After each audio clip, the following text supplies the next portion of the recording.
Morning, everybody. You can start taking up your seats. Thank you.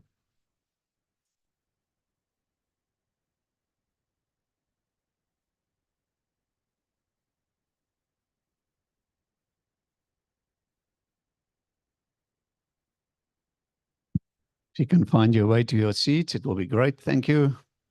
We'll have to start soonest.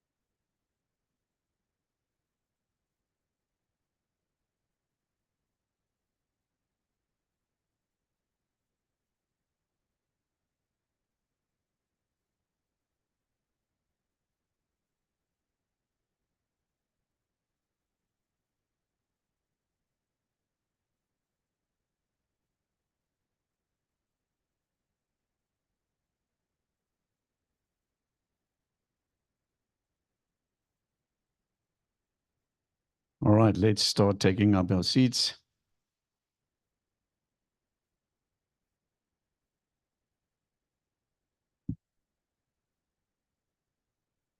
Apparently, there's a hiccup on the highway somewhere, I heard.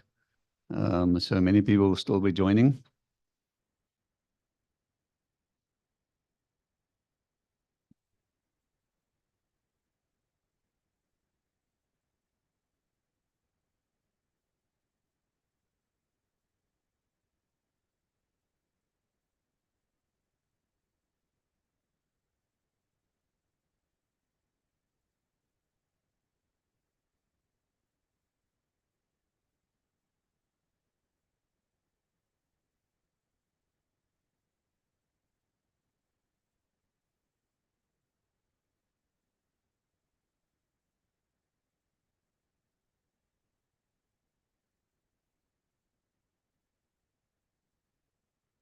So, ladies and gents, from my side, Transport Forum, welcome at this great event. We've been looking forward for quite some time to spend some time again with Transnet.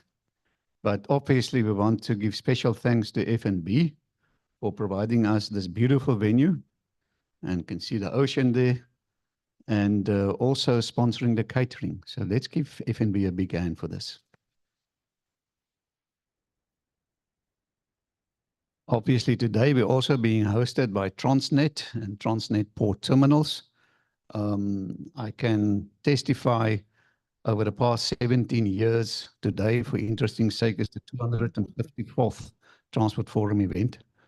Over 17 years, and Transnet's always been supporting us eagerly, sharing information, sharing knowledge, providing a platform for us to engage with Transnet. So we really appreciate Transnet, and we give a big hand to Transnet Port Terminals as well for bringing all those people together. Special thanks also to Willie Kutsia for helping a lot and always mentoring myself when it comes to transport matters and logistics. So Willie, always thank you very much for always being there for me. I really appreciate that. Ladies and gents, little bit housekeeping. The restrooms, should you walk past the lifts and you get a T-junction, you turn right and immediate left and you will find the restrooms. We are live on YouTube and Zoom. The screens you guys seeing in front of you, that is a Zoom screen that you see. Jan, could you just acknowledge there?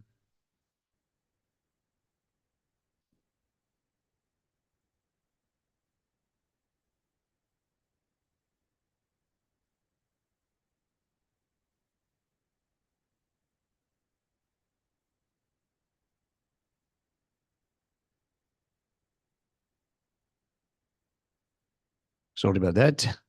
So we're trying to give you integrated experience. So the screen you're seeing there is a Zoom screen. So sometimes the quality might dip a little bit because of bandwidth, but bear with us if it goes too badly, others won't say, then we'll switch over to a direct screen and the image will then improve again. But let's see how it goes.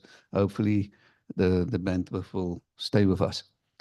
All right, so the Transport Forum is a complementary platform to everybody, including the related content on the web. We share all the presentations. So obviously there must be somebody paying for this. And we have valued associates and sponsors with the Transport Forum. So I would like to give recognition to the sponsors and associates. Now, obviously today we're talking about Stronger Together and being hosted by Transnet. And that's a very good slogan used by Transnet for this event, Stronger Together, the 8th of May, 2024. I'll get to the program just now. I first want to give you some introduction to our sponsors and associates. There they are. And we're quickly going to run through our associates and sponsors. So we're blessed in having professional bodies associated with the Transport Forum. There's obviously many of them, but these are in formal agreement with the Transport Forum. We're also fortunate to have Unita Maria here today with us, the CEO of South African Association of Freight Forwarders. And we would like to play a little video from SAF.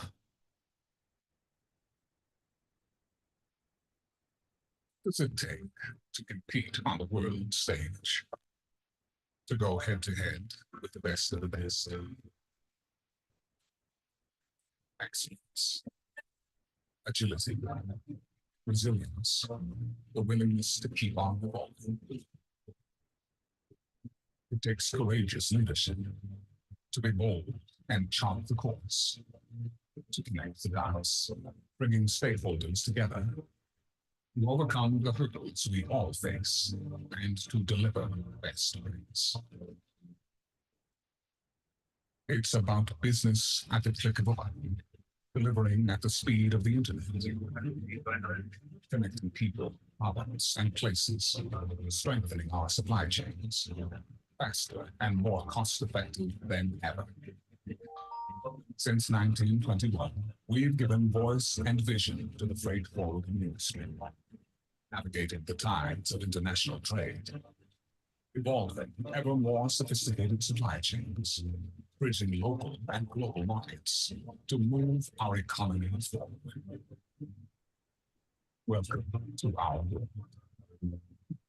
The South African Association of Freight Forwarders, architects of transport for over a century.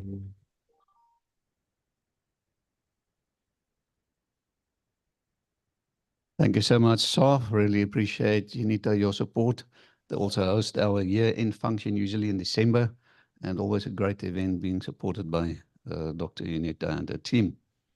Ladies and gents, also we have the newly formed Multimodal Inland Ports Association. They're doing the official launch through the Transport Forum on the 23rd of May. Definitely an event not to be missed.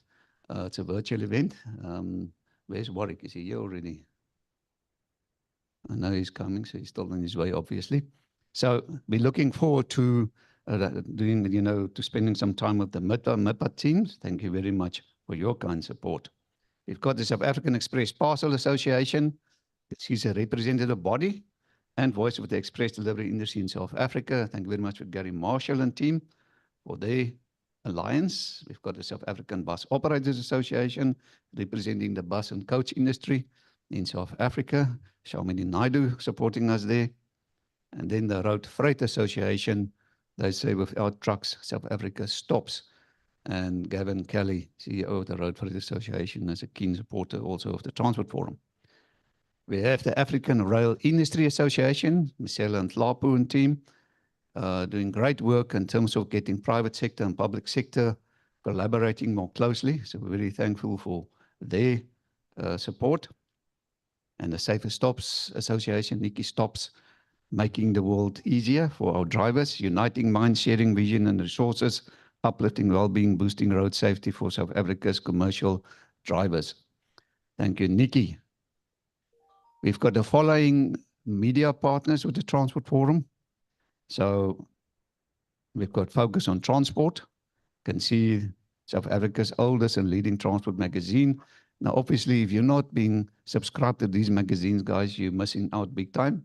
So subscribe to these magazines. You get the links of all these organizations on the Transport Forum's website. We've got Freight News. Freight News actually been with the Transport Forum since inception, 17 years ago. News and features for import and export decision makers, all about logistics and transport. We've got Railways Africa, all about rail infrastructure. Thank you very much, Philippa Dean and team. Engineering News from Creamer Media. It's a premier source of real economy news. I think they need no introduction. Thank you very much, Engineering News. And ladies and gents, the platinum sponsor of the Transport Forum is C-Track. And they've also been part of the Transport Forum since inception. Let's have a look at their video.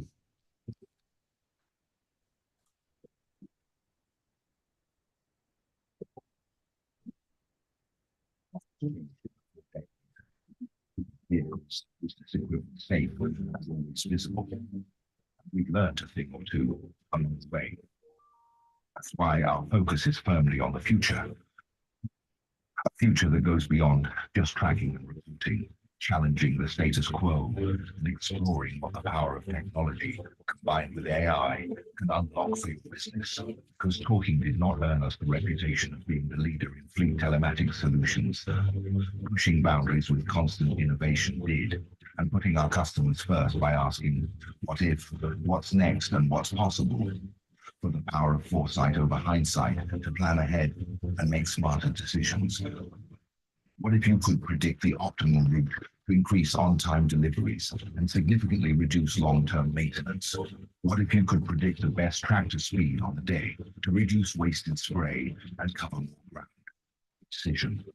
Something as trivial as a few centimeters could predict the difference between maximum efficiency and maximum risk, because in our world, and likely in yours too, having insights that can be used as foresight with a crystal clear view of the future is the only thing that matters to remain ahead for better control, better efficiencies, and better overall performance.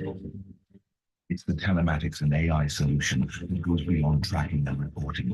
Step into the future with Crystal by C-Track and experience the power to predict.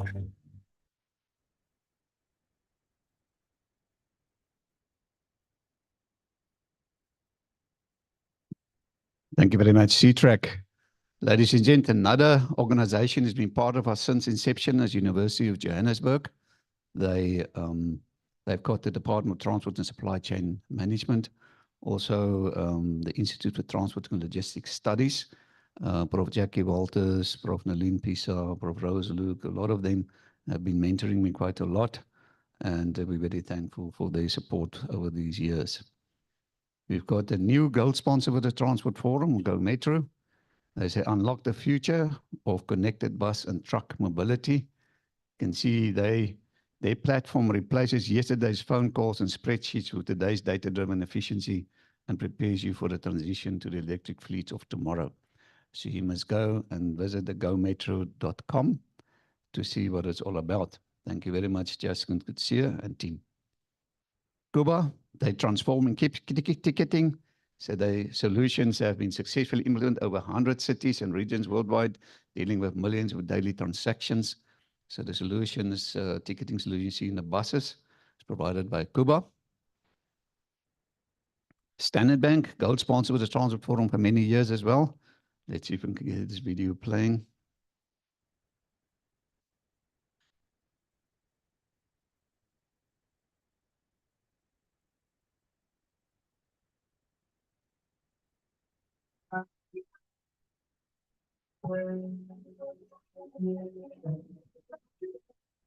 The group purpose is Africa is our home, we drive the growth. And driving Africa's growth goes to the nature of an institution that we are, which is an organization that is at the center of the economy, giving people the ability to pay, to borrow, to invest, and by ensuring their assets. We do all of this to fulfill that purpose of a financial institution, which is to help people to become active economic agents and contribute to economic growth. we have found increasingly that we need to impact the communities that we operate in a very positive manner. We need to conduct our business in line with international best practices. We signed up to the Equator Principles, which helps to protect our environment. We want to make sure that we're investing in infrastructure.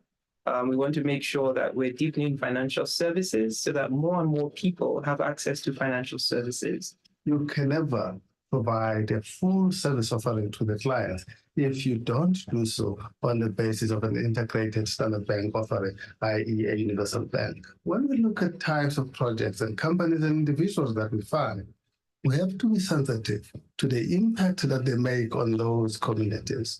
Do they contribute meaningfully? Are they ethical in their own behavior? Are they sensitive to issues of environment? Are they sensitive to the way they undertake and develop their own projects and initiatives?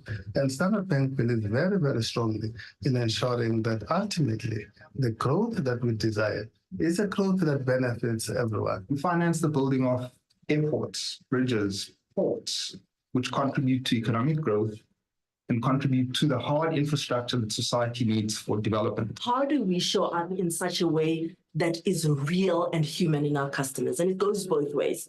How do we see customers as individuals, but how do we also show up not as a monolithic bank, but as a human bank, as a local bank?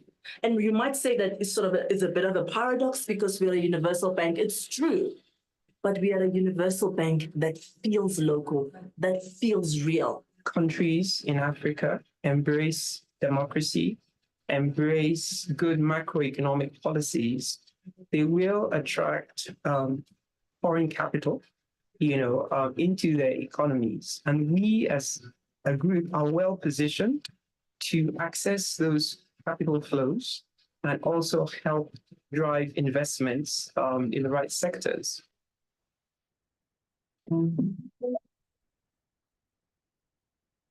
Thank you very much, Standard Bank. Ladies and gents, Control Fleet also joined the Transnet Forum recently as a gold sponsor.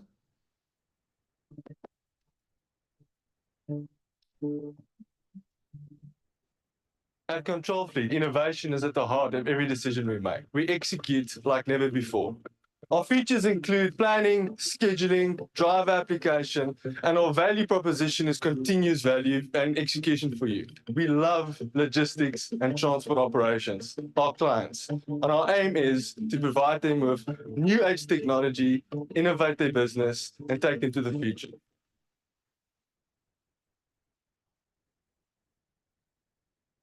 There we go, Control Fleet. So we also have Global Trade Solution. So they do innovative solutions transforming the global supply chain, imports and export solutions. You can see the consulting and strategy software solutions and specialized services. Thank you, Global Trade Solution, or usually referred to as GTS. But Cargo, let's have a look at their video.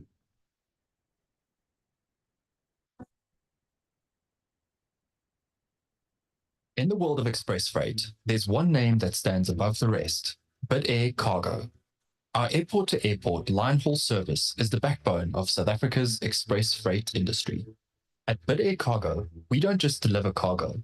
We go the extra mile to ensure a seamless and efficient experience in South Africa.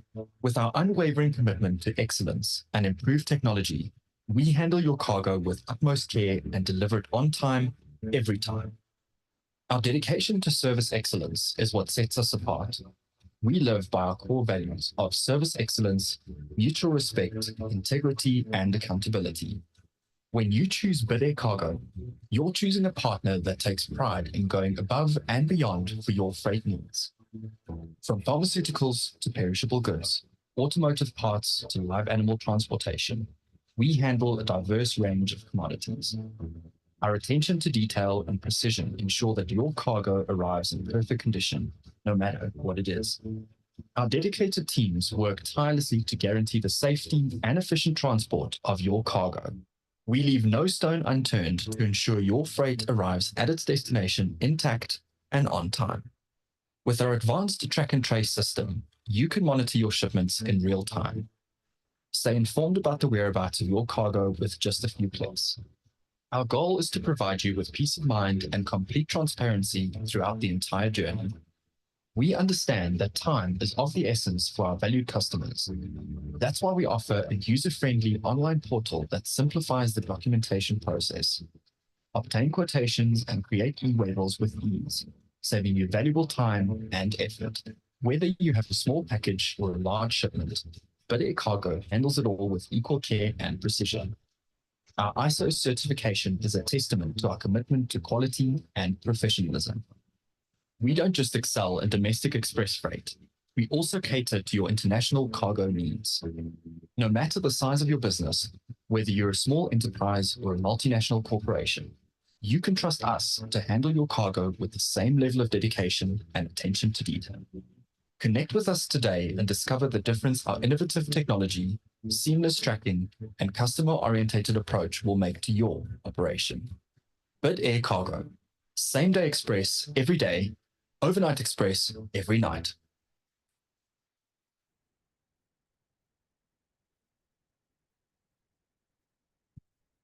Thank you, Bid Cargo. Ladies and gents, Zutari, consulting engineers of note. They see Impact Engineered, been part of the Transnet Forum also for many years as a gold sponsor, previously known as Oricon. Thank you, Zutari, for your great support. We're really proud being associated with their brand. Unitrans, they also have a video for us. Our continent continues to grow, and our industrial division is focused on connecting Africa to global markets. As our region evolves, so does our footprint across key trade passages and corridors, enabling new opportunities and growth. Unitrans is committed to fueling this growth by providing integrated warehousing and freight transport solutions. This capability has evolved across a number of customers, sectors, and countries, and continues to expand, seamlessly linking road freight, multimodal solutions, warehousing, secondary logistics, as well as freight forwarding and clearing activities. We are able to offer customers a full end-to-end solution that manages logistics needs in an efficient and cost-effective manner. With a strong focus on technology and partnerships, we continue to strengthen our approach as a managed logistics service that gets the job done. Great, thank you, Unitrans. JC auditors, ladies and gents, very important. Your self-regulation, compliance, standards. That's how we survive in the world of today. You can see JC auditors all about certification, compliance, one solution. Also very much involved in the road transport management system. So thank you very much, JC auditors, for your gold sponsorship. Easy Clear, software solutions for customs clearing, freight forwarding, and logistics providers, covering air, sea, road, and rail. Thank you very much, Easy Clear. We've got the Ticket Pro group, Ticket Pro Travel. They've actually got two brands with the Transport Forum. This one is the online booking tool. You can see they say no hidden contracts, no hidden fees, just good business with straightforward, fair pricing. So it's a very convenient online booking tool for your corporate and your business. So Ticket Pro, thank you very much for your great sponsorship. In the same group, we've got Ticket Pro Smart App.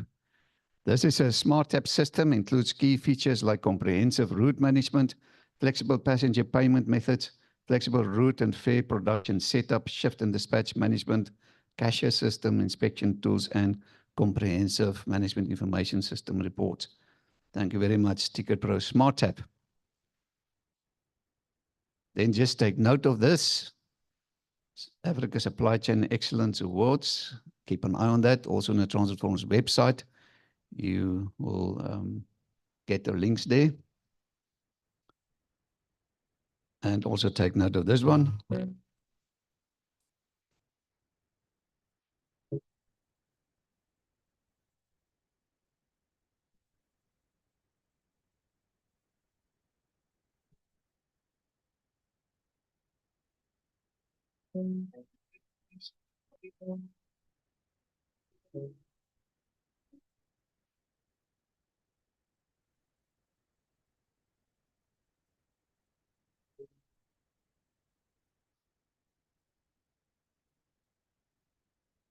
Smart Mobility Africa 2023 is done and dusted. We'll see you next year, 1st to the 3rd of October. As always, Smart Mobility Africa Summit 2024. Here we come. We've taken note. Thank you, Smart Mobility Africa Summit. So ladies and those are the sponsors and associates with the Transport Forum. Let's give him a hand. Making this possible. Just want to draw your attention to the Business Directory Transport Forum. It's been outsourced to Olga Mashilu, one of our BE initiatives. She's running the Business Directory for the forum. It's only 450 rands per year to have your company listed in this Business Directory. They're telling us they're getting very good hits. You can see on the website, we go see, you can see actually the hits they're getting. And Olga will help you to get your company listed. You will also receive an email from myself after this meeting there's a link in. If you want Olga to contact you, you can actually indicate it there as well. So a very good platform. So just Transport Forum, obviously you're asking the question, can I access the presentations presented here today? Yes, from that website you can do that. Ladies and gents, the presentations will be uploaded today, still this evening, all the presentations that you can download them. And obviously including more than 900 other presentations presented over the past 17 years.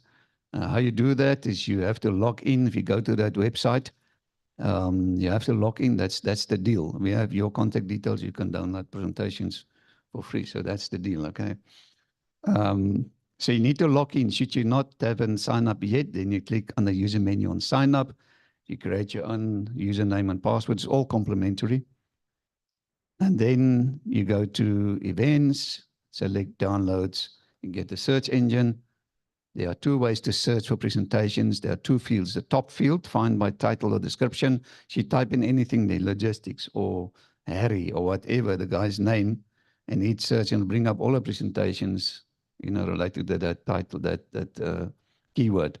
Or you go to category, select the day's date, select search, and you get the presentations presented that day. So that's the formalities, taking us back to our program, Stronger Together.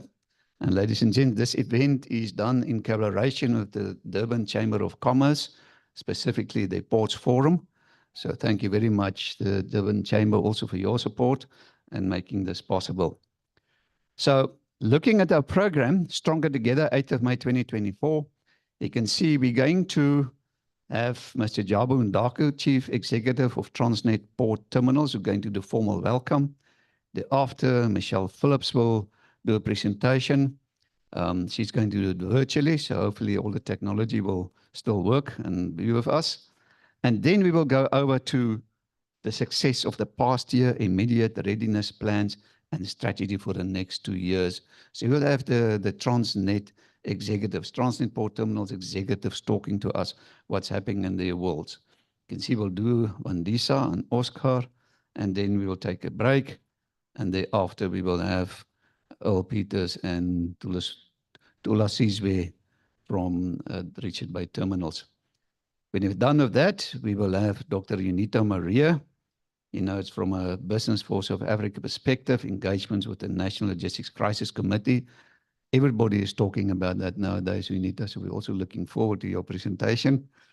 And then we'll have a panel discussion. So we'll have some chairs here at the front. We will have our presenters who's available to sit here, and we'll give you guys opportunity to ask them questions, including the people online, the Zoom people. You'll be able to ask questions. You'll be able to unmute yourself when recognized. You can ask a question.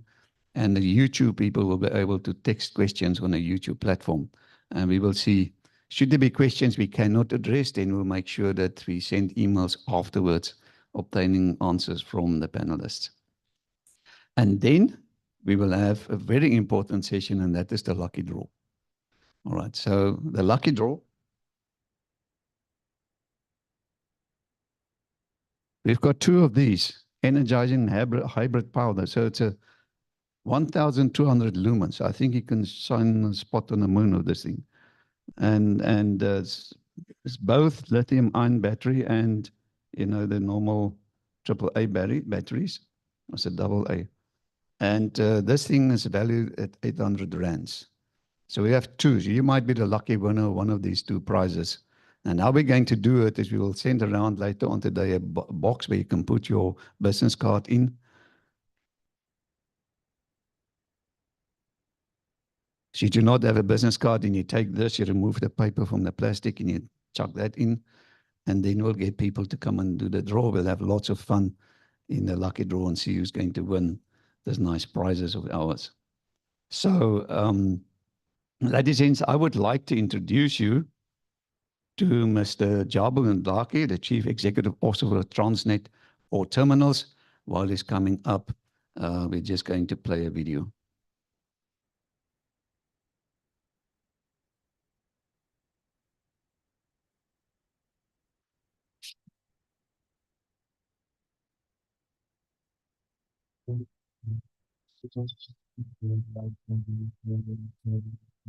Transnet Port Terminals has been an unyielding force driving South Africa's economy forward for more than 180 years. 24 hours per day, from the crack of dawn throughout the heat of the day and the cool of the night.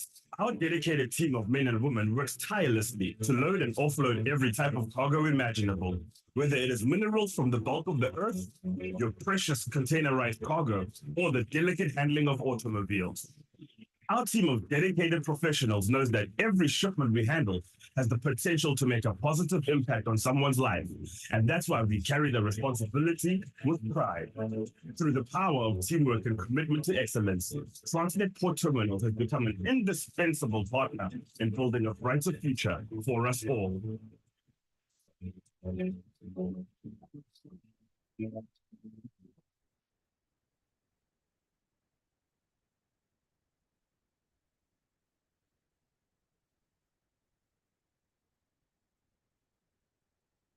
Good morning.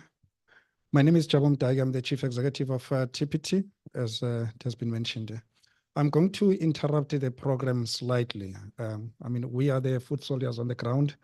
We take our orders from the Commander-in-Chief, Michelle Phillips. So I'll go to request that she addresses us first so that I can follow her, if it's okay with the forum. I think she's on standby to be able to give an overview of Transnet, as well as the recovery plan. Then I can zoom in, being TPT specific. Thank you.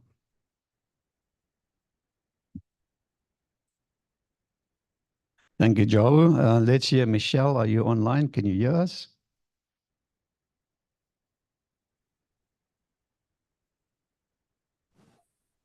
Good morning, everyone. Can you hear me clearly? Good morning, Michelle. Yes, we can hear you. I just want to get my video going. Okay, can you see me as well? We can see you, yes. Are you going to share your slides or must we bring it up this side? I think it's best if you bring it up your side. I'm actually working on two devices at the moment, so it may be a little bit difficult. Bear with us in a second. We will have it up for you.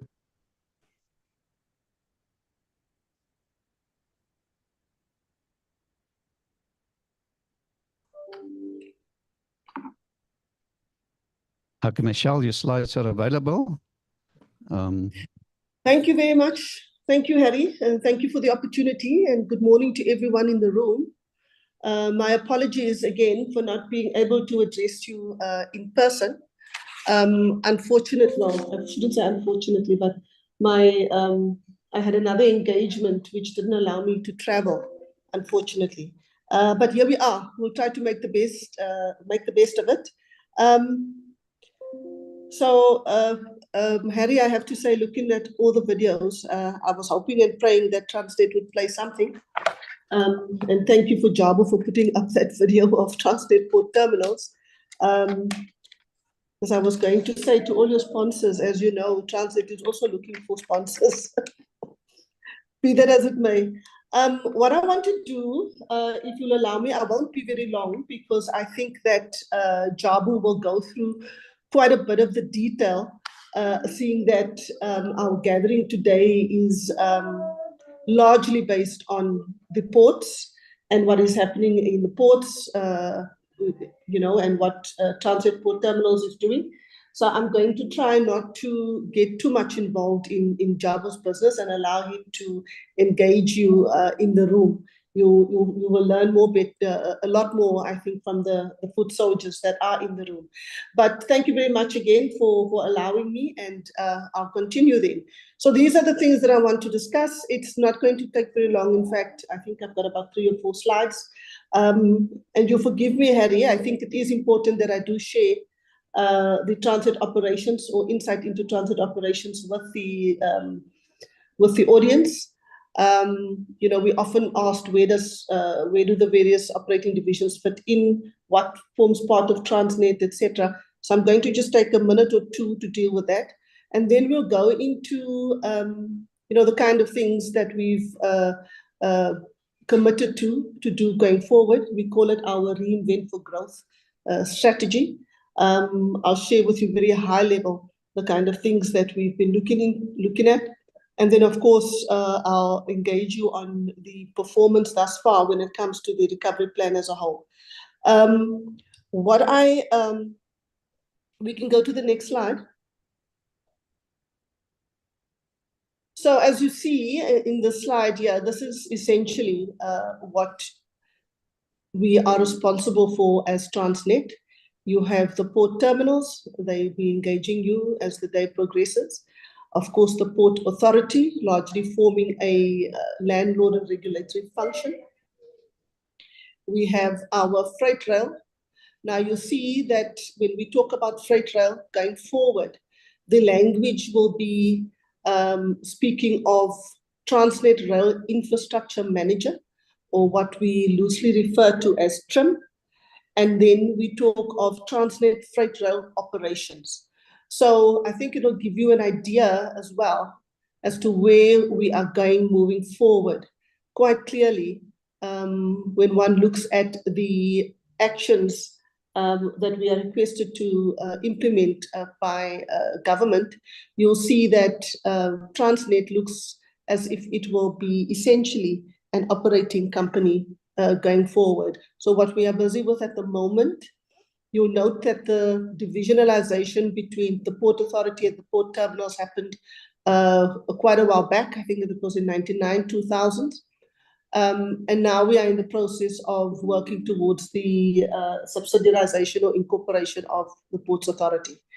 On the freight rail side, quite new in terms of this type of reform, in terms of splitting the infrastructure from the operations. But you'll see going forward, this is the language that we will use. The infrastructure manager will be responsible for the network, the state of the network, ensuring that there's access to third parties into this network. So yes, the reform is important. And, as we move forward to our Reinvent for Growth strategy, these are the things that we see happening, and see how Transnet changes ultimately. Of course, transit engineering, no, let's go back. Of course, transit engineering, is there specifically to support freight rail. It's also been spending some time trying to support Jabo with some of the problems that he's had. And then we have a network of pipelines that work between Durban and Gauteng. Durban to Johannesburg pipeline was, as you know, replaced by the NMPP multi-product pipeline. We run a network of about over 3,000 kilometers.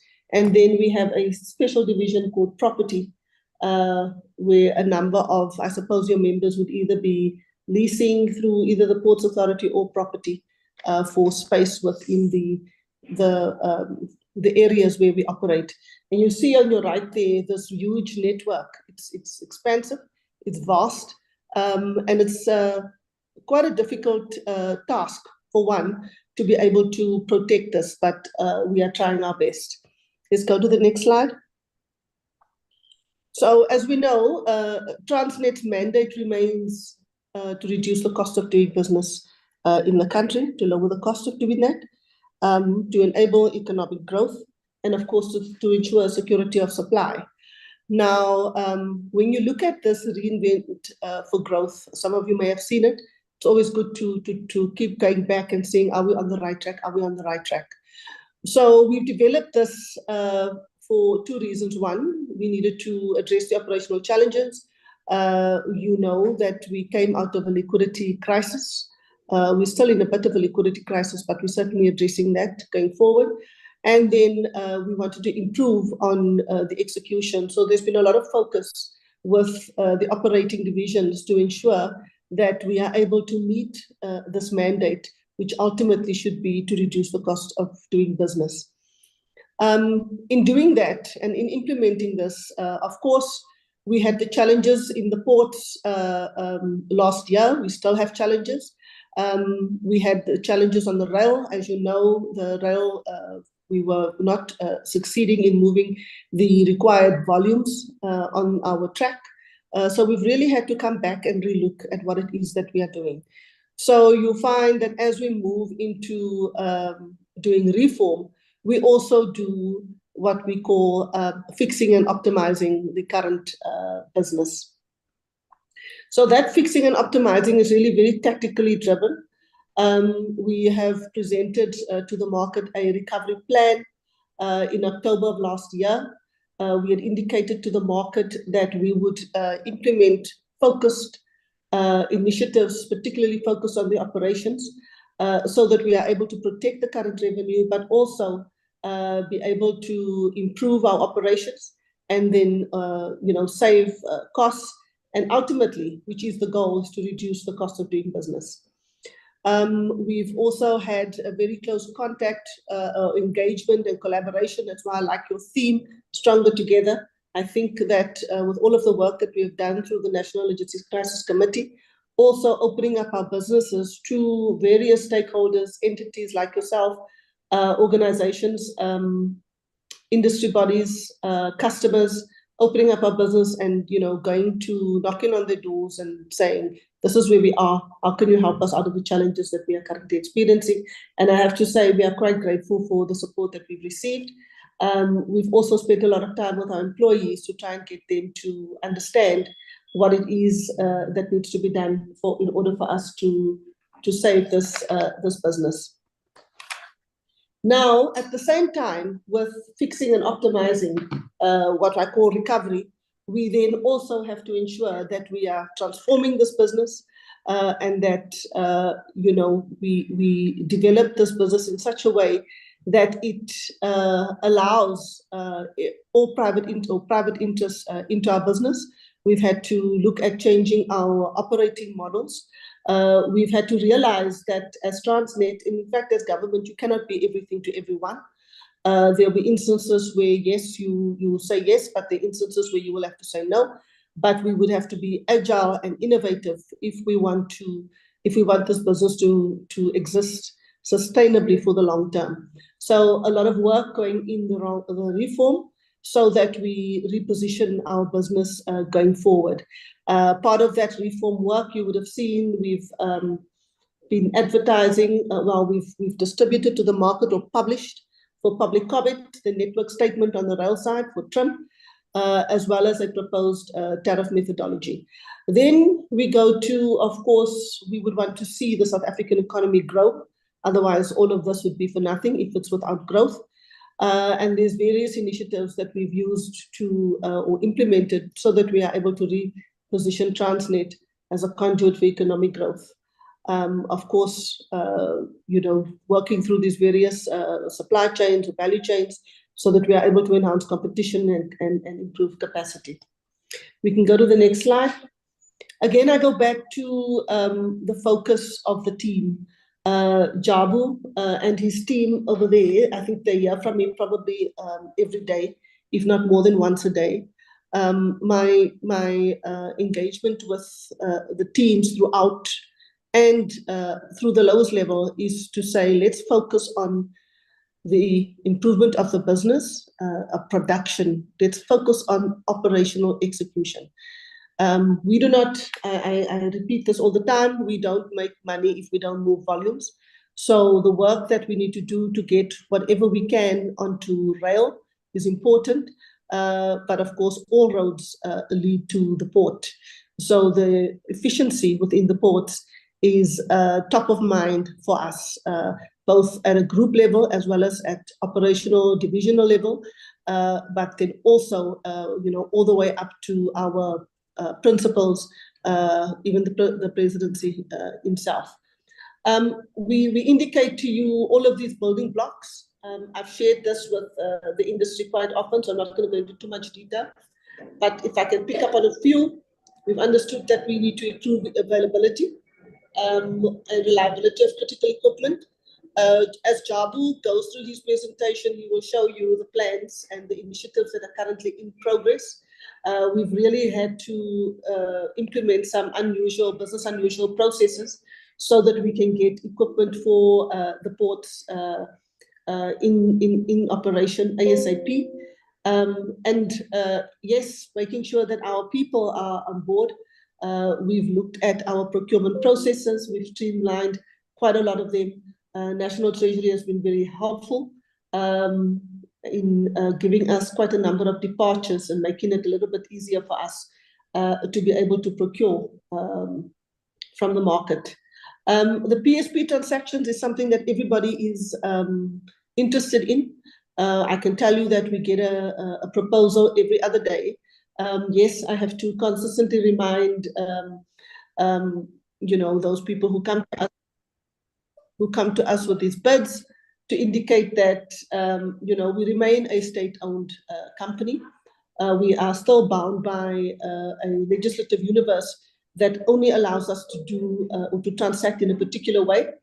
We have developed within Transnet a joint investment and external partner selection framework, and we follow that when we look at how we want to partner. But a number of these, and those of you who are familiar with the freight logistics roadmap, would have seen the list of transactions that have been identified in specific areas. I'll go through one or two of them so that we can get this transformation and within the business, and then also ensure that we are able to recover. So it's a challenging one, because whilst you're working on recovery of the business and fixing the basics, closing the gaps, you also have to reform and ensure that your business is keeping up with the times. So we're working very hard, both on a policy basis as well as on the tactical operational to ensure that we have enhanced operations across our operating divisions. I'm pleased to say, if we look at our performance in the last financial year, these are the things that we've implemented. And when we ended the financial year, we, in fact, at the start of the recovery plan, the forecasts were showing that we were going to end up round about, I think the number was between 139 and 141. However, quite pleasingly, the numbers are telling us now that we've ended up on a number of just under 152. Of course, the target was 154 million tons to be moved, but we'll continue to work on that as we move forward. My apologies, I'm struggling with the flu. On the port side, with Jabu specifically, he'll go through what it is that he's expected to do over the next year. But we have seen, some good volumes coming from Jabu side, from Transnet Port Terminals, and of course, nowhere near where we want to be, and they know that. I say that to them all the time. But we celebrate the small victories as much as we can, so that we can keep people motivated. Now, on Jabu side, particularly on the container side, we've seen some. Maybe not the target, but very close to the target, and we're very pleased with some of the performance that's been coming through. Lots more work to be done, and I think Jabu understands that. Yes, you'll continue to limp because we are still waiting for equipment to come into the system. However, speed is of the essence, and that's really been the pressure on all of us. If you go to the next slide. It indicates to you the various, what we call strategic segments that we as Transnet have agreed that we would want to leverage, obviously also utilizing the private sector in certain aspects of the value chain, and I'll speak to that. You can see the various segments in which we operate. what we call an industrial portfolio covering agriculture, gas, containers, automotive. Oh, I see there's a question. What does PSP stands for? Private sector participation. Then, if you go into the bulk portfolio, you see the iron ore, manganese, coal, and chrome and magnetite. So those are essentially the areas that we think we can really exploit, but it will require a lot of work by everybody, and we hope that we can continue to have these engagements so that we can have you form part of the solutions. If you go to the opportunities, if you can see there, I'm just mentioning one or two there. We did have the container corridor operating lease that we had advertised a while back. We withdrew that eventually, purely because of the reforms that are currently taking place and the responses that we had received from some potential bidders or interested parties was that with the reform happening, they would prefer that we wait for that reform before we then go to market again with a container corridor operating lease. So that remains an opportunity. I heard on the radio this morning as well with some of our friends in Cato Ridge and the setting up of what we call intermodal facilities, or facilities where you can get a consolidation of cargo and then railed into the port. Again, we welcome those kind of initiatives. It's important because we cannot continue to service the amount of trucks that we are currently servicing within the port's environment. So a lot of work, I think, for all of us to do to get more commodity from road to rail. So we show you there. And then, of course, I think the most topical one, DCT Pier 2. As you know, we went to the market. We had announced the successful bidder, and then we now sit with a challenge from one of the bidders, APNT, and that matter is due in court. So I'm going to try to not say too much about it, except to say that we hope that matters can be finalized sooner rather than later. I know everybody's anxious because it will be, the first real big transaction where we've engaged the private sector or crowded in the private sector support. Now, on the bulk mining side, you see there, yes, inland bulk terminals. We always talk about pit to port, but there are areas that could be used as consolidation points that will allow us to rail more than to use the road as we are using it at the moment. And you can see there on the rail side, part of the project on the manganese terminal, we make it an example for here, is the NMET project for Kucha, the manganese export terminal. There's an opportunity there, as well as on the rail side. Of course, we have to expand the rails. No use you have a port and you have a mine, and the connectivity is a problem, because it obviously affects the entire chain. So there's some work that would need to be done to expand the rail capacity to handle a 16 million ton facility. So a lot of work going into that, and of course we would be looking for interested parties. So that's merely an indication of some of the kind of things that we are talking about, where we could get involved in, whether it be an SPV or a joint venture, whatever we want to call it. But it's concessions, operating leases. There are various models. What is important is that it's a crowding in of the private sector. And as we said, there are many ways in which we can do that.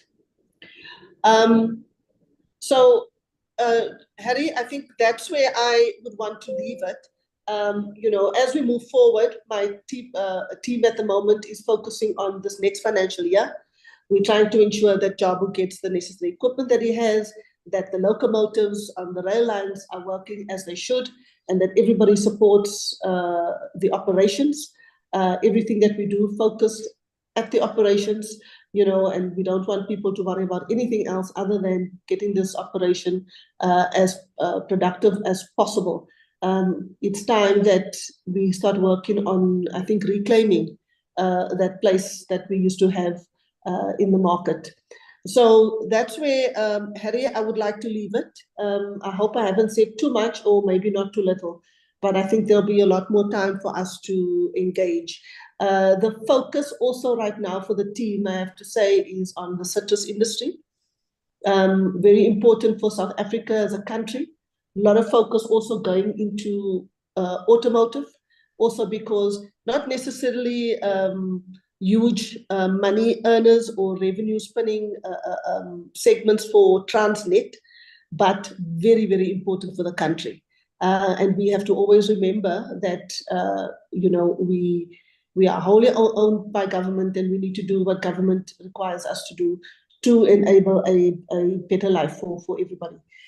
So that's where I would like to leave it. And thank you very much again for allowing me. Harry, can I hand over? Thank you so much, Michelle. Clearly, you know what you're talking about. That's why we were so delighted by your appointment as Group CEO of Transnet. I think the audience will agree with me. Getting a lot of nods here. So thank you very much, Michelle. We really appreciate you spending time and supporting us. Not too sure, would you be willing to take a question or two? I'll try and answer. Look, I don't have all the answers, right? That's why they call me, that's why they say I'm a lawyer, but yeah. I hope I know the answers, otherwise I can find them. Thank you, Michelle. So what we're going to do is we're going to allow, say, 2 questions. I'm going to take a camera and a microphone to the audience, and whoever is now putting up their hand, and then there's a hand. So we've got 1 question already, so bear with us, we'll be with you in a second. We've got 2 questions, right?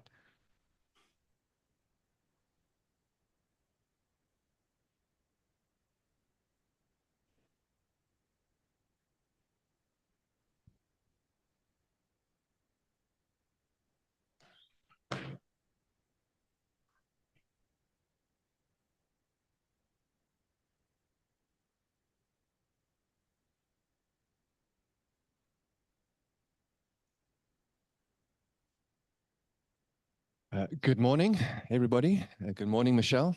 My name is Mickey Chasamiris from the University of KwaZulu-Natal. I'm a maritime economist and a port economist. I noticed you mentioned in your presentation about the progress towards the National Port Authority becoming a fully fledged subsidiary. I was just wondering if you could perhaps give us a bit of an update on that, because I was reading the conditions of that 47 billion rand a guarantee by Treasury. And one of the conditions, I think, if I remember correctly, said something about that the NPA should transition to be a subsidiary by September 2024. So perhaps you could give us an update on that development. Thank you very much, Michelle, for all your team is doing. I appreciate it. Ciao. Thank you so much, Michelle. You can answer. Thank you very much, Prof. Yes.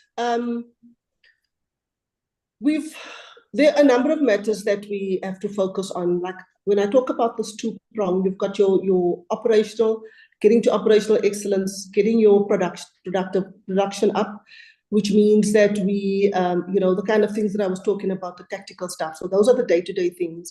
Then there are these other things and that have now made their way into, that are in the freight logistics roadmap approved by Cabinet and then passed on to us.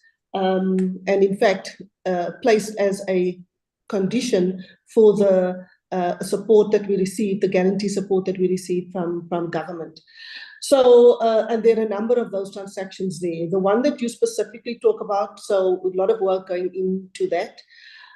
Right now, where we sit is, you'll note that there's a new board that has been appointed already. So that's happened.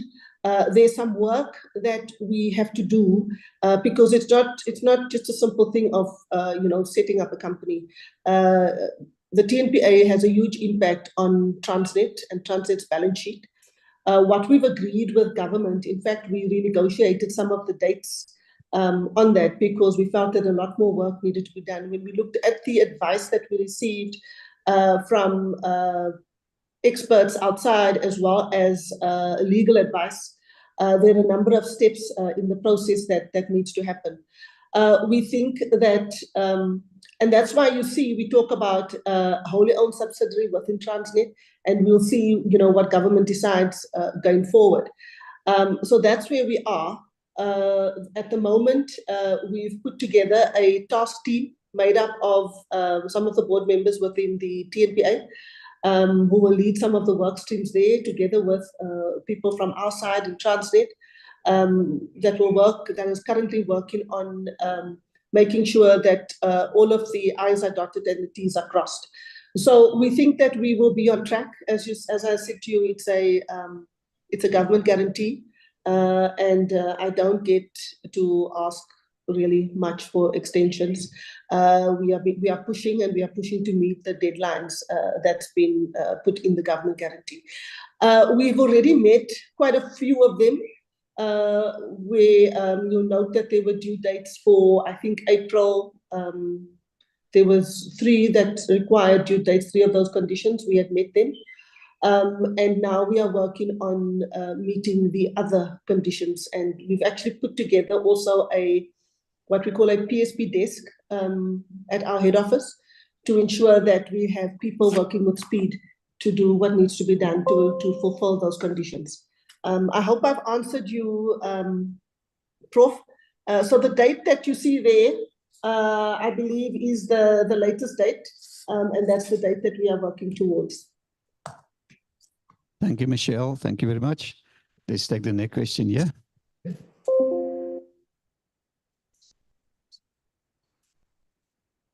Good day. My name is Ted Hughes. I'm the CEO of Hucor Trucking. We do port work, we do general transport, etc.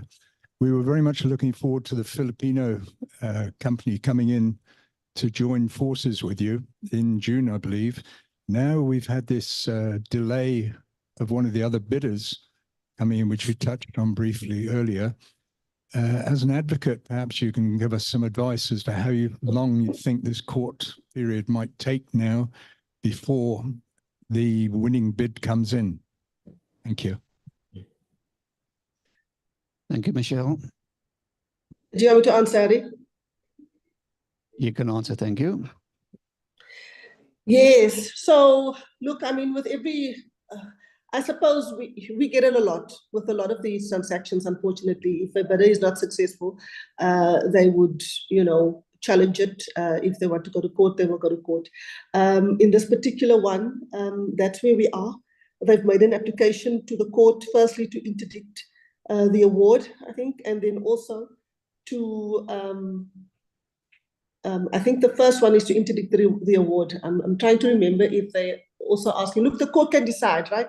We've not been to court yet. There's been filing of papers back and forth.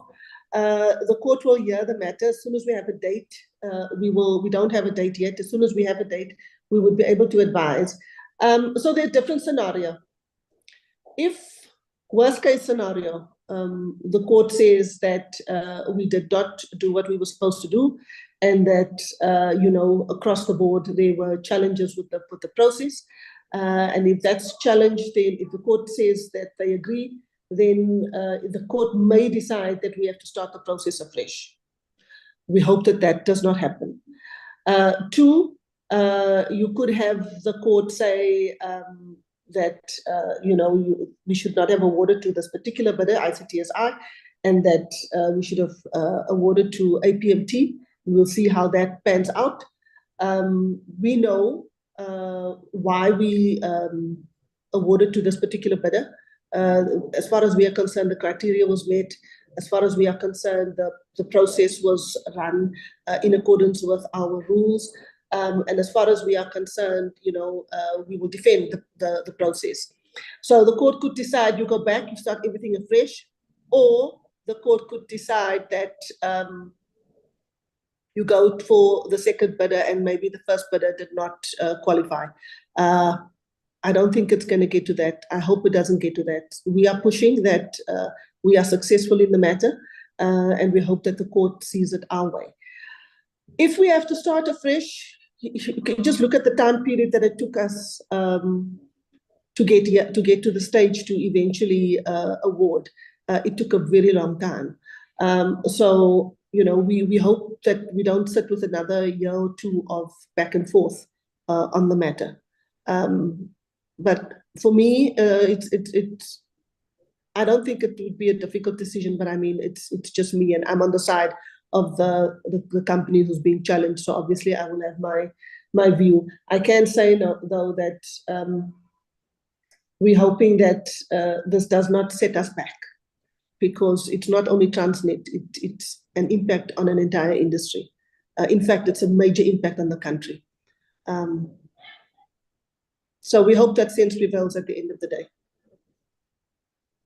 Thank you so much, Michelle. Ladies and gentlemen, let's give her a big hand. Thank you so much, Michelle. We hope you feel better soon. And we're always grateful for your support, supporting the Transport Forum. And I Thank you look very forward to much. seeing a lot of you again in the future. Thank you, Michelle. Thank you. And thanks to the audience. Thank you, ladies and gents. I think it's appropriate now that we have a look at the Transnet corporate video. Jan, if you can give me the video.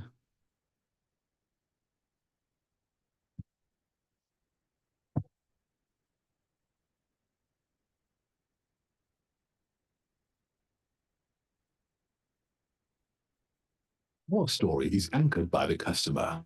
We've existed by simply catering to the customer's needs beyond the call of duty. We deliver our services to groundbreakers and titans that need it most, whether in South Africa, Africa, or the world. Our aim is to deliver integrated and cost-effective cargo handling services across over 100 markets. Whether it's bulk, break bulk, containerized or automotive cargo, Transnet Port Terminal's sophisticated handling equipment, advanced technology, and expert workforce all combine to ensure that we provide value and peace of mind. A thoughtful touch with every movement. In the service that we deliver to our customers, it's our intention to deliver happiness. Our service is demand-driven, and we ensure that our customers can confidently compete globally. So, as Transnet Port Terminals, we have to ensure that our customers succeed, because that's when we succeed. Thanks to our innovative and sustainable strategies, Transnet Port Terminals is revolutionizing the way we move goods, providing solutions that meet the demands of a rapidly changing world. As a highly adaptable organization, we are constantly upskilling and updating our systems and solutions in order to stay abreast with a constantly evolving world in newer technologies. We use technology customized to the Transnet Port Terminal's environment and our unique customer profile in each sector. Now is for our container handling, SCADA for bulk operations, GCOS for break bulk and automotive. A dedicated call center team works on helping our customers track their cargo every step of the way.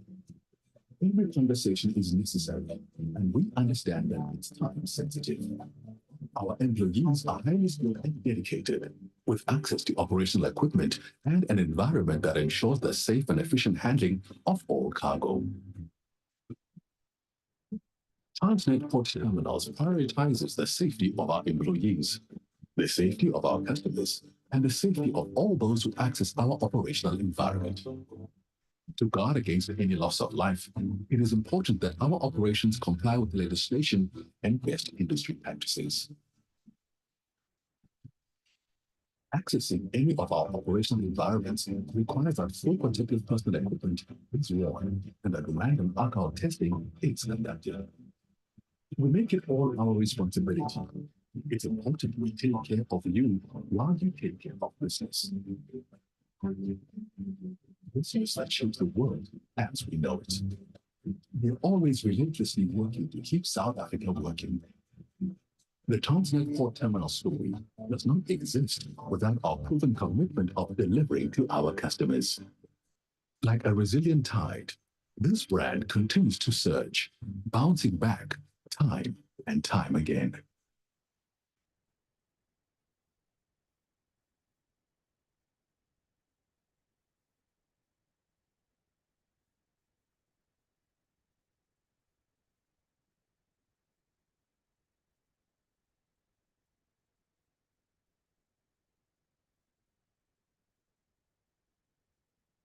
Thank you.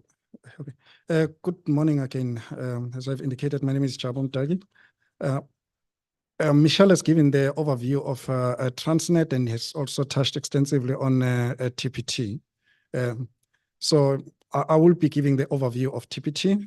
I'm sure most of you will know TPT, but just to touch on who we are, where we operate, and what do we do, what the TPT's purpose and vision is, and our value drivers, and looking forward in this financial year. We've started this financial year. It's a phase 2 of our recovery plan. I mean, it's phase 2. Our first phase was from September until the end of this financial year, with the target, I think you would have seen it quite a lot in the media, of achieving TFR, for example, achieving 154 million tons on the rail. TPT had a target of achieving 4.2 million TEUs. We just fell slightly short of that. We achieved 4.18 million TEUs. So we'll be talking what does this year entail, the phase 2 of the recovery of Transnet. Where we operate here, I mean, we operate in 4 regions, Richards Bay, Durban, Eastern Cape, as well as then the Western Cape. Each of the regions are led by the managing executive, who operates the region as a business unit on its own, supported by the HQ, of course. The 4 managing executives will be presenting today the operations of their terminals. We operate 16 terminals in total, handling different cargoes from containers, autos, bulk, as well as break bulk. I'm not going to touch a lot on this because I expect the MEs to spend time on it. But as TPT, our vision eventually, after the slump that we are going through and we recover, is to be a globally recognized terminal operator. As I've mentioned, I mean, operating 16 terminals have a capacity that it can move a huge container and bulk volumes. We do have plans in place, as indicated earlier on, to expand the footprint of TPT in collaboration with the partners, private sector, and some of the customers as stakeholders as well, to ensure that we continue servicing the industry. Our value drivers, I mean, obviously we need to be financially sustainable, that we can be able to keep ourselves in business. You know, as TPT obviously contributing to the bigger Transnet group. Efficiency is one of the areas that we are focusing on, that as part of the recovery plan, we are driving quite hard. Growth is obviously we need to grow the market, and there is an expectation that we'll be able to do more. I mean, in all the sectors that we operate in, you find that there is more demand for the services that we offer than we have the capacity to be able to service the industry. So there really is a need for growth then. The priority areas, of course, is, I mean, cost control and cost optimization, that we manage that tightly. Customer service is important. Part of the reason that we're here today is that we do meet with the customer. We might not be able to do everything that you require or expect of us, but we do need to appreciate what your expectations are and also keep you in the loop as to what it is that we're doing, where do we find the challenges, what is the work that we're doing together with the NLCC and with some of the customers.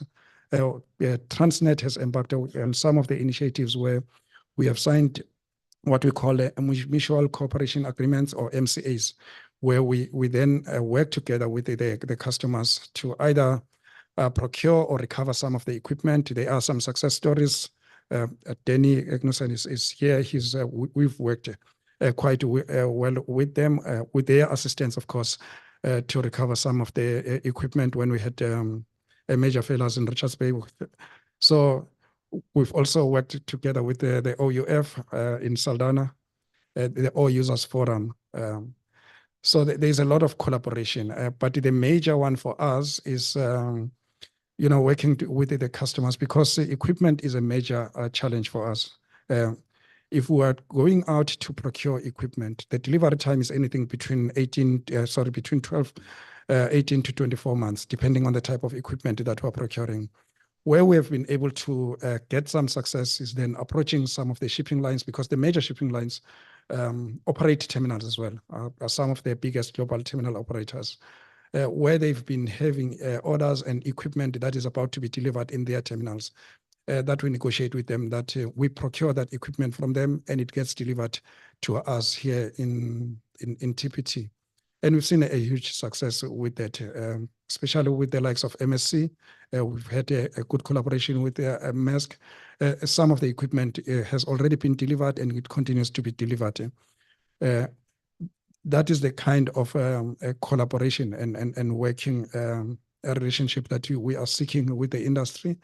Because turning around this, we are not going to be able to do it alone. There's a lot of extensive engagement that we've got with the NLCC to ensure that we get their technical expertise as well as the assistance support, basically to ensure that we do meet.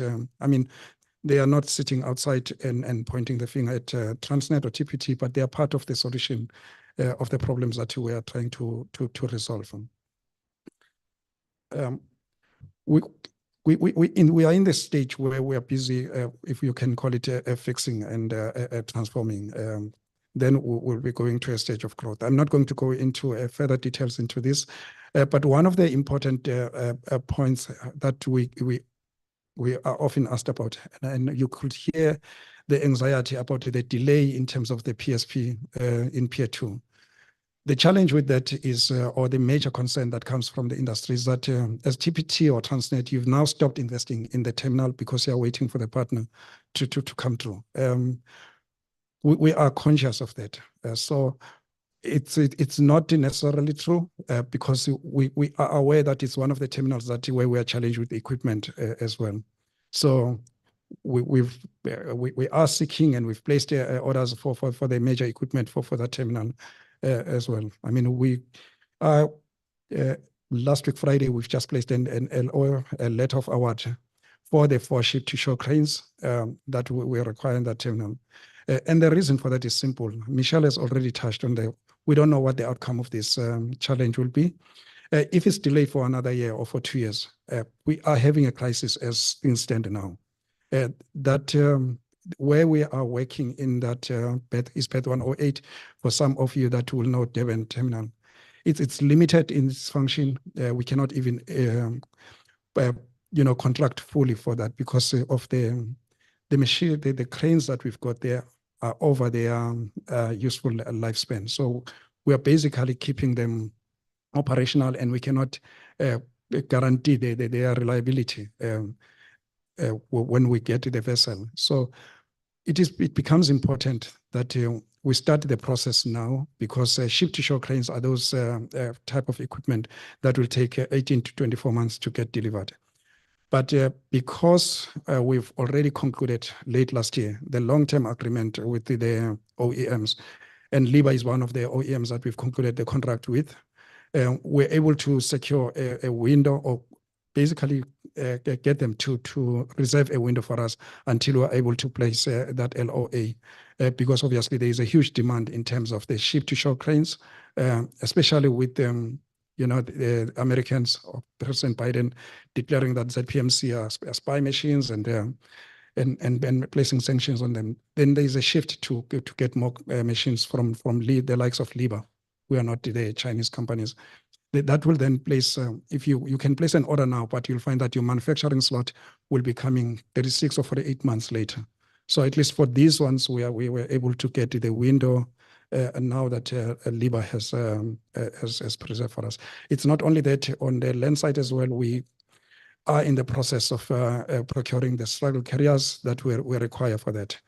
And the reason for that is simple. The cranes that we use in Pier 2, we can utilize in other terminals, whether it's Pier 1 as well as in our other terminal. And we do need to upgrade the cranes in the other terminals as well. Should the successful bidder say that they do not require these cranes when they are due to be delivered and they are going to bring their own equipment, we are able to redirect that equipment to our other terminals. If they do take it and it becomes part of the transaction, obviously there's mechanism for them to, over and above what the offer that they've made for the transaction, that we recover the funds for that. So that becomes important, that at least we are not sitting back and saying everything will happen once the partner or the PSP partner comes in.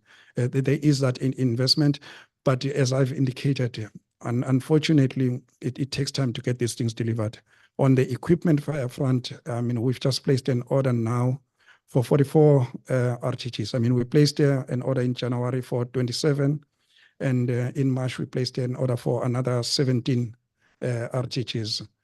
Those will be, 27 of them will be going to Cape Town. Sorry, 28 of them will be going to Cape Town, and the 16 will be coming to Durban in Pier 1. I mean, that is just over 2.4 billion rand that is costing us. So we expect the first batch of the delivery of that equipment early next year. And that is a part of this reinvestment in the terminals. And the good thing with us concluding these long-term agreements, it's a 10-year agreement in terms of the equipment supply and 20 years in terms of then the technical support, because it becomes important that the likes of Liba, in as much as we are the third biggest procurer of their equipment, they do not have the real technical footprint in South Africa. So they are unable to give us the technical support that we desire and that we expect from them. With this agreement is that they will then be developing a proper technical support in South Africa, technical skills, have technical engineers that can be able to support us. At the moment, you find when we do have major challenges, they have to fly in engineers from as far as Ireland and Europe to be able to assist us. So there's a lot that we expect that will, I mean, obviously something that is developing is going to take time to see the benefits of it. But we've already started. And the good thing now is if we need to place an order for RTGs or for a ship-to-shore crane or for a mobile harbor crane, it's just a matter of us getting the funds approved, then we place the order. We no longer have to go through this lengthy procurement process because that has been taken care of when we went out on an RFP to conclude these long-term OEM contracts. We haven't concluded it for all the equipment. I think we've concluded for most of the port equipment except the struggle carriers and I think empty container handlers. We've concluded it for bulk equipment. I think the successful days, one was Mezzo and other equipment as well. So we still need to conclude it for the haulers, which is quite critical for most of our operations, whether it's in MPTs, container terminals, and some of the other operations. So that is what we are looking at, you know. But the opportunity today that we have is to take you through what happened last year and what is the outlook like for the following year and what are we planning to do, and also get to then the input from yourselves. In terms of the turnaround plan, I mean, obviously we have targets, volumes. This is a logistics business and it's driven by volumes. On the containers is I indicated last year that our turnaround, our recovery plan was to achieve 4.2 million TEUs. For this financial year is to achieve 4.4 million TEUs combined throughout our ports. I mean, I've got other commodities there as well. For iron ore is 56 million tons that we need to export, and the autos is just over 800,000 vehicles that or units that we need to import or export, and other commodities. But this then obviously we work together with our sister company, a sister OD, TFR, to ensure, because on bulk specifically, we want to move that on rail, and it's moved on rail, especially, for example, for the terminal like Saldanha IoT. It's purely a rail. If rail is not able to support that, then we will struggle to achieve this target. So there's a lot of collaboration between ourselves. Just as I'm busy with the team with the recovery plan, there is similar exercise happening with the TFR on the other side, as well as TNPA. I mean, they provide us with the marine services. We need them to be able to move in the vessels in and out as soon as we finish them, and so that you keep the port operating. And there's a lot of work and support that we're getting from them as well.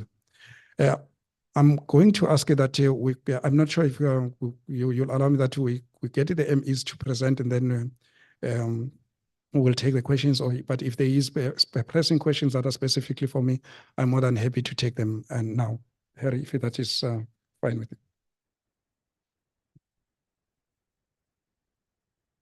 Thank you, Jabu. Thank you very much for comprehensive overview. Is there burning questions, or can it wait till the panel discussion? We're running a little bit out of time. Is it absolute burning question? The panel discussion will be at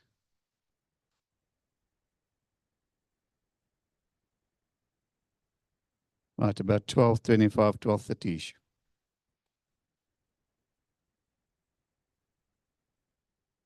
Fine. Thank you.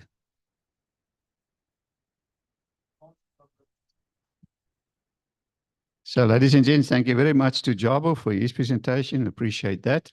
Comprehensive overview. Sorry, we have to manage your time carefully here.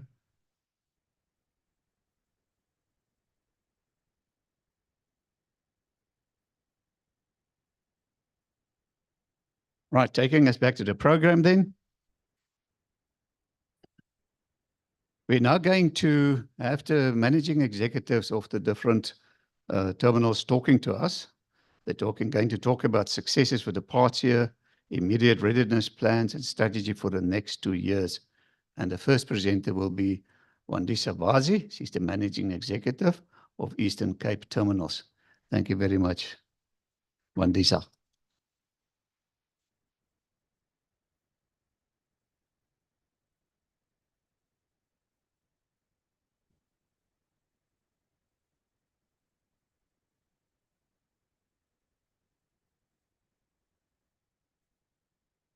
Morning, everyone. Thank you, Harry.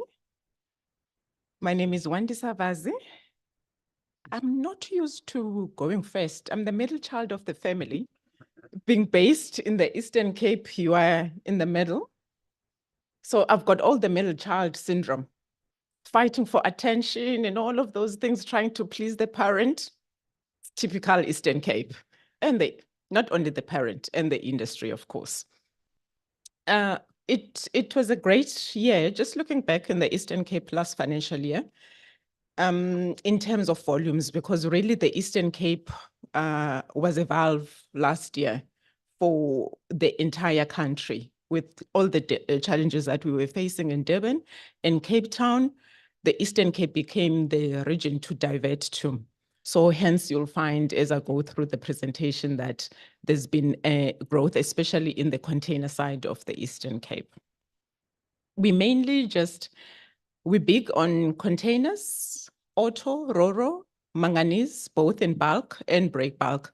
Those are the 4 main commodities that we handle in the Eastern Cape. There is a little bit of here and there break bulk, but really in the main, those are the 4 main commodities that we handle.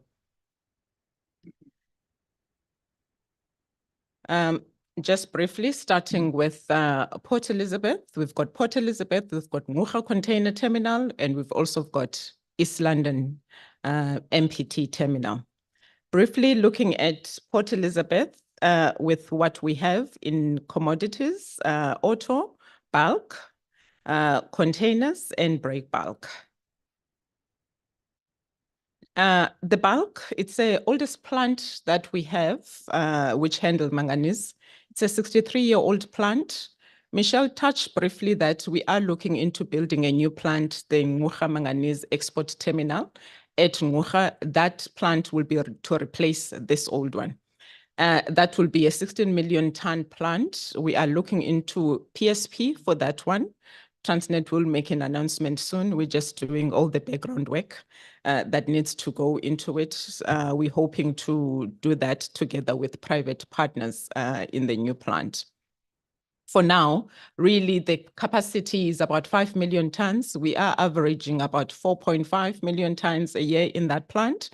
And mostly the growth in the manganese space has been in the MPT because of the nature of the plant being old. We've seen as much as MPT, we had anticipated that the capacity will be 2 million. We've seen an average of about 6 million because of what is happening in the manganese space.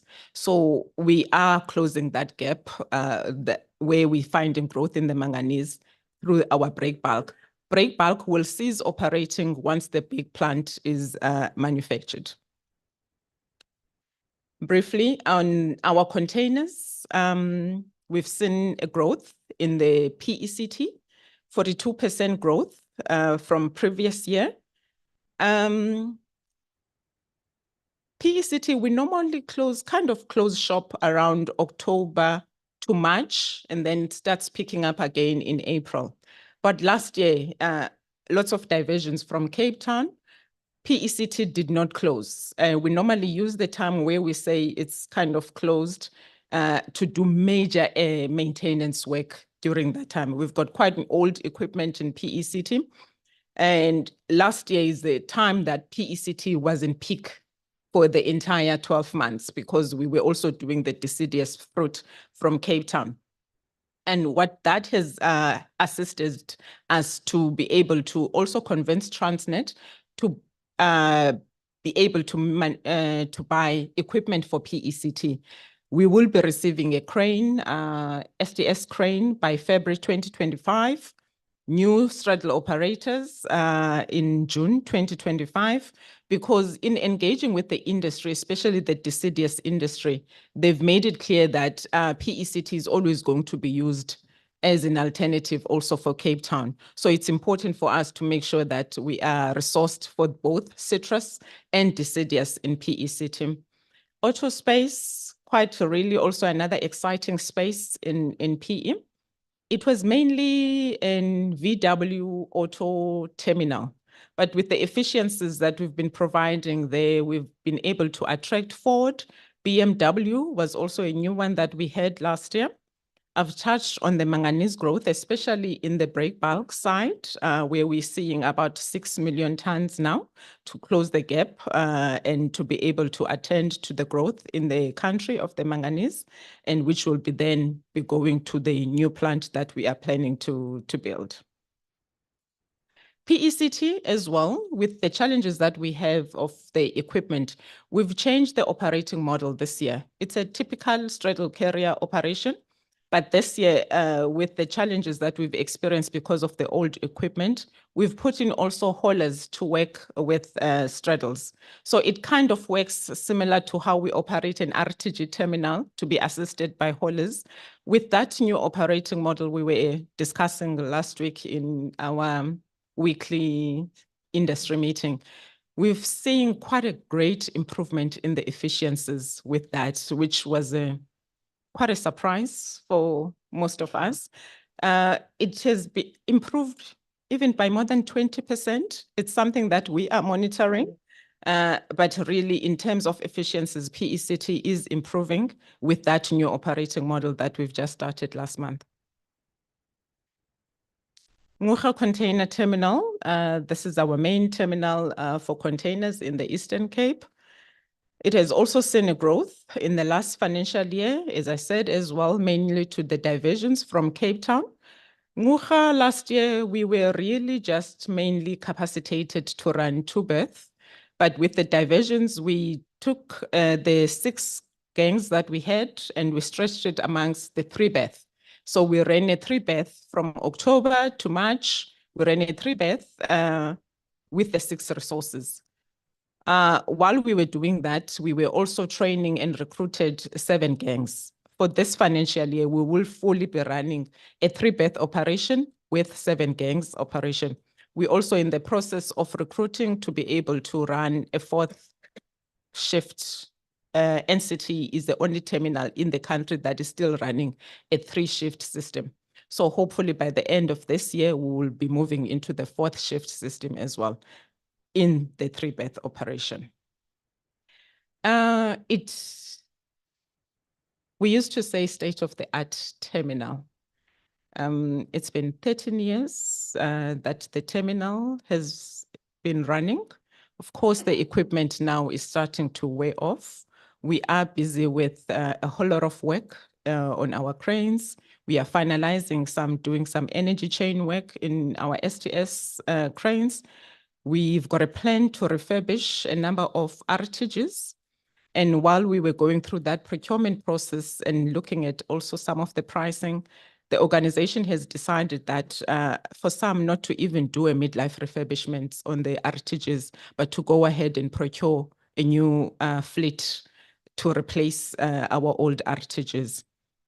A lot of work also is done on our RMGs, which is our rail-mounted gantries that we're doing. So it's in midlife. We went through a phase because NCT together with DCT went out on PSP. Unfortunately, NCT was not as lucky as DCT to be able to find a partner. So now we have to go through and invest extensively in that terminal. East London, nice little terminal that is really, it used to fight for survival, but now it's really one of the best terminals that we have. It's mainly in the auto space servicing MBSA. East London has grown, and now we've even managed last year for the first time to introduce manganese in East London. In terms of equipment, it's really quite stable. It's been able to service all the commodities that it has. We are looking into having a PSP in the grain elevator side of that terminal. So that should also be something that is going out on the market quite soon. Just a little bit of summary of our previous year.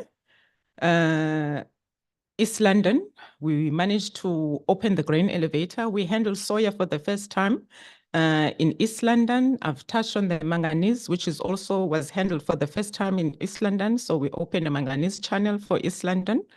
PE Auto has always been, together with East London, one of the most efficient terminals that we have in the country. Also, transformation is quite big for us in the Eastern Cape. We were able to run a shift managed and executed mainly by females in August. And also Eastern Cape was named one of the best terminals in the country last year. Thank you. And I think I'll go with what Jabu said. If really there isn't anything burning. Sorry, Harry, I'm taking over now. I'll take the questions later, if that's fine with you. Thank you so much, Wandisa. Really appreciate this beautiful overview. We've got some gifts for our presenters, which we'll hand over a little bit later to you guys. Thank you very much for that. So, ladies and gents, let's have a look at our program.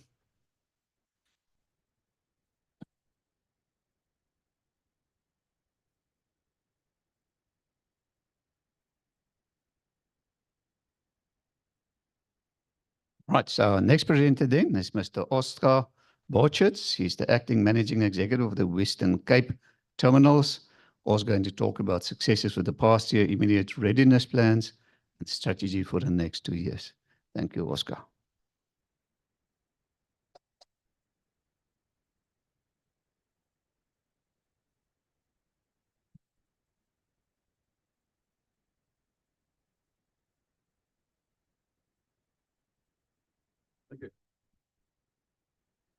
Thank you, Harry.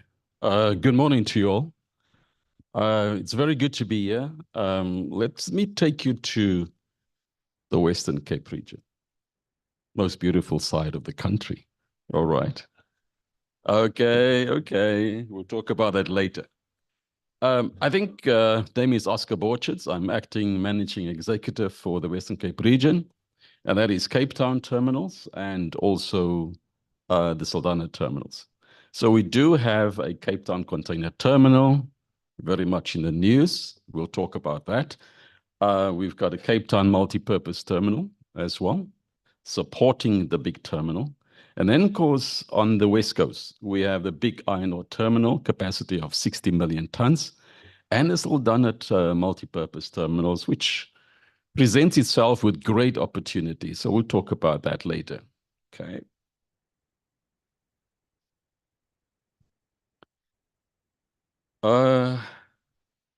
Now, who can beat that view?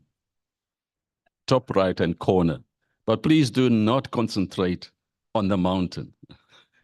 Right underneath there's a terminal, okay? And then, of course, you can see the multi-purpose terminal. And that's been segmented into a container terminal and, of course, the break bulk terminals. On the right-hand side, you've got a Port of Saldanha, and really 2 ship loaders, 4 stacker reclaimers, but really churning about up to 5 million tons of iron ore per month. And then right underneath, you have the Saldanha terminal that, as I said, presents some really, really good opportunities. Cape Town Container Terminal, we've really had a really challenging time. And I believe now is the time that we're bottoming out. We're seeing some real green shoots coming through. We had a really trying time during the last few months with the exports of the fruit exports. We're also doubling up with wind delays that we haven't seen before. So in total, we obviously lost about 2 months of production time, operations time, during 12 months. So you're effectively left with 10 months. So I think with that comes to play that we really had to work together with the industry, with role players. And I must say, I want to say thank you for everybody who came on board. We had daily meetings.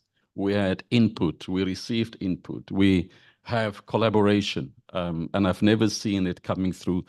Everybody wanted one common vision. And I think we're going to build on that. We started to build on it through the NLCC, late night calls, night meetings, you, Anita, pushing us. But the fact is, and this theme is so appropriate, stronger together. Because right now, you sit with it as a terminal operator, right? But there's so many other parties involved that can make the difference. So this theme is, Harry, Willie, it's so appropriate, stronger together. And we've seen that coming through. So it's a purely installed capacity of 1 million TEUs. We haven't touched that. We just did about 600,000 TEUs last year. And this year, we are targeting, obviously, to move that up drastically over 700,000 TEUs. If you look at the Cape Town multi-purpose terminal, it's got a capacity of 90,000 containers. We've done about 3-4 years ago over 100,000 TEUs, break bulk about 600, and we do containers. Well, how we see it and how we're repositioning this particular terminal is to supplement and complement the big terminal. We've done some manganese ore, but we'll talk about that right now in the next slide, what the initiatives are for this particular year.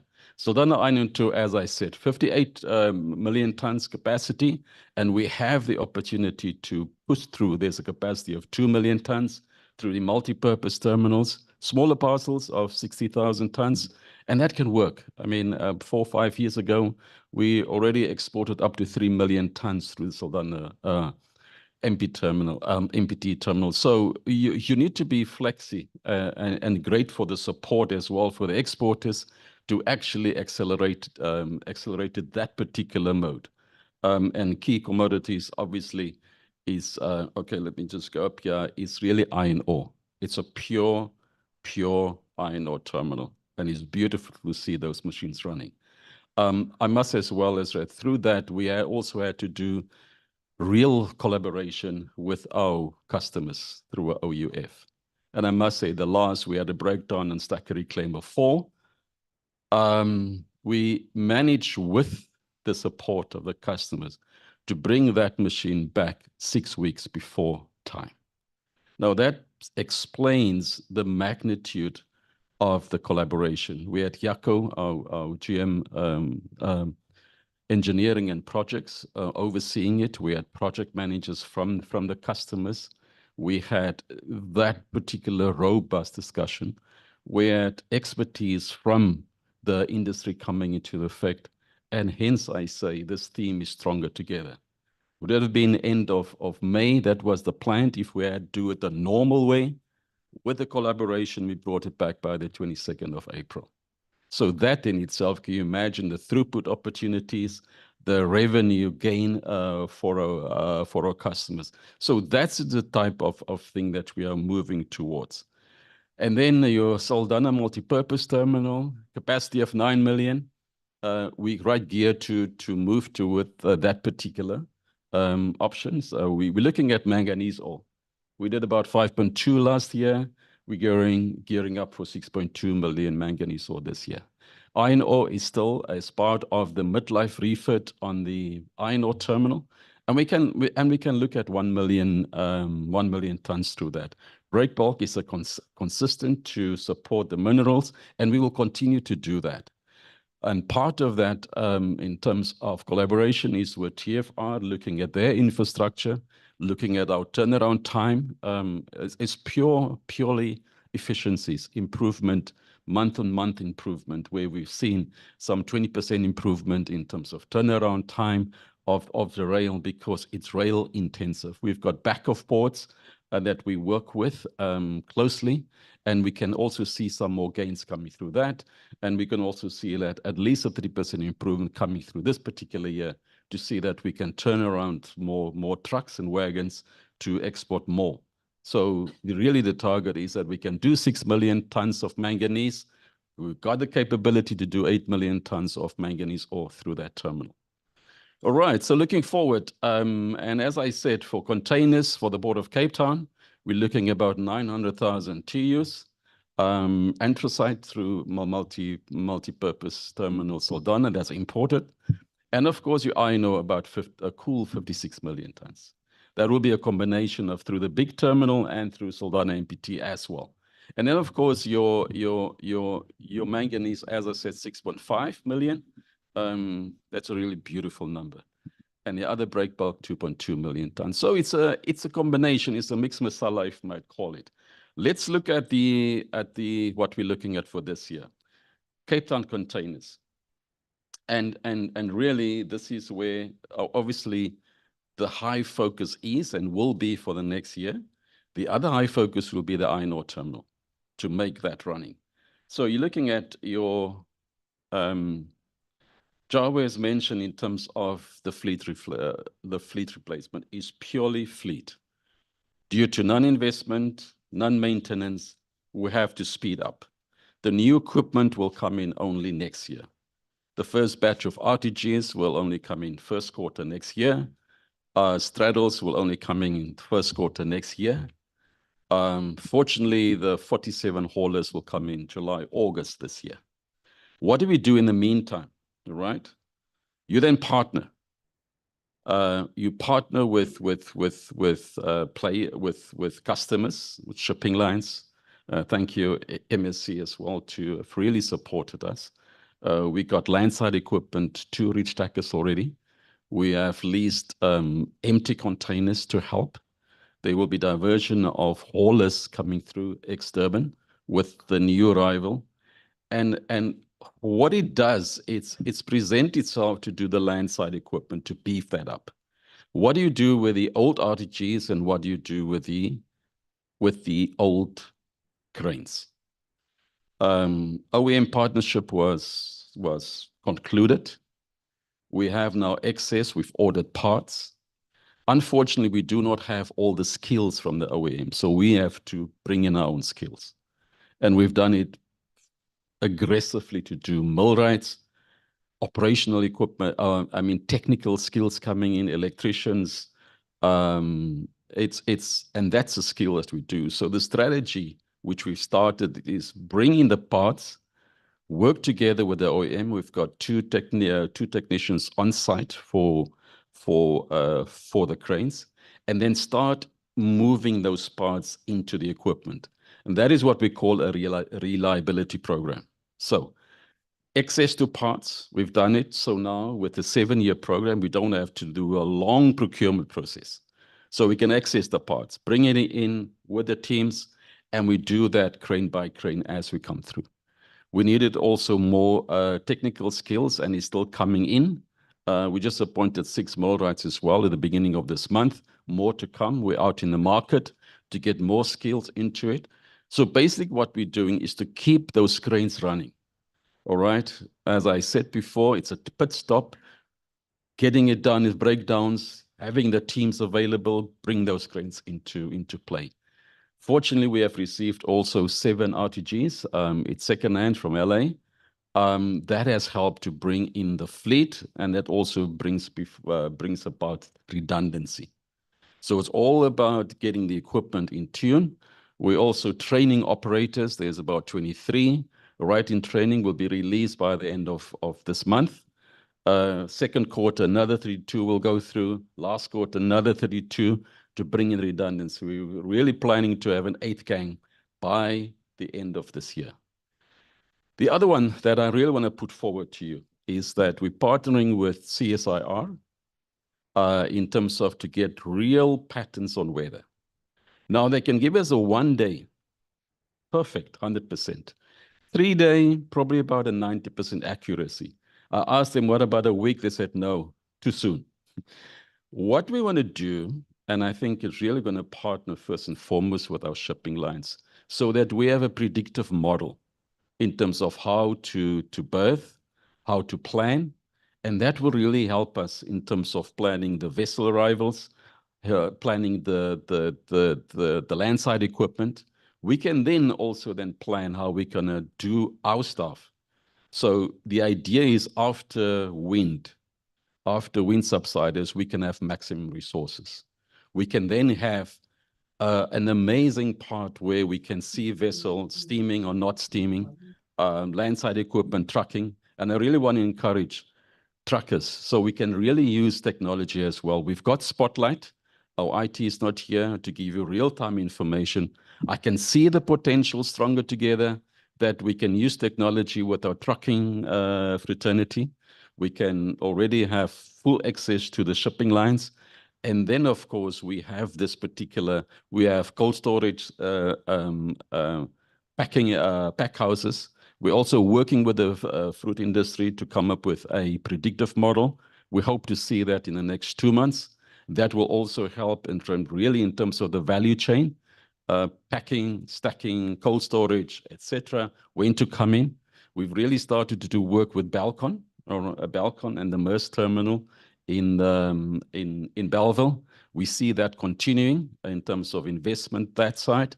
Also from a Balcon side to have at least 3 trains running, which also helps with wind, because that means we can store, we can pull as required, pull on demand.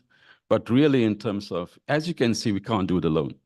So the ask is as well, let's work together in terms of how best we can do it. We will help with the technology. We will facilitate. The appetite is real. So I see that is really a way forward. And I think I've touched briefly on it in terms of NLCC. The back of ports, I've touched that on the Balcon. We currently right now in terms of looking at value change in terms of fruit exporters to prepare for the deciduous by October, November. So we do foresee, we're quite excited about that so that we can understand, plan better. And then of course, in terms of our resources, we can't do without technical skills. We really had a shortage of manpower. And what we found that we thought we could have access to more skills from the OEMs, but they have a footprint worldwide. So we need to work with what we have. All right, and then Cape Town MPT, this is a star in the making, I believe. We have 2 new reach stackers. We'll be deploying that in the next 2-3 weeks. It's already there, the first one being assembled. The one will come in in the next 2 weeks. And then we will definitely have an extra 4 reach stackers. We are going to deploy 5 of those haulers ex-Durban next month. And then we're right busy now with a business case for 2 mobile cranes. What we do foresee, we're going to repurpose that Cape Town MPT for more containers, for more agri. All right. We want to reposition that manganese to Saldanha where it belongs. You have a highway through to Saldanha. And that is where we can see we can really get optimization. So it's really a repurpose, looking at a shed, demolish, flatten, and making it a what I would call combi, a mini terminal. Where we do see that is the fact is that we have two terminals, we can then respond to the demand. The demand is much higher than what we can achieve now. So that's the exciting part.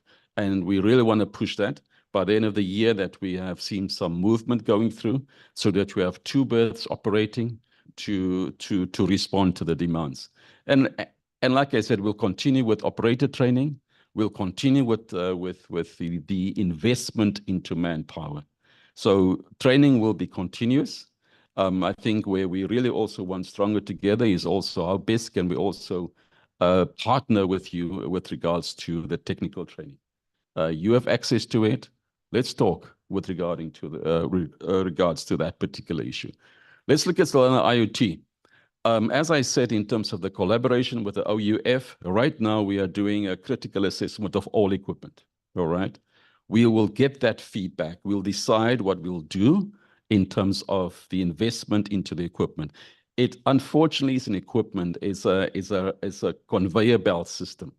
With TFR bringing it in, the rail coming in, we tip, we store, and of course we export. If the equipment is not running on a tippler, unfortunately we have two tipplers. With one down is 50% capacity down. There's no redundancy as yet until the third tippler is coming in. On the ship loaders, you got two. So you really need to a fine art of doing that. So as we will work with our OUF, we will bring in that particular expertise, work together with us, and we'll decide and plan forward which machines we are going to address. Stockpile levels as well. It is with TFR. We are working with TFR in terms of the tipping to have a seamless flow of operating, because there's a high investment into rolling stock and wagons. When we turn that trains around, we can generate more volume through the system. So it's up to us as well from this port side to tip in each and every time the wagon is there. All right, and I think it's, as I said, it's really equipment and collaboration with customers, with TNPA, with TFR, because that is what we all see. We've also had an exodus of skills. And right now we are pointing more technical skills. You don't understand, in fact, with the breakdowns, we want the machine coming back as sharp as possible. So we really want to work with you as well into that space of technical skills. Please, we talk. And then Solana MPT is that really in terms of, it's still a manual version. We've got two ship loaders. One ship loader is out. It will come back as soon as possible so that we can handle manganese and iron ore. So the beauty about this is that you can interchange those ship loaders. And as I said, it's in support of the big terminal. The demand is there up to 60 million tons. We need to match that demand. Unfortunately, right now we can't do it through the big terminal. Let's do it through the multi-purpose terminal. Also, on warehouse space, we're busy with the third warehouse. Should be done by 2026. And I think in terms of the railway, we're working with TFR to upgrade the railway so that we can actually have, instead of 15 trains, we can move it to 18 trains. With that brings about the extra 2 million tons that we can push through the system. And then, of course, the back of ports. Let's not ignore. The fact is that it's a beautiful system that we, I would call it a total system with rail coming down, rail being offloaded at the back of ports. We pull in as the vessel comes in. I see opportunities there in terms of the collaboration. We've started to work with them in terms of their investment. They already have invested faster turnaround time of rail. We can then pull in. There are some inefficiencies still in the system. We are working on that so that we can actually move the 6 million tons through that. And of course, positions. The fact is that, and as you can see, this is really, we've started to stabilize it, all right? You can see now it's investment time for this particular year. We also foresee that the growth will start this year. And we'll continue on that path because the basics are in place and will be in place. There's two things that I'm saying is that our investment in terms of equipment, we'll do that. All right. The second one is the collaboration and partnership with you. And I think we've seen the ads. There's some good technology. Let's work together. It might not be with us, but it might be with all the third parties. We can facilitate that in order to move volume through the system. So that's my story. If there's any questions, I think, all right, maybe I should move to Harry. We'll move it to the next session. Thanks, Harry.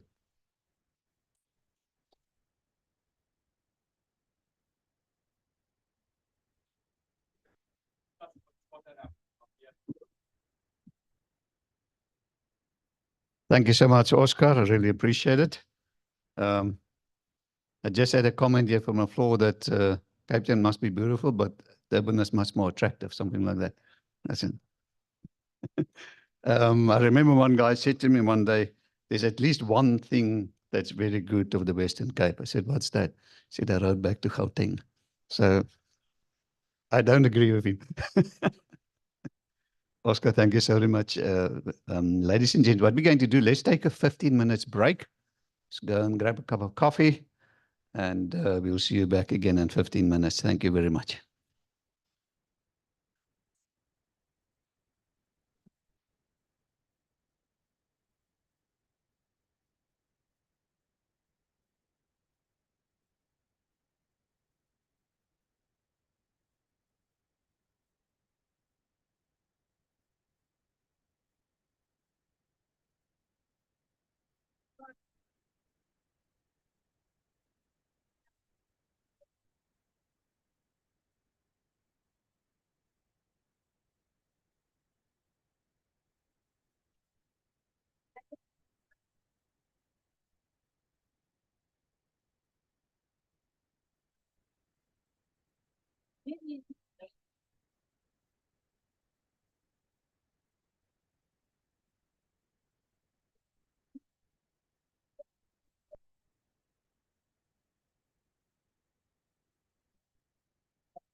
How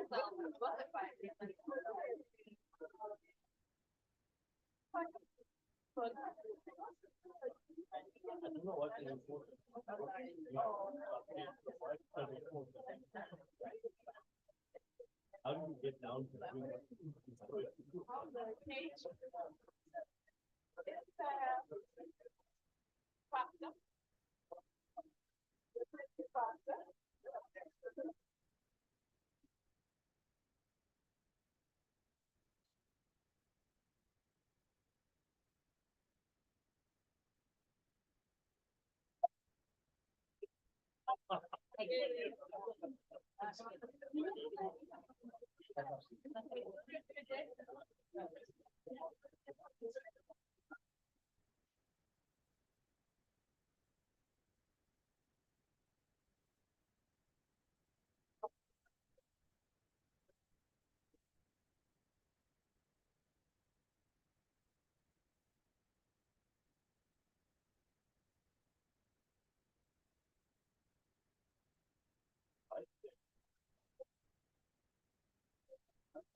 but we guys,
Ladies and gents, we need to start again, so please take up your seats.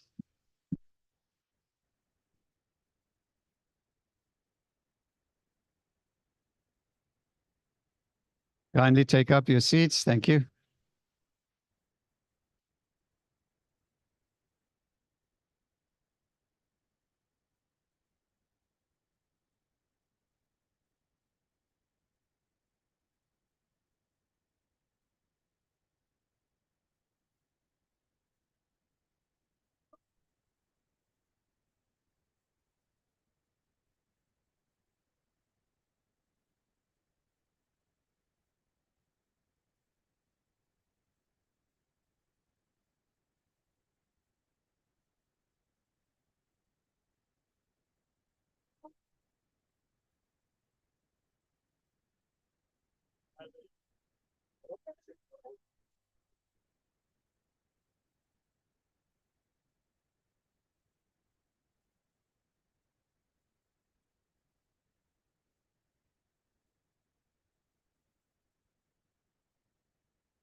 All right, we need to continue.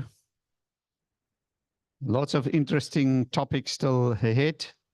3 great presentations and a panel discussion.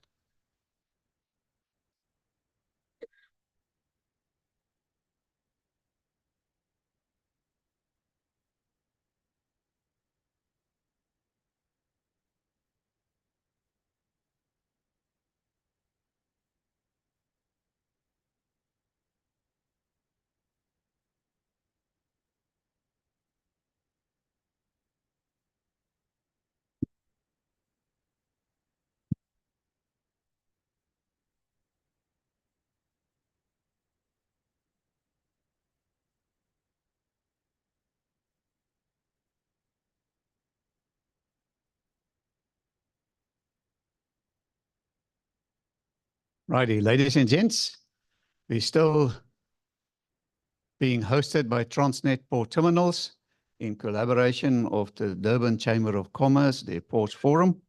Thank you very much for having us here, and kindly FNB is providing this beautiful venue and the catering. So we're grateful for them. Thank you very much again. And we're still talking Stronger Together. And the next presenter we're going to have is Mr. Earl Peters. He's the Managing Executive of Durban Terminals. He's going to share some more about Durban. Thank you very much, Earl. Thank you, Harry.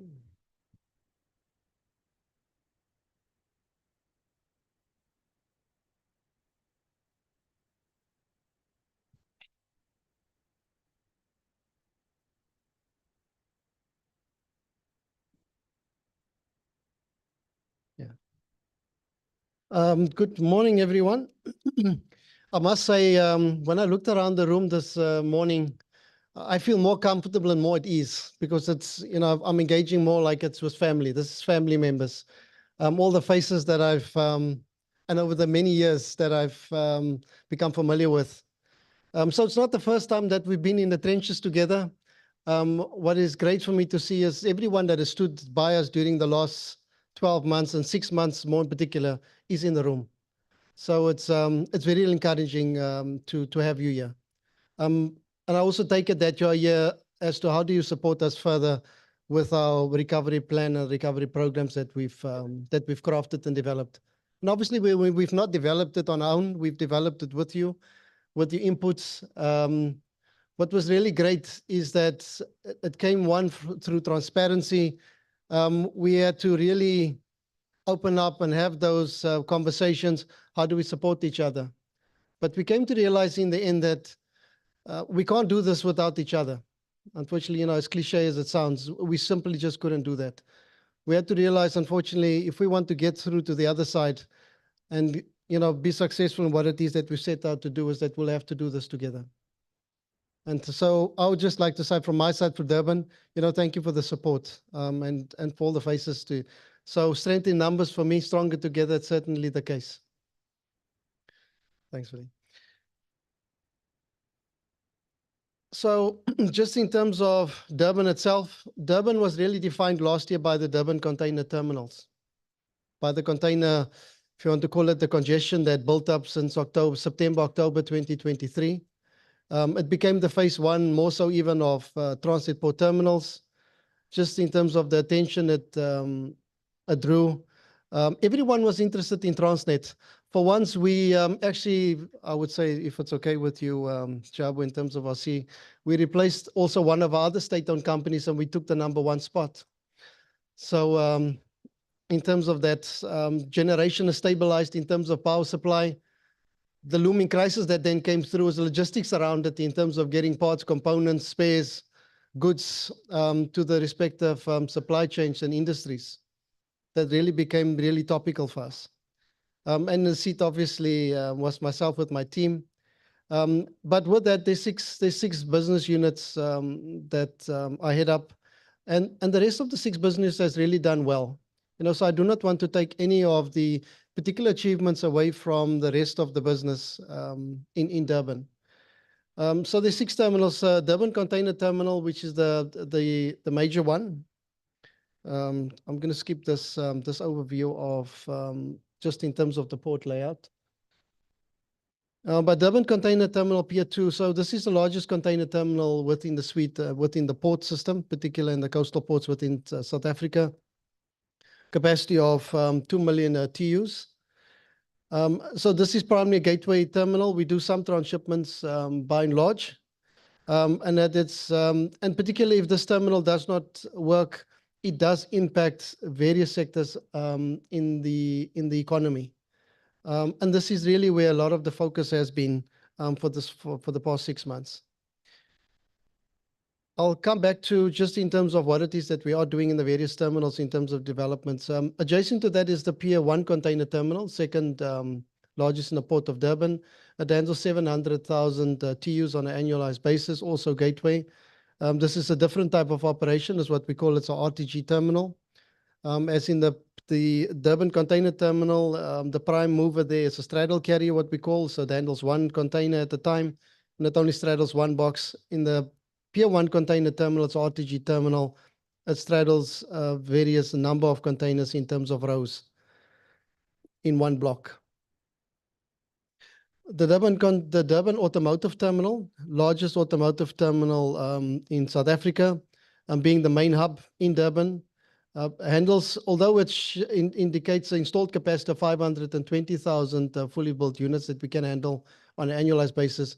We managed in the prior year, prior to that, we've handled 620.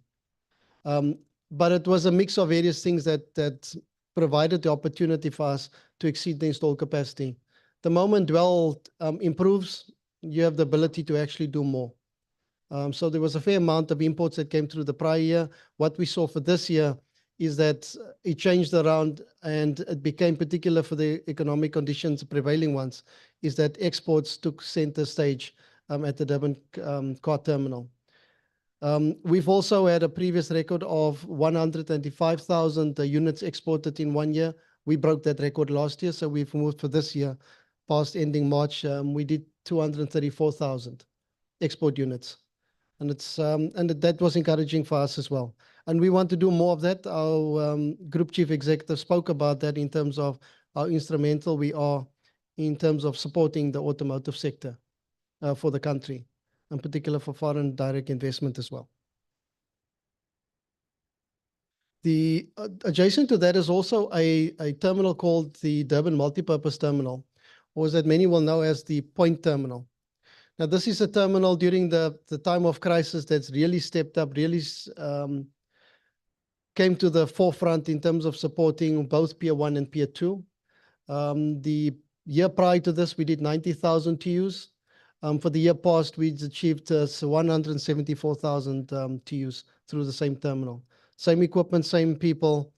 And it just shows there's significant opportunity for us. We are targeting for this year 240,000 TEUs.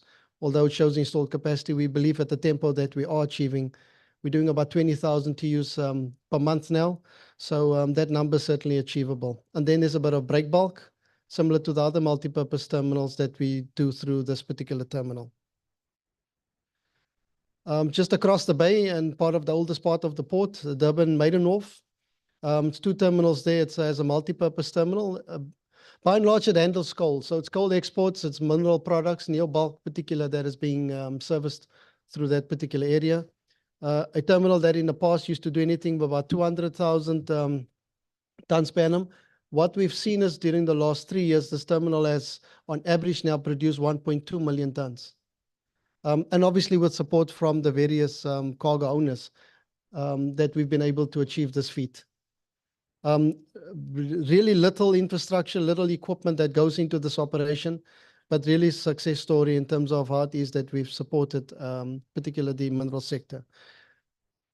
We see that obviously we see the same happening for this year as well. We are target again for between 1.2 to 1.5 million tons through that particular terminal. Then the second largest agricultural terminal in the Port of Durban.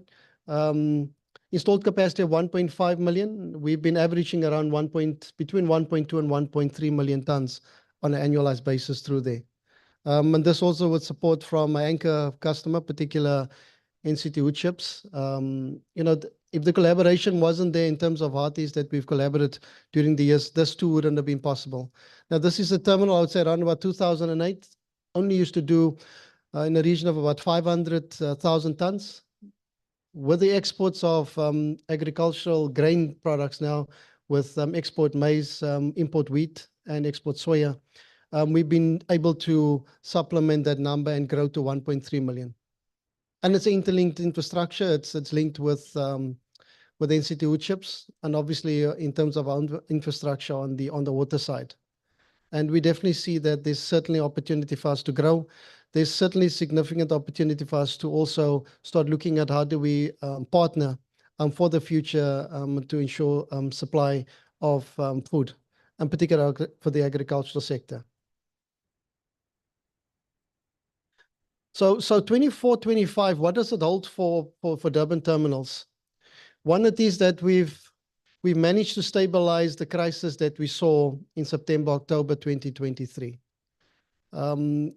There was a ramp up of vessels, started in September with 3 vessels at anchor. It built up to 8 vessels. And I think by week 4, we were sitting at 23 vessels at anchor.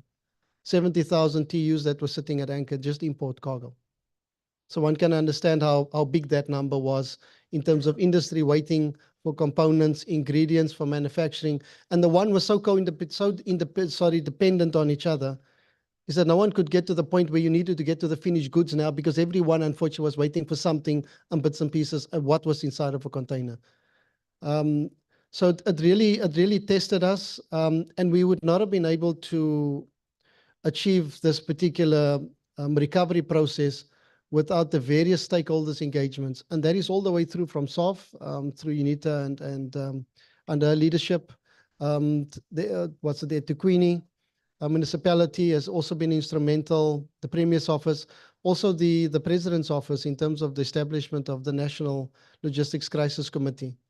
As much as it's called the Crisis Committee now, I think we're starting to migrate out of the Crisis Committee, but one of sustainability. There's definitely some great developments coming at improvements, areas of improvements that we've identified jointly in terms of how do we make it a better port system. Because what we've learned in Durban, we are now starting to replicate in other areas of our business and also into the port system. So we're starting in terms of how do we cross-pollinate into the various regions now. So that the benefits, we don't have to redo this exercise across the different, but we can certainly see in terms of the efficiency improvements by adopting of the approaches that we've identified at Durban, we can certainly implement. And Oscar mentioned that as well. That is a case in point in terms of how we've stepped out of Durban, stepped into Cape Town in order to achieve the same. And these were really the 2 hotspots. Just in terms of the outlook for Durban terminals, 2.6 million containers for this next 12 months. What we've managed to achieve with the challenges that we've had, we've beaten the prior year actual performance by 2%.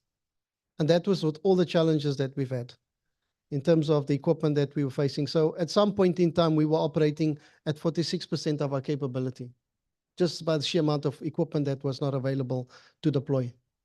And the team is yet, through support from various stakeholders, we were able to manage to get ourselves through a reefer season, get through in terms of the contractual volumes, and we've really missed that target by about 73,000 TEUs. That's essentially what it is that we've missed. Vehicles, we're still on track in terms of keeping abreast of what's expected, particularly from the automotive sector in terms of imports and exports. Efficiencies at the right levels. We're starting to move into a seamless driving service now. And what that allows us to do is we've now been able to jump from 150 units per hour, and we're touching on anything between 200 and 300 units per hour.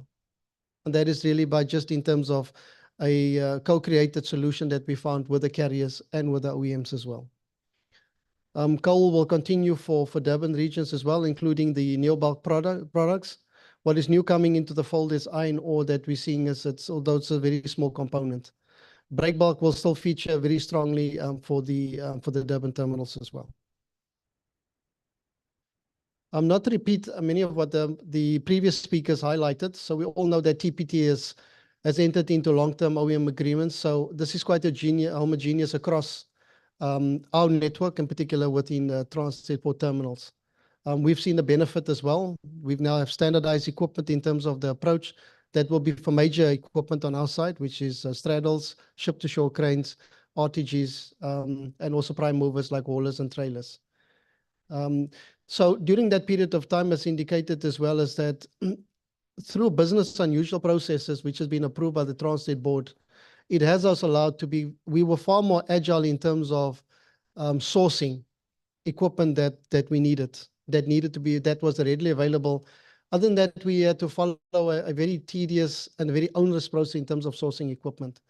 Our customers has really stepped into the space where we were jointly sourcing equipment, looking at opportunity, where's equipment within the network globally. And that has really assisted us, particular for the success for the MPT in Durban. And we will continue working closely with them as to how it is that we augment the fleet within the respective terminals. New equipment coming in for the Pier 1 container terminal, 10 RTGs coming in. That should be first quarter of next year. We are looking anything between October and February next year that will come in. That will then take us back up to at least a fleet strength of 25. We're currently operating in a region of about 13. Straddle carriers, as what the C has indicated, we also now very close in terms of finalizing the process in terms of ordering, and that will be for 36 straddle carriers for the Durban container terminal, just to augment that as well. Haulers and reach stackers, that has now arrived. So that is really also assisted in terms of what do we do in the interim before the straddle carriers come, because we had to change a bit of the philosophy as to how we operate. So instead of using a straddle carrier, we're now using haulers and trailers just to at least to convey, at least transport containers between the stack and the vessel.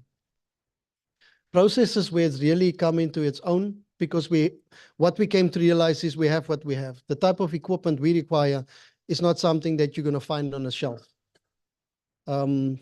There's production lines and OEMs produce them, and it takes a fair amount to manufacture these type of equipment. As Jabu indicated, 18 to 24 months. So extracting value and optimizing of what we have, we've used various tools. One is particular through the NLCC, working closely for a very structured process that we've been driving through, that's been led by UNITA and the team. We've also brought PIP processes in terms of productivity improvement plans, different tools like Lean. We've introduced an operations excellence center, which has accelerated the decision making in terms of where do we extract value, what do we need to change, where's the wastage in the system, and what do we need to focus on in order to move the dial with existing infrastructure and equipment that we had and people. The World Bank report has also been very useful. There's new learnings that came out, recommendations that came through. We essentially implemented 78% of that now, and that has certainly assisted us in that.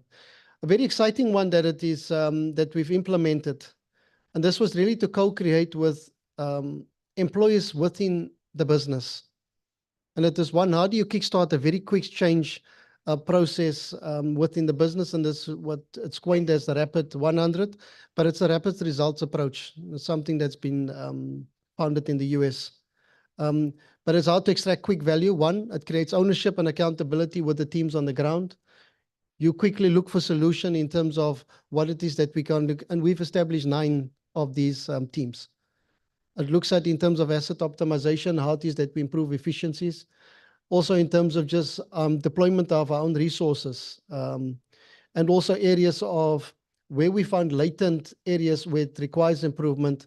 The teams have really demonstrated to us, with us stepping into that space, that they found solutions for that, and very quick ones.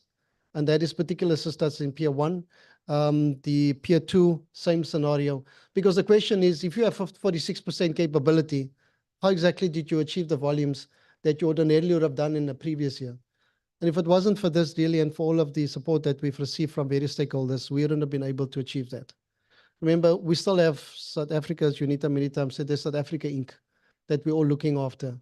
What was great, it wasn't a finger pointing in terms of who's to blame, what we've not done in the past. It was really getting around the table in terms of what do we implement now. And it was really in the short term. It was a 6-month program, 12 months and 18-month program in terms of that it is that we've looked at in terms from a horizon point of view. Are we ready for the citrus season? The answer is yes.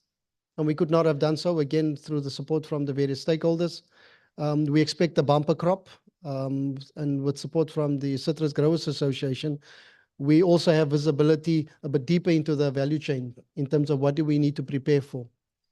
So this is information that will happen on this information that will be coming through on a daily basis. We've established now a particular structure for this period, also for the citrus season, that will just augment in terms of visibility, but also just specific focus in having a successful citrus season. Automotive will continue. What we're seeing is there's opportunity for coastal shipping in terms of how do we move units around in the country, because units are produced in different areas, in different regions of the country. What we do know is that there's not enough road carriers in terms of moving vehicles around. So we also needed to look at something a bit more innovative in terms of how do we get sheer mesh in terms of moving what has been produced to the various centers in the country. And then it's not limited to Durban. Durban being a hub, but there's certainly opportunity in East London and in P in order to replicate the same. The digital processes, one of the pillars for Transnet is a digital pillar. We've also now moved away from a manual process in terms of how we identify how we stack units in our yards. It's got a barcoding system, so we know exactly now where units are. It assists us with the planning of units. Exports can be very difficult, particularly if they are mixed. Imports in terms of collection, and this is really come to the fore. So it's we also now ramping up for electric vehicles in terms of that, which is the compliant terminal.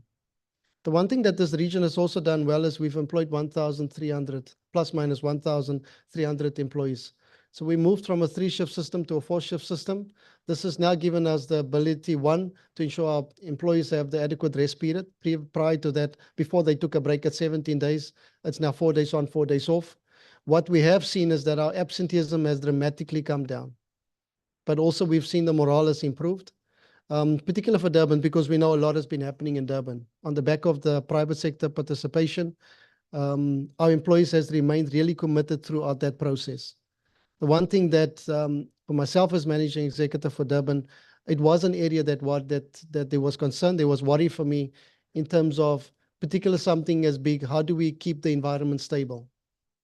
So the union leadership has also, and I must give credit to them, has also worked very closely with Transnet in terms of ensuring that we deliver on the mandate, in terms of ensuring that we move goods and that we keep it stable.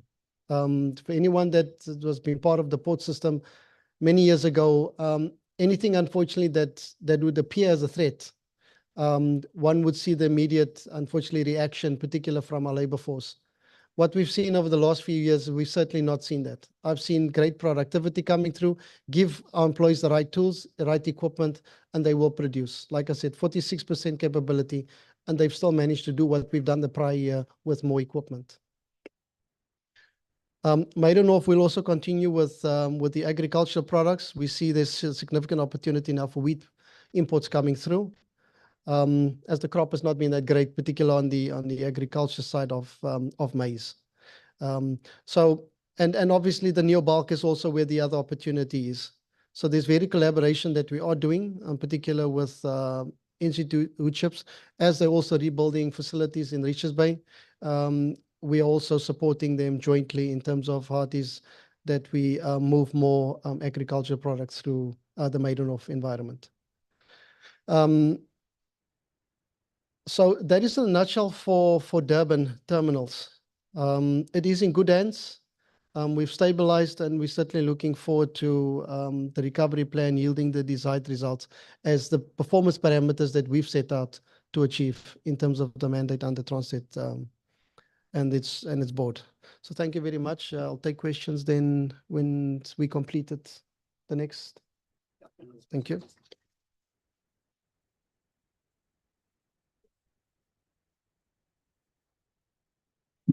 Thank you so much, Earl. Impressive pipeline of initiatives to cater for the demand. Earl, thank you very much for sharing with us. All right.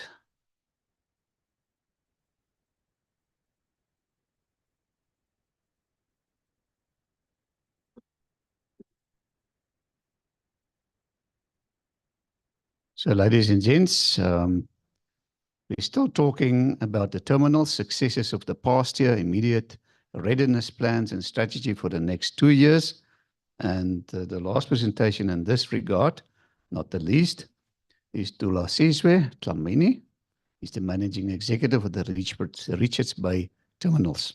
Thank you very much. We're looking forward to this presentation. Are you looking forward? Yes, very much so.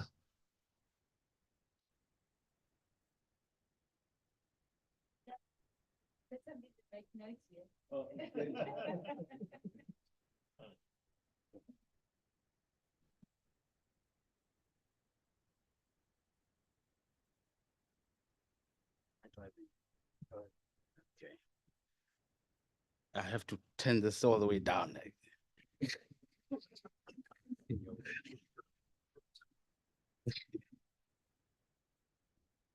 Good morning, everybody. Morning. My name is Tula Sizwe Dlamini. The short form is Tula, so I'm supposed to be very quiet and not say much yet. Well, I'm going to take you through Richards Bay Terminals. Okay. There we know.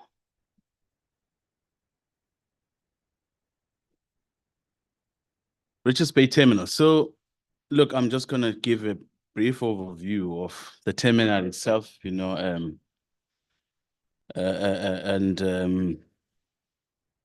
and really what this terminal is all about. So, Richards Bay Terminal is, you know, I heard Cape Town is the most beautiful, Durban is the most attractive.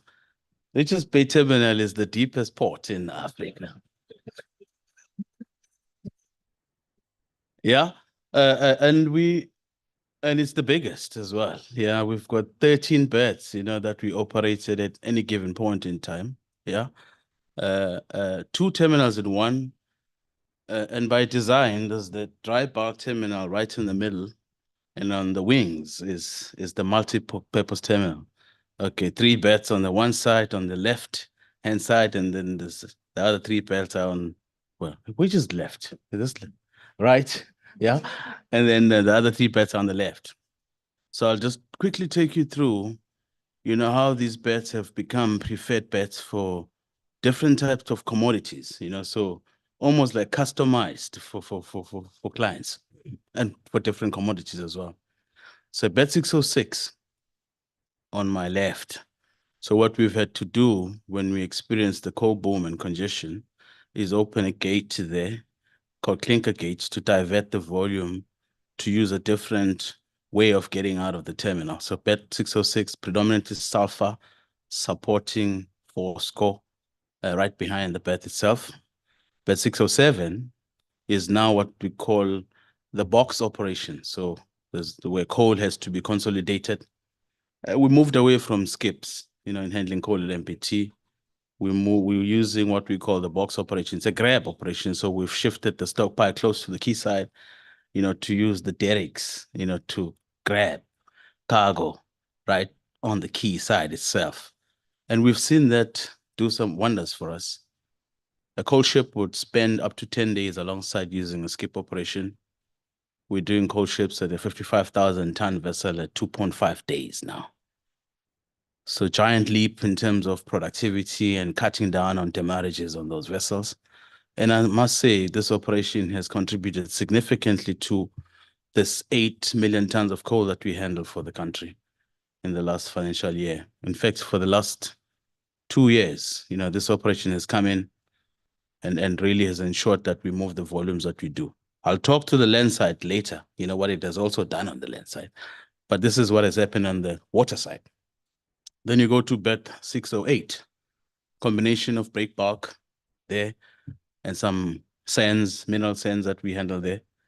And then when you turn the corner to get to berth 609, berth 609 is almost a dedicated. I must be careful what you know, when I use those words now. So it's a preferred berth rather for South 32 in the main. Yeah. Okay, that's where we handle alumina equipped with ALISA and the conveyor belt that runs just outside the terminal. and goes into silos, and then from silos it runs with conveyor belts into the aluminium smelter from the berth itself. Okay, that's bed 609. And when you turn the corner into bed 601, that's where we have the mobile harbor cranes, the Liba, handle predominantly coal. Yeah. And then you go to bed 702, predominantly AMSA, berth, import, and it's equipped with ship loaders. Now, this is the berth that was affected by fire, still remains affected, but we've managed to introduce a contingency operation, you know, that sort of matches the tempo that we used to have with the conveyor belt in place. You know, so we've had to come up with smart ways of handling coking coal in the main at bed 702. One ship loader, and sometimes we deploy a second gang using a mobile harbor crane to increase the output of that berth. Going to bed 703, right next to 702, is where we handle magnetite. Where's Alex? Yes. Okay, so predominantly ring fenced, you know, to magnetite. That's bed 704 actually, right? And then bed 703. So between 703 and 704, you know, the interchange between chrome and magnetite. So sort of ring fenced for those two commodities. When you turn the corner, bed 801, predominantly for RBTG coal, predominantly, right? Connected to via conveyor belt to a back of port RBTG operation. There we go. Yeah, well. Oh, the wind is blowing. Okay, how's that now? Much better. Okay, sure. I mustn't move as well.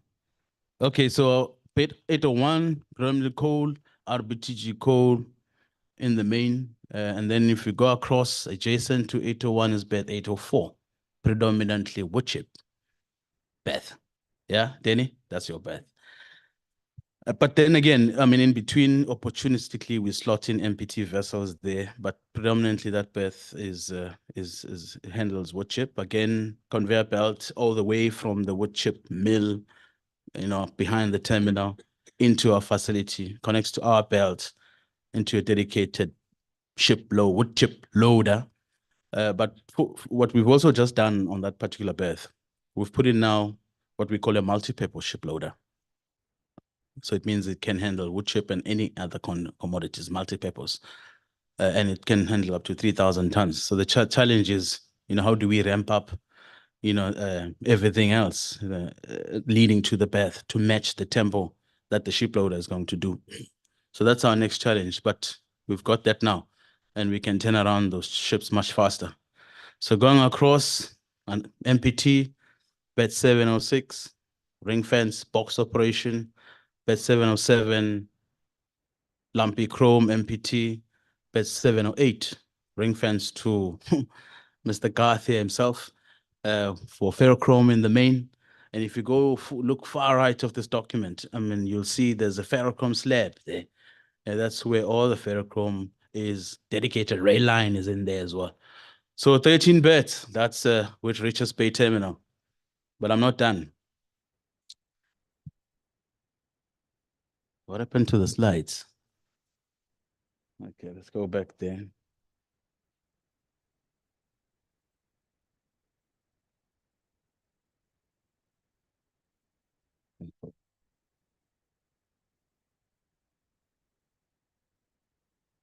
Right.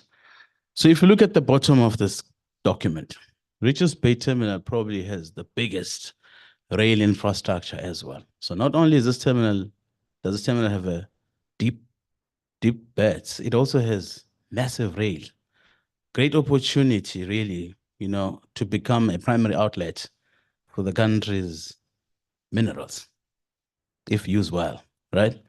We've got state-of-the-art ship. I must be careful now. State-of-the-art tipplers, one dedicated to chrome and one for tippler 1 is for chrome, tippler 2 is for magnetite in the main. Opportunistically, we put in coal trains in there, but in the main, those tipplers are for chrome and magnetite. Those are strategic commodities. Not only does it have that kind of infrastructure, it also has a number of rail sidings. quite a number. And if I can count to up close to 10 sidings, over and above the tipplers that are there, to accommodate trains. Now, when Richards Bay was in the news for trucks, it's amazing. If we have so much rail infrastructure, how is it that we're on the front of the newspaper? Because of road trucks. Yeah, so we're built and designed for rail. Now, suddenly we had trucks. Now, there's no roadway for trucks there. There's not even a truck staging area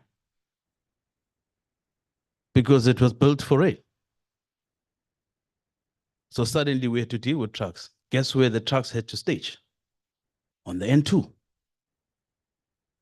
So we've responded to that. We're busy concluding a staging area. We'll take about 350 trucks if we push it. By the end of May, we'll have the first staging area for TPT, Richards Bay Terminals, that we're building.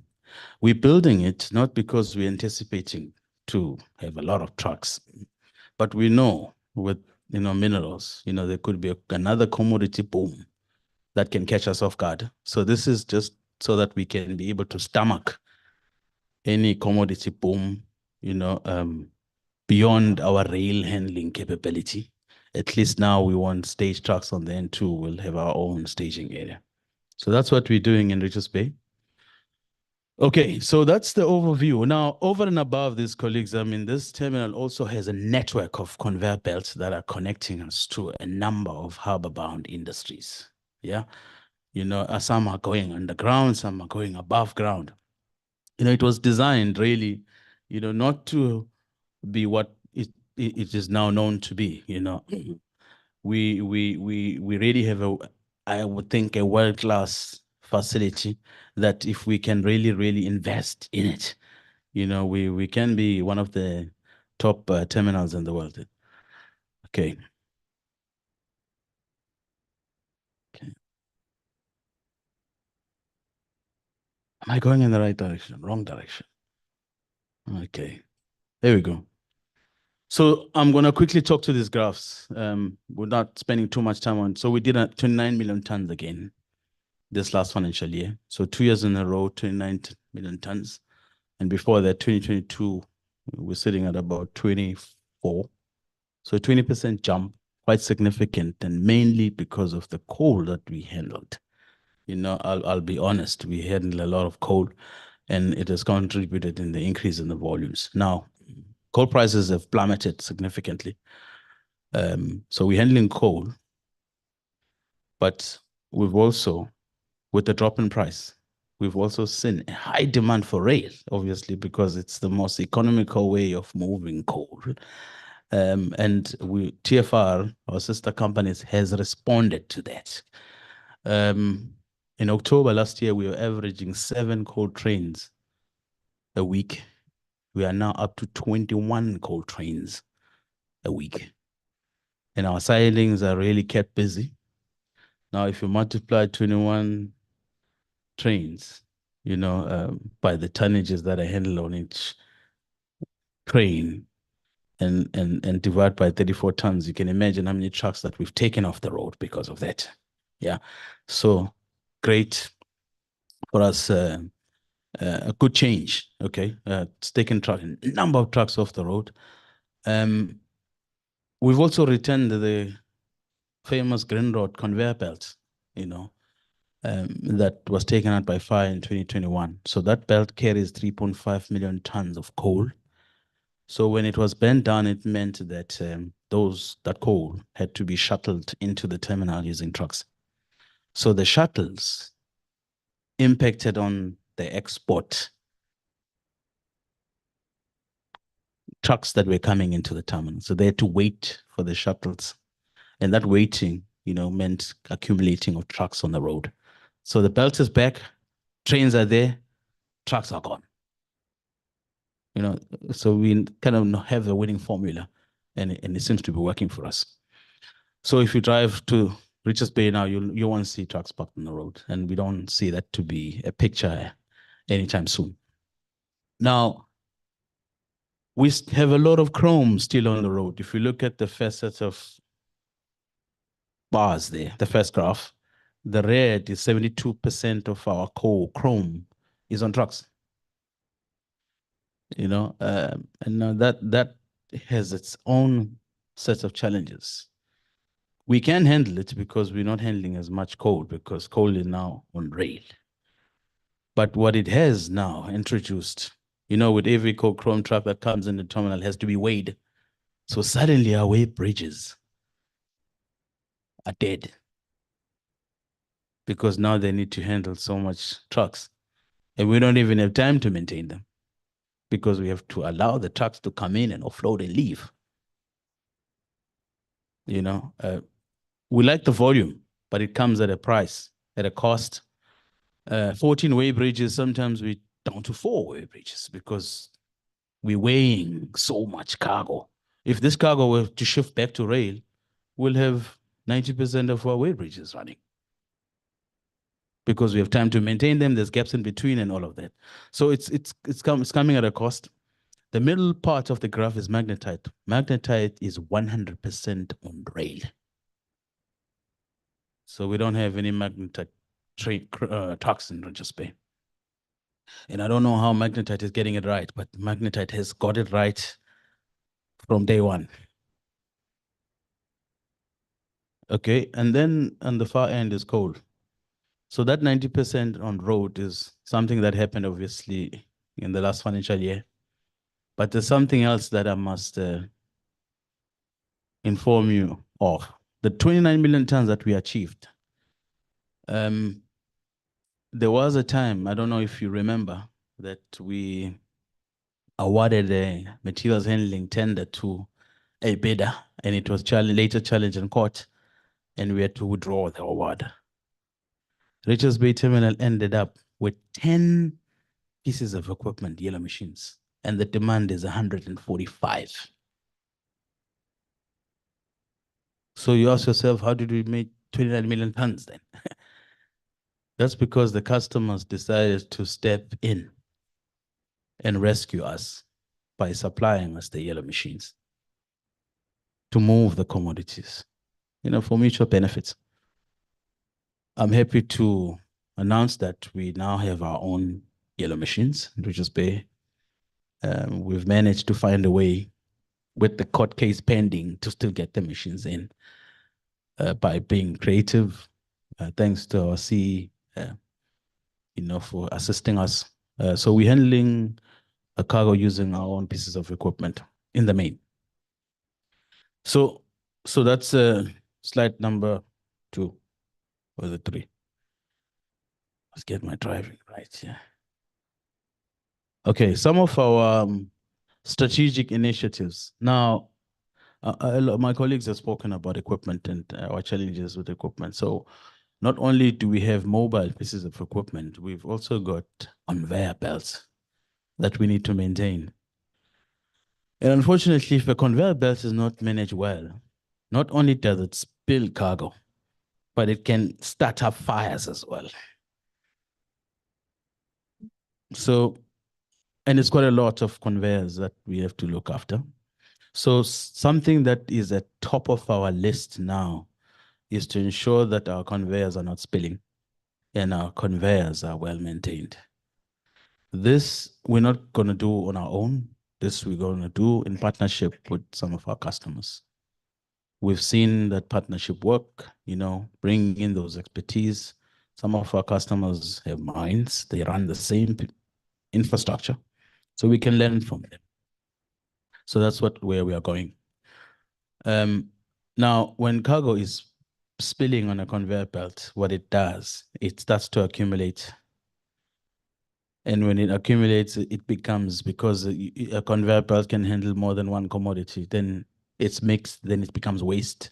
And we have to dump it, and it costs us money to dump. You know, and it can go into millions and millions of rand. So keeping our conveyor belts working and not spilling saves us costs as well and takes off pressure off our bottom line. We've got the multi-purpose ship loader at 804. We've spoken about that. We're putting in another conveyor belt. So we are gearing up, you know, to have more firepower on the quay side. to handle more volumes and turn those ships much faster. So definitely we will achieve more than 29 million tons in this financial year with that machine coming on stream or being commissioned. I think the trial is next week, if I'm not mistaken, the first trial. So we're going to have a trial vessel, commissioning vessel, and we'll handle wood chips and more wood chips and other clean cargo there, Danny, to avoid contamination. Okay, at the bottom here, obviously strategically, I mean, Richards Bay Terminal, looking at the potential that I've mentioned earlier, we have to respond by investing in the infrastructure. Yeah, because I'm told there's 70% of the world's reserves of chrome and magnetite in this country. So we must become a primary outlet. And for us to become a primary outlet is to invest in infrastructure that can move the cargo. So mega chrome terminal, and this might mean partnerships and PSPs. So we're investing a lot of time, to understand which is the best mechanism or formation that we need to establish, to have this investment injected into Richards Bay to move the cargo that we need to move. Okay. Yeah, the rebuild program. So the Fosco belt is going to be awarded by the end of next week. So we'll have a contractor on site to rebuild that belt. The chrome belt, the cold belt is back. We'll award before month end of May, the AMSA belt, and then construction will start there as well. Before the end of this year, we'll have all the 3 belts running again. Yeah, so then we are back in business fully in Richards Bay.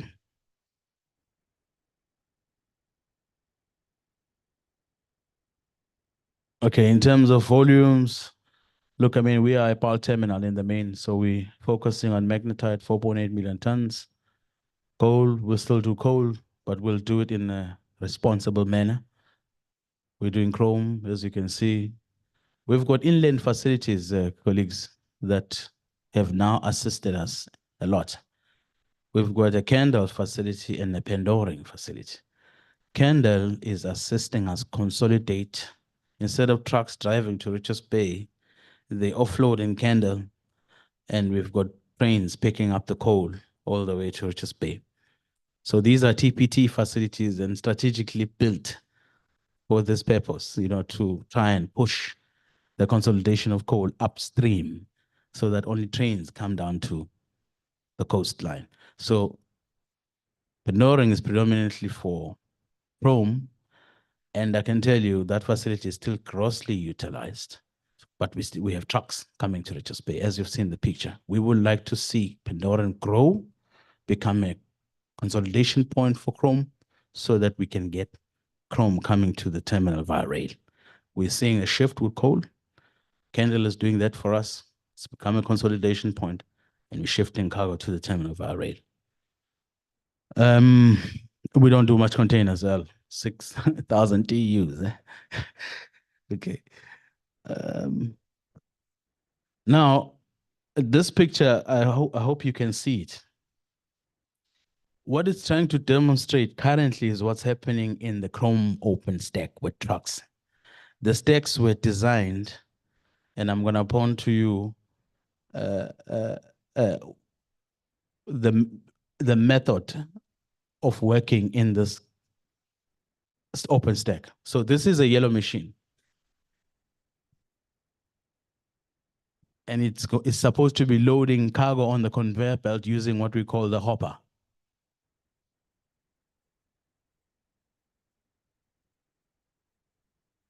But this yellow machine has to negotiate trucks that are coming to offload on the same chrome stockpile.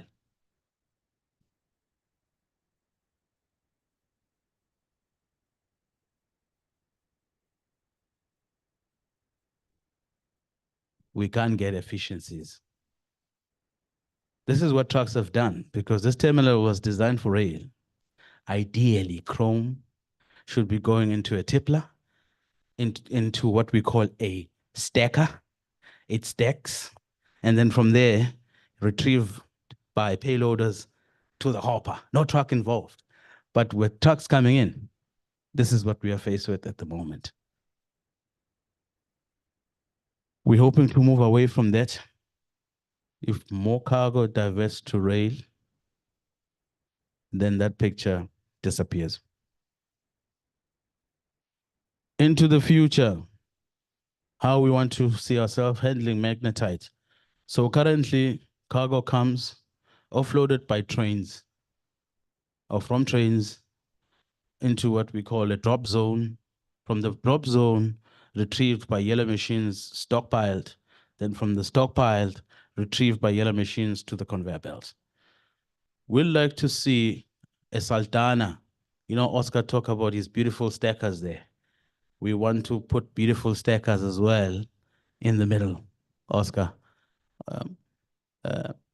so that cargo is retrieved from rail into the stockpile, and from the stockpile retrieved using the wheel, the buckets on the wheel to the conveyor belt. So then we eliminate dependency on the yellow machines. Now, one thing about the yellow machines, I don't know if you know, when the stockpile is wet, those machines can't climb the stockpile. Yeah. We impact vessel operations. We impact the offloading of trains. So this being replaced by stacker reclaimers, it means trains are offloaded continuously and vessel operation is never affected. Colleagues, I want to stop there. The future of MPT is also mechanization. The future of DBT is mechanization. And those, we need to invest money into MPT. We want to do away with skips in Richards Bay. We are looking for pieces of equipment that are going to load cargo efficiently. Whether it's a mobile loader or it's a mobile harbor crane or any other means, we are investigating this. We're talking to people abroad. We're talking to people in Australia, what they're doing, you know, to then adopt the technology here in our country and in our terminal. Thank you very much.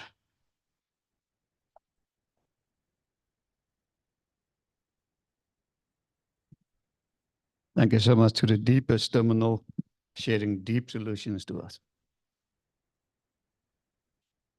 Thank you, Tula. Really appreciate that. Right. Ladies and gentlemen, that is now concluded the presentations from the terminals and from Transnet. So now we're going to talk business for South Africa perspective. And we're going to have Dr. Unita Maria. She's going to talk about engagements with the National Logistics Crisis Committee. And Dr. Maria is the Chief Executive Officer of the South African Association of Freight Forwarders. Thank you very much, Unita.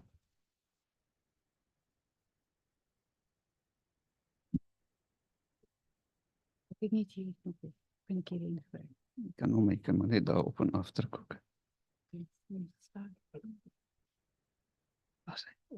Of je kan net. Ja, hij is zo sluit, maar je kan maar net af. I wonder what must I say? Oscar is beautiful. What Earl is attractive. Tulu is deep, but his voice is deeper, so I'm not sure. And maybe I must say business is helping us to touch the sky. Because I think that's what we want to do. We want to bring in excellence, and we want to say, no more on our watch do we want mediocrity. We want to drive towards excellence. I think if you engage with the business community, you sometimes wonder, what do they want to see? Do they want to see Umhlanga in DCT2? What do they want to see? But I can tell you from a business perspective, we're not on the same page as Transnet. And it's not that we blame or shame Transnet, not at all. I think it's a shame for us to understand what state capture have done to our port and our logistics environment. And I think we actually done an injustice to ourselves not to get involved and not to speak up. So if I'm standing here, I'm standing to you to say that maybe I was supposed to retire, but I'm not retired. I will probably work another 8 years, but I think we owe it to ourselves that this is a beautiful country and we need to make sure that our logistics networks stay intact. Because if it doesn't, we cannot grow, and we as business cannot touch the sky. So I've prepared for you 8 slides, and I'm going to take you through the concept. Then I'm going to take you through what we like to see in business in terms of the Apex KPIs and what we think will be able to change our narrative. So in that, maybe it's important to understand on the bottom section, we've got a logistics network. And in that, it's not government or private sector. It's a shared infrastructure. You heard what Tulu was saying, you heard what Oscar and Earl was saying. It's no more government and business. It's a shared infrastructure. And I think that coupled back to it's a shared responsibility. And a shared responsibility is that we need to make sure we take responsible to adhere to the rules. If we a transporter or freight forwarder or a, let's say, developer, there's certain rules that we need to adhere to. And then there's a shared maintenance. And I think Earl put it actually so nicely is that we cannot get equipment now for the next 12 months, but yet we've got a shared responsibility to repair the equipment that we work with. And we need to hold each other accountable. I think if you move to the top right, you will see now there's different modalities. And those different modalities have each its load, its distance, and its speed. And if you compare what's in South Africa happening now, we distorted that tremendously. We don't have rail, so what happened? The road moved up and we damage our infrastructure. Our conveyor belt in Richards Bay is supposed to take a short distance, but a lot of load. We don't have the belts. Again, it is stored. Michelle was showing this earlier on her picture, the pipelines, and you can see the pipelines is not how it's there horizontal, it's more on an angle. And then you come now to air freight, and we can see what's happening now in the world.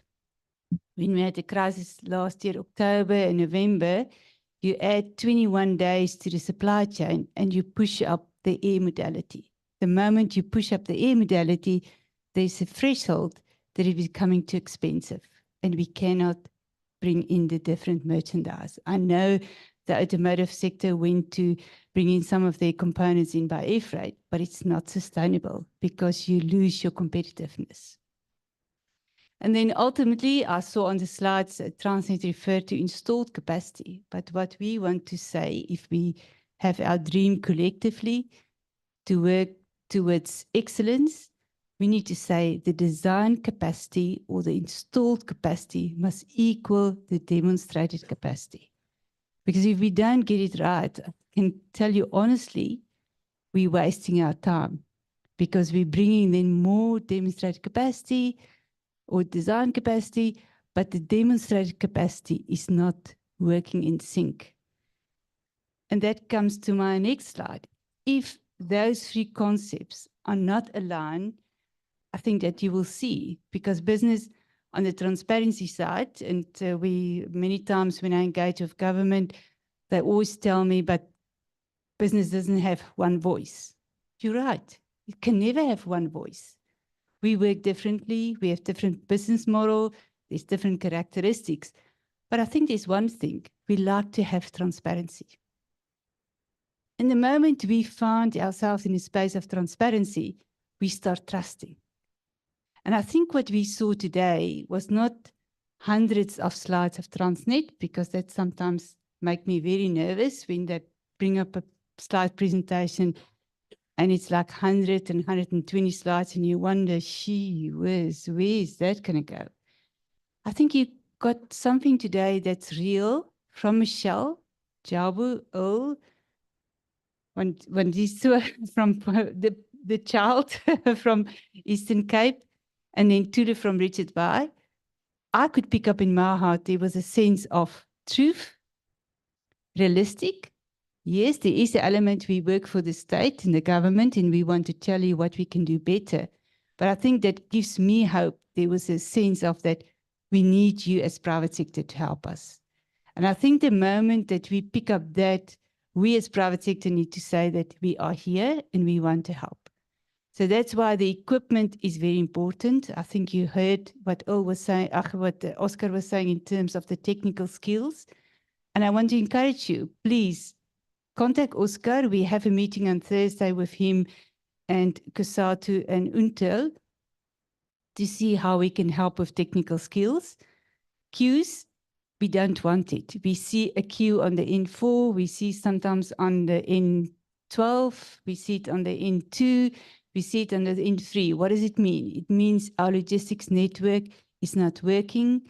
We have cost, we have unintended consequences. We cannot do the return load. And just to give you a bit of a picture currently now, in the world, the shipping lines are moving now to COVID to move cargo from east to west because China put now, because of the Red Sea crisis, the container prices is moving up from $1,000 a container, $1,000 a container to $4,000 a container. We can see the demonstrated capacity will be moving away from South Africa more to the China, Europe. Where does it leave us? We don't have our own shipping lines, so we're falling in a rotation schedule. You could already pick up now from MSC. They add 10 days to their rotation schedule because they go around Cape Town. We're sure that other shipping lines will follow because there's only a certain demonstrated capacity available now because there's some of the fleets that's been taken out. Some of them is repurposed, rebuilt. So where does it leave us? We've got a very open economy. So we cannot have port unproductivity or our logistics network that do not perform because we're too far from the markets. And then also weather conditions, I think it's great. We saw what CSIR are doing because they are really the technical or the research arm of South Africa. And that's something that we can be proud of because they need to help us to weather the storms. And what is the output? I think you can see we don't want increased time in our supply chain because last year when we had the crisis, people were adding 21 days to the working capital cycle. And forget about the multinationals can stomach that working capital additional days, but the MSMEs cannot. So we actually take them out of our economy. And who's the one that's growing the economy? It's the SMEs. So they cannot even afford to add 10 to 15 days into the supply chain. And that's what happened the moment we distort the supply chain.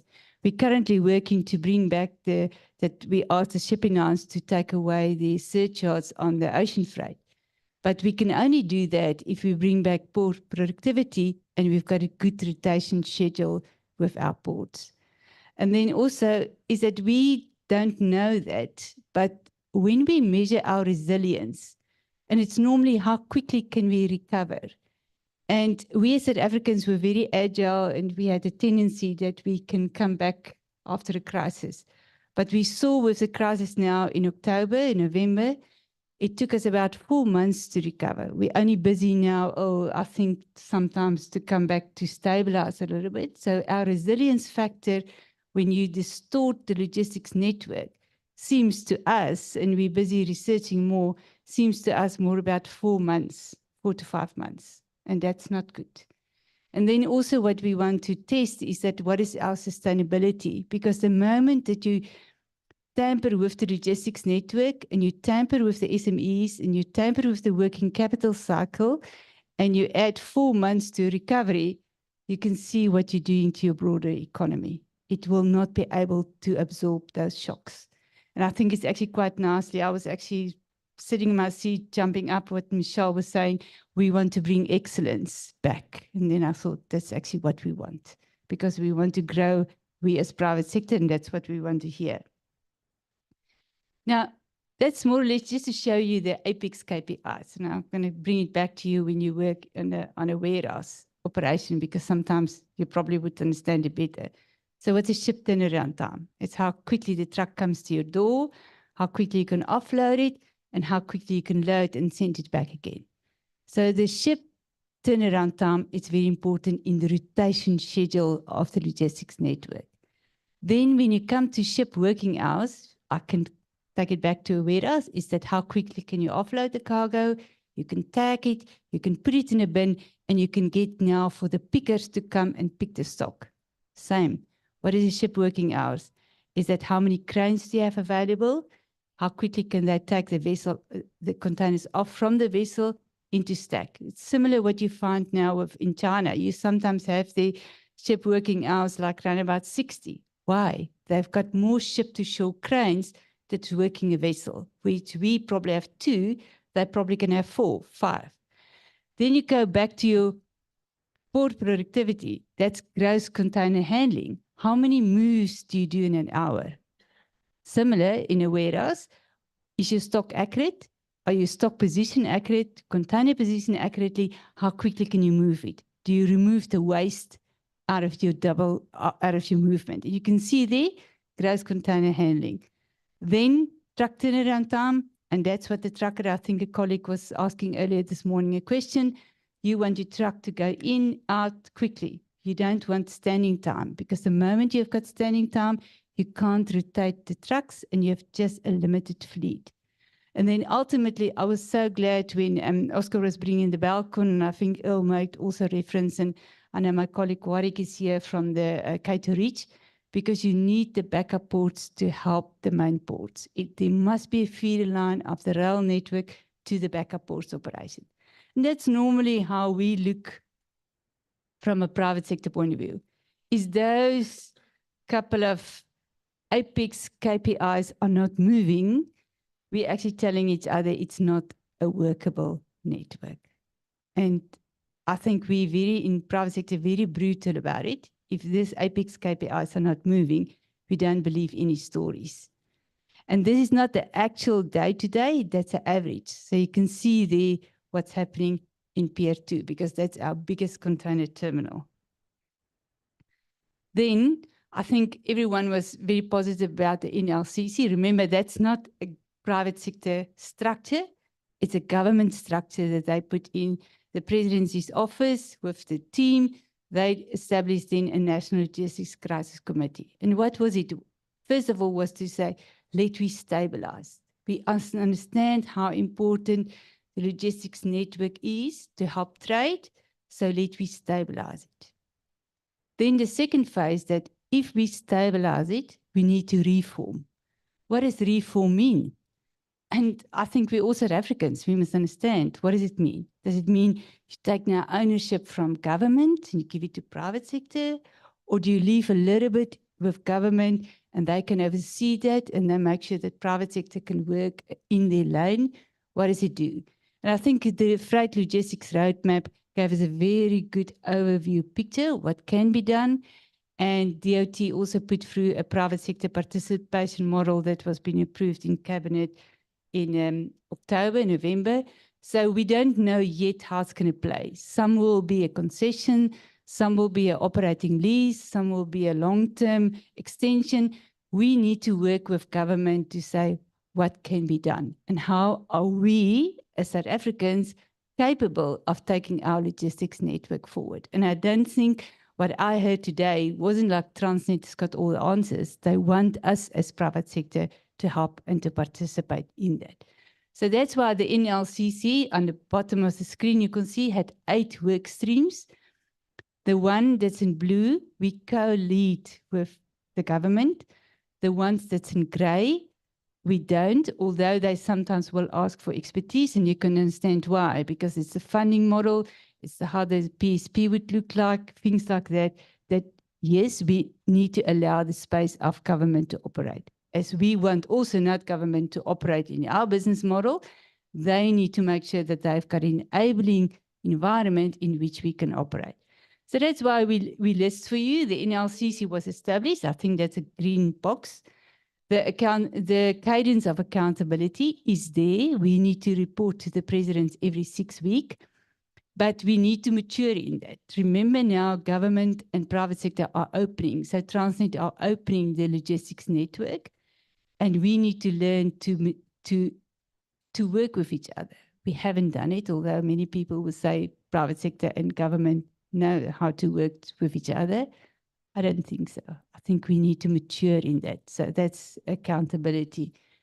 Then the freight logistics roadmap, I think that was very good. It's done, it's green, it's amber, but it's not implemented yet. That gives the guidelines, but it's not implemented yet. Then the PSP framework, as I said, it was in government. It's approved by the DOT. It was taken now under the leadership of the DOT. So it's approved by Cabinet, but we need to give it legs now. And we've got a role to play. And you will see it in the media and from the B4SA team that will go out to private sector to say, please table us your initiative. Either you go it via Transnet or you go it with DOT.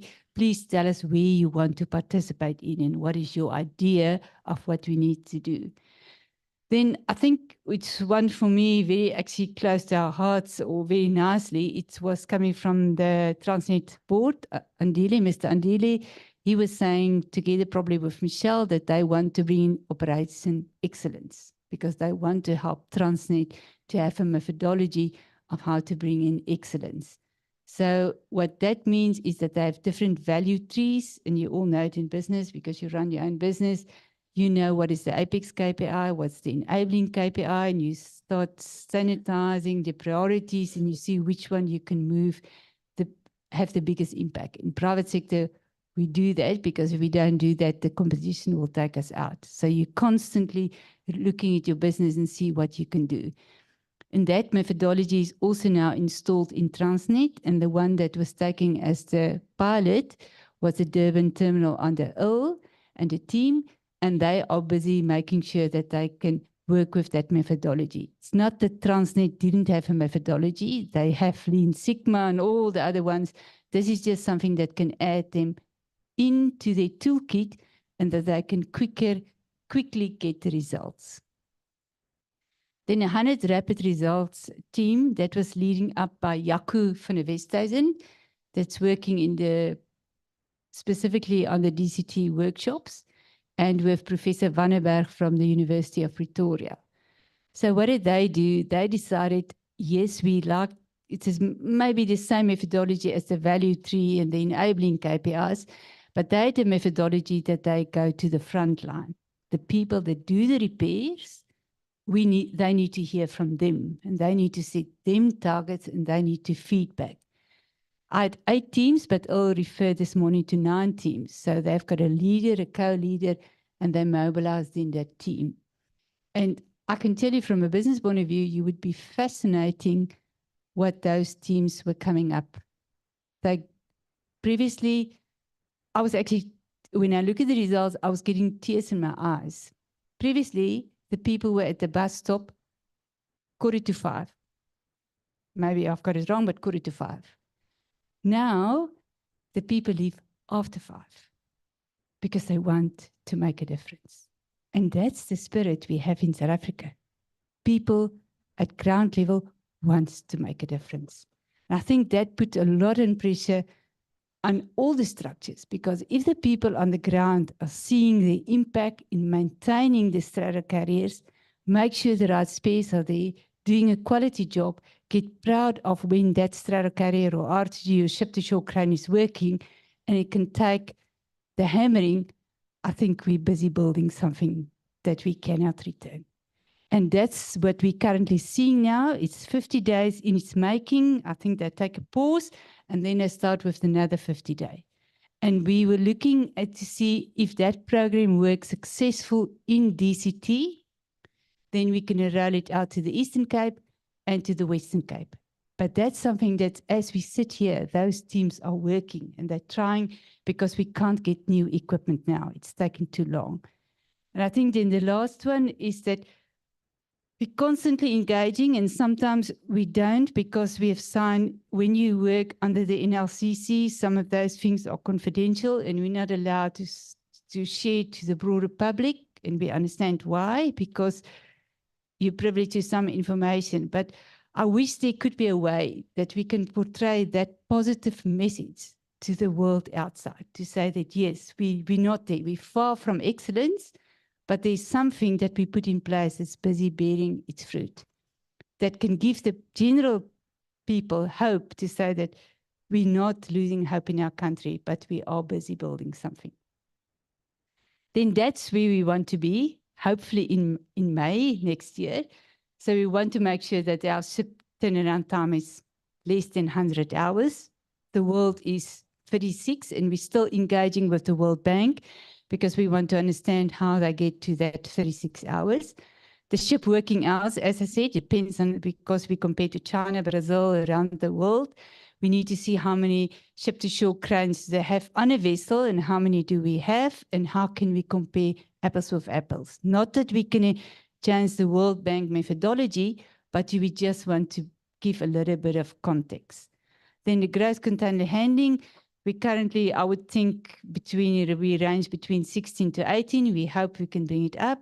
And definitely our truck turnaround time. If we get the split, as I showed you in the second graph, if we get the split between the rail and the road correctly, and we make sure the booking system have available slots, there's pre-planning, we can achieve that because there's no incentive in this logistics system to keep the truckers waiting for their containers. Sometimes, like I know last week was quite an outcry because the straddle carriers in the DCT2 did not uphold to what it should be. And just to give you an indication, the design capacity is that we need to have 84 straddle carriers, and sometimes we work with about 50, 52, 53. So it just shows you the constraint on the equipment. But apart from that, I think they've got a good plan that they want to handle the citrus season because they're going to do 11 gangs, and with the Yaku and his teams and a rapid response, they want to bring in the straddle carriers until the end of May to 58, 65. They say 65, it may be in my head. I stick with the number of 60 because if we have that, we can split between the water side, the land side, and then the rail loading to the backup port operation. So prediction for the next 12 months, what we think, we definitely want to make sure that the freight logistics roadmap takes center piece. And I think we're very clear in business. We don't want another monopoly. I think it doesn't work in the South Africa context. We want inter and intra-port competition. And I was thinking there what I said, wouldn't it be nice if we can take Pier 1 and Point and we compare it to Oscar? I think that's more or less the same amount of containers that they work on a yearly basis. And we just have a little bit of competition, and we as private sector reward the ones that have the best results. Just something to think of, but that's something that our logistics network needs to strive to get excellence back into our system. Then definitely we want to make sure that the operation methodology in terms of what PIP was doing, and they were doing in pro bono with the enabling KPIs, the Apex KPIs, the triggers, the sanitation of the ideas, if that can roll out into Eastern Cape and the Western Cape. And I think Oscar and Salim was telling me, Unita, we already do that. So if you already do that, my apologies, but I think it's in the Transnet toolkit. Then definitely the 100-day rapid response, and that was very much the power in the frontline teams. If we get enough funding, because currently that's private sector funding, that we get to help them, because as Michelle was also saying, is Transnet is in a recovery stage, so they can never see consulting on their line because that would just not, it's not doable. And that's why there is some private sector funding to make sure that this program works and it becomes part of Transnet's school toolkit, part of the training academy, and they take it forward. So once we get more funding for Cape Town and Eastern Cape, we will roll those programs out from Durban as well. But we're busy testing it in Durban, and I think it's phenomenal results. As Earl was saying, if we didn't have the 100-day rapid response team with Yaku and his workshops, I'm not sure we would have been in a very difficult situation.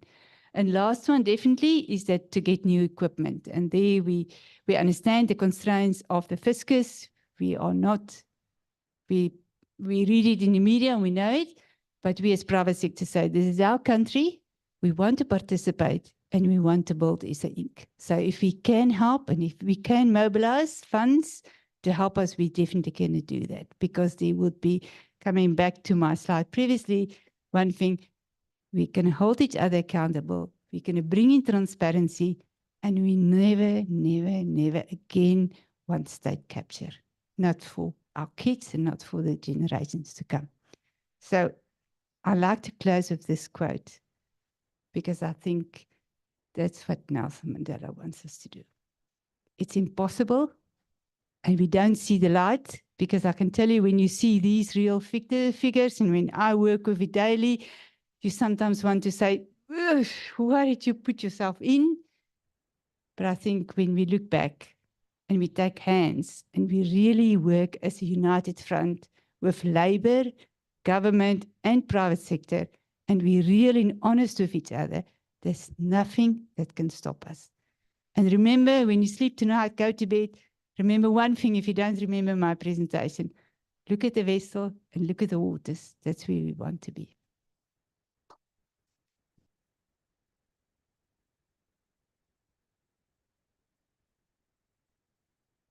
Thank you so much, Unita. What a great presentation.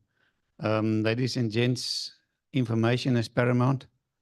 I remember somebody said to me one day, we're behind integration. We now with collaboration. A few years ago, integration was the in word. Nowadays, it's collaboration, and it makes so much sense. So thank you so much, Unita. We really appreciate sharing with us, and I quite surely looking forward to engaging with you in a panel discussion. Valley requested that they do a short presentation quickly about the Spotlight app.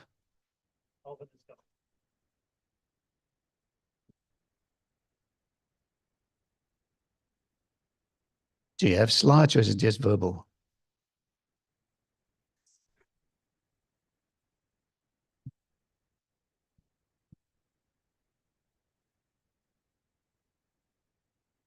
Yeah. Good day, everyone. My name is Arvind Gulzar. I'm the Executive Manager of ICT for TPT. I think whilst we are busy with our digital transformation strategy, we're currently in execution. I think my task here today is just to kind of bring some awareness on the Spotlight mobile app that we have developed, talking to the theme of visibility. You know, that is what we are trying to bring forward to our customers and our external stakeholders. So Spotlight has been an app that we've developed in 2014 by some university students. Our virtual artist run, and we've implemented that. It's been kind of stagnant. Not much has been done in terms of any enhancements, because there were supposed to have been some leading projects that will replace that app. So what we've done this year is we've rebranded the product. We've kept all the functionalities. For those of you that are aware of what the product is, we kept the current ones where we give you the status update of a container, the status of the trucks in the terminal, as well as our vessel working status. What we've done in this version that we've already implemented, that's available on the Apple Play Store and the Google Play Store, is that now you would require to register on the app when you actually get into the first time. And the reason why we register is because we want the ability to be able to push notifications to you. Before, the previous app was very much static, and you had to go into the application to see what the notices came from the terminals. So just as WhatsApp will give up your notice, the similar process will happen within the new app. The second thing is we don't store any much personal information from the POPI perspective, so it's just your email address and a name, so we can then relate to you. In the actual groupings that we do, you will choose your container you choose the sector that you want to deal with. And currently, for now, the app caters for the container sector. So containers is one of them. You choose your stakeholder group that you belong to, a shipping line, a vessel agent, a transporter, and then you would choose the different terminals. You could have multiple terminals that you're actually having cargo flow through, and then you will get your responses based on that. In terms of the push notifications, we can now then, because of the different criteria that we go through, we can then push notifications to either a port, down to a stakeholder group, or even an individual that we need to send to you. So if there's, for example, wind delays or the port is windbound, we can send a notification saying the port is windbound. Okay, when the app comes up, we'll show you more. But on the actual screens as well, we have the ability to send announcements, as well as all your messages are stored in history. So you still have access to your history that you want to deal with. Already done that, so we will share it after. Okay, share after, that's fine. So in phase one that we've implemented already, all these capabilities are already enabled for you. We also have weather stations that are available in all our ports. And then part of the app, in terms of the weather, you will be able to get that real time. So you can always choose the weather from a port, and then you'll see the iWeather statement that will come up. So that part we've already implemented and roll out. What we're doing currently now is by end of May, we are going to be releasing another upgrade to the app. And this version now will give you the truck slot visibility within the terminal. Because you most probably have not seen it before. So whenever the terminals release slots for appointments, and whenever slots are taken on appointments, you will have that visibility. So that's something that we will definitely have by the end of this month out to you. The second part that we are working closely on is to have a chatbot that's also available there that will guide you through the process of trying to say, where's my container? And it'll take you to the next step. It'll kind of give you a guided route to work with. So that'll come up at the end of this month as well. At the end of July, we're looking to then take what you currently do on the Navus portal to book a slot and have the ability to use the app to book your slots. So it's going to be per terminal, per zone. So none of the rules that you currently have in Navus will be taken away. It's just that now it makes this ability for you from an accessibility point of view available on your app to do. The reason why we're taking a little bit more time on that is that we need to ensure from a user authentication perspective and a security point of view that there's no tampering of the information that goes through that. So, the information is, because we're running as two separate applications, and we need to make sure that these applications are working in synergy, as well as in the fact that it's an external facing application that we need to ensure security on that. So that will look at something at the end of July to have your ability to book slots on the system itself for all terminals. Currently, like I said again, this thing is very much focused in the container sector because of the Navus integration that we have with the app. Come by October, we're looking to then bring in the other commodities such as the brake bulk and the automotive. Now that talks to the backend systems, which is maybe some of you will be familiar with the system called GCOS, which is our in-house developed solution. So that'll give you all our GCOS information. It's similar as to what the container sector you will be seeing. Fast forwarding again by December, January, we're looking to then bring in the bulk sector, which is Comtrack, our other terminal operating system that operates in Richards Bay as well as in Saldanha Bay, to bring that component within itself. So colleagues, so that's in terms of a nutshell of what the Spotlight app has. So you can go into the Google Play Store or go into the Apple Store if you have an Apple device and download that. It's called Transnet Spotlight, and you can be able to download and register.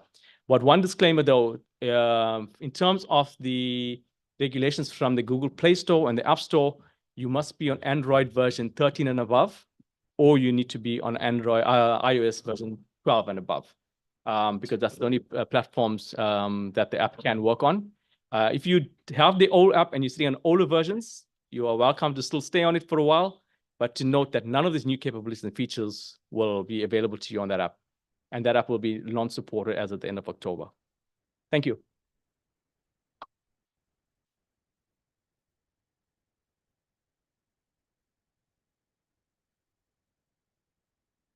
Thank you so much for that. Very interesting. Sorry, we had this file size problem here to get it to the PC, but we will share afterwards with you the link to the app, and you'll have the information to make sure it gets out to you guys. So, ladies and gents, what we're going to do now is we're going to request our panelists to come to the front, all our presenters. We're going to put down a few chairs here. Jaba, are you going to join as well? Yes. So we'll have 6 chairs in the front. Jana's just going to focus the cameras on there, and then you'll have opportunity to ask questions. So just bear with us for 2 minutes to set up here quickly. Thank you.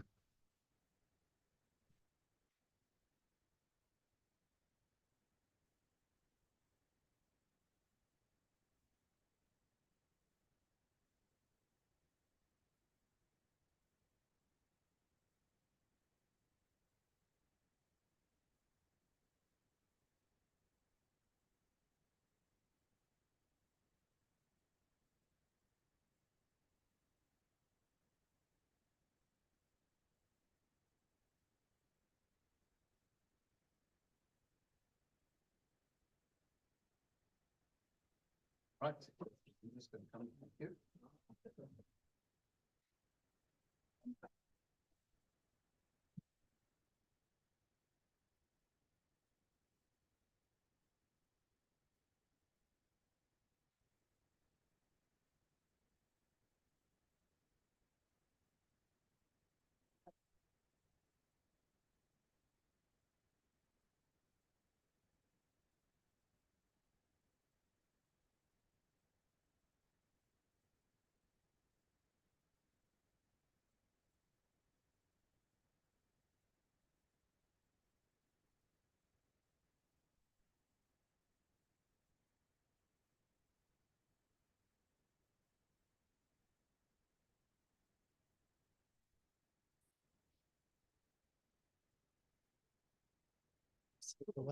Yes, 1, 2, 1, 2. Ladies and gents, what we're going to do now, you're welcome to put up your hand.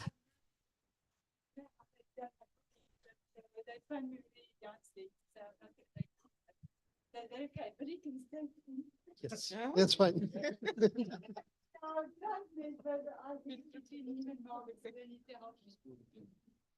Yeah, that's fine.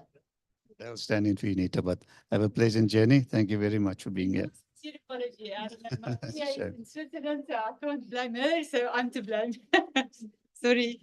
Thank you, Unita. Pleasant journey to you. Thank you for being here. We really appreciate it. Bye-bye. Unita, here's your gift. Hopefully that he wants you to relate now as well. I can box this guy down. They're the most beautiful. Thank you, Alison. Thank you. Yeah, let's give it a hand. Okay, ladies and gents, what we're going to do is we'll take, say, 2 questions. You can address your question to one member of the panel as a whole. And then we will have Jabu maybe moderating a little bit for us. Jabu, please. So we'll take 2 questions or so, then we'll ask the panel to respond. When you ask a question, kind of just identify yourself so to know who they're talking to. All right, so hands, I see there. I know this gentleman wanted to ask a question earlier on, so let's start here. I'm Sunesh Dharampal, head of supply chain for a corporate chemicals company. Just listening to the presentations from the different port executives, what I've noted is that there's some quick wins. When we look across Port Elizabeth, East London, and Richards Bay, that could alleviate some of the bottleneck and the throttling at Durban Port. The irony is that when the supplying terminals or the supplying countries are looking for bookings across South African ports, Durban is the one that's always giving the green flag first, knowing that we have these constraints, and I don't know how that is happening, whether it's some automated system or someone is just clicking yes, yes, yes, we'll accept, knowing that we have constraints. And rather than waiting 24, 32 to 48 months for all the straddle carrier equipment to come in, why don't we start to look at radical economic transformation, which our government promotes, across these other 3 ports so that we can disperse and redistribute the volume of incoming cargo. Multi-purpose and agri-terminal at Durban Port, I see a duplication at Richards Bay. Coal, ferrochrome, and steel. Richards Bay is equipped to handle this. Yes, I understand there's a constraints on the trucks loading, but with the fantastic conveyor systems that you have there, there can be some quick modeling be done where these trucks can come and load on the coal, ferrochrome, and steel, and the agricultural products as well. That will immediately shift away the workload from, or the volumes away from the multi-purpose terminal at Durban, and then essentially you are creating more capacity of where you can receive the overflow, the bottleneck cargo at this multi-purpose terminal. So this is a question for Earl Peters and Tula Dlamini, is to give some insight and context as to why we're not redistributing this volume to Richards Bay specifically, so we can alleviate some capacity at the Durban port. So as much as we can say about, the attractive parts, the looking good and how deep it is, the reality is that the Durban port is the economic gateway into South Africa. And then the most burning topic is the Philippines. And why are we awarding this tender to the Philippines? If we look at local government framework and policies in terms of sustaining local economies, sustaining local employment and jobs, why are we not opening these opportunities to the Southern Africa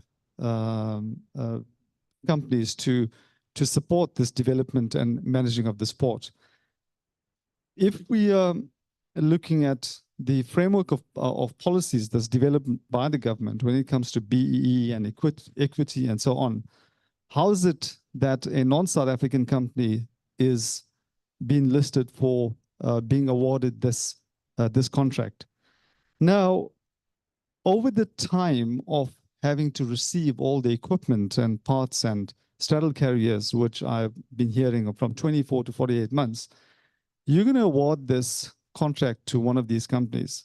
And by the time they come in and start to get in tune of the Southern Africa operation, and this equipment will then eventually land on South African shores and just needs installation. And these companies are going to be seen as the unsung heroes that's just come out of nowhere and now turned around the ports. Yet the equipment is being ordered now and it's going to be in 4 years later. So they're going to be seen as now the masters of resolving this situation in South Africa, which is not correct. And my recommendations is that we need to utilize local resources, local expertise, because the South African experts and resources are building West Africa, and they're making West Africa will be the leading economy of Africa in a few years. They're building Kenya, they're building Mombasa, they even built Dubai, and they're still building Dubai and those Eastern countries. So why are we not breaking down this framework and these policies so that we can get the corporates in South Africa to revamp and build this port to a world-class port?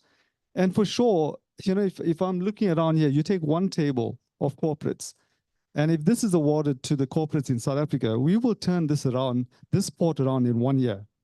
So let's look at South Africa, the resources in South Africa, the expertise in South Africa, the engineers we have in South Africa, the supply chain and procurement professionals we have in South Africa. And this is where this project should be deployed into. And these are the people that will turn around this port into a world-class port.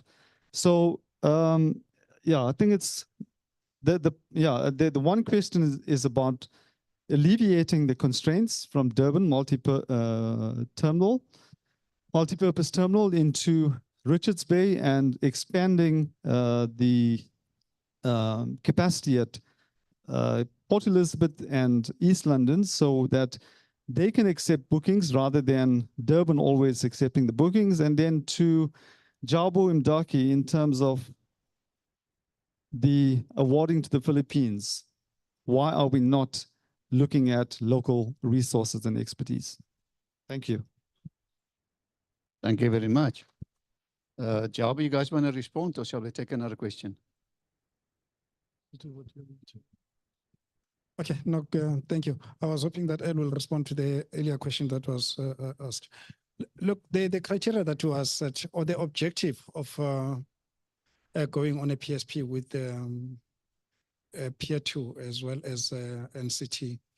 NCT, we wanted to get someone that will bring in the volumes because we don't have the volume. We've got a terminal that is well built, it's quite deep. But coming back to Pier 2, the criteria was quite clear. We are looking for an international terminal operator that will be able to then bring the best practices. And if you look at the process that was followed, it was quite extensive. We started off with an RFI, or request for interest, or for information, request for information. From that process, we had a number of applicants. I can't recall how many. That was followed then by the process of qualification, the RFQ, where we then asked, we looked at who was going to qualify. Where we set the criteria for qualification. And again, there were strict criteria that was set for that. Mainly, again, looking at how do you reposition Pier 2 to be, meeting that the global norms, with the intention that TPT on its own, with the investment that will be coming in, can be able to reinvest in the other terminals to also then do that in the other terminals like your Pier 1, NCT, as well as Cape Town.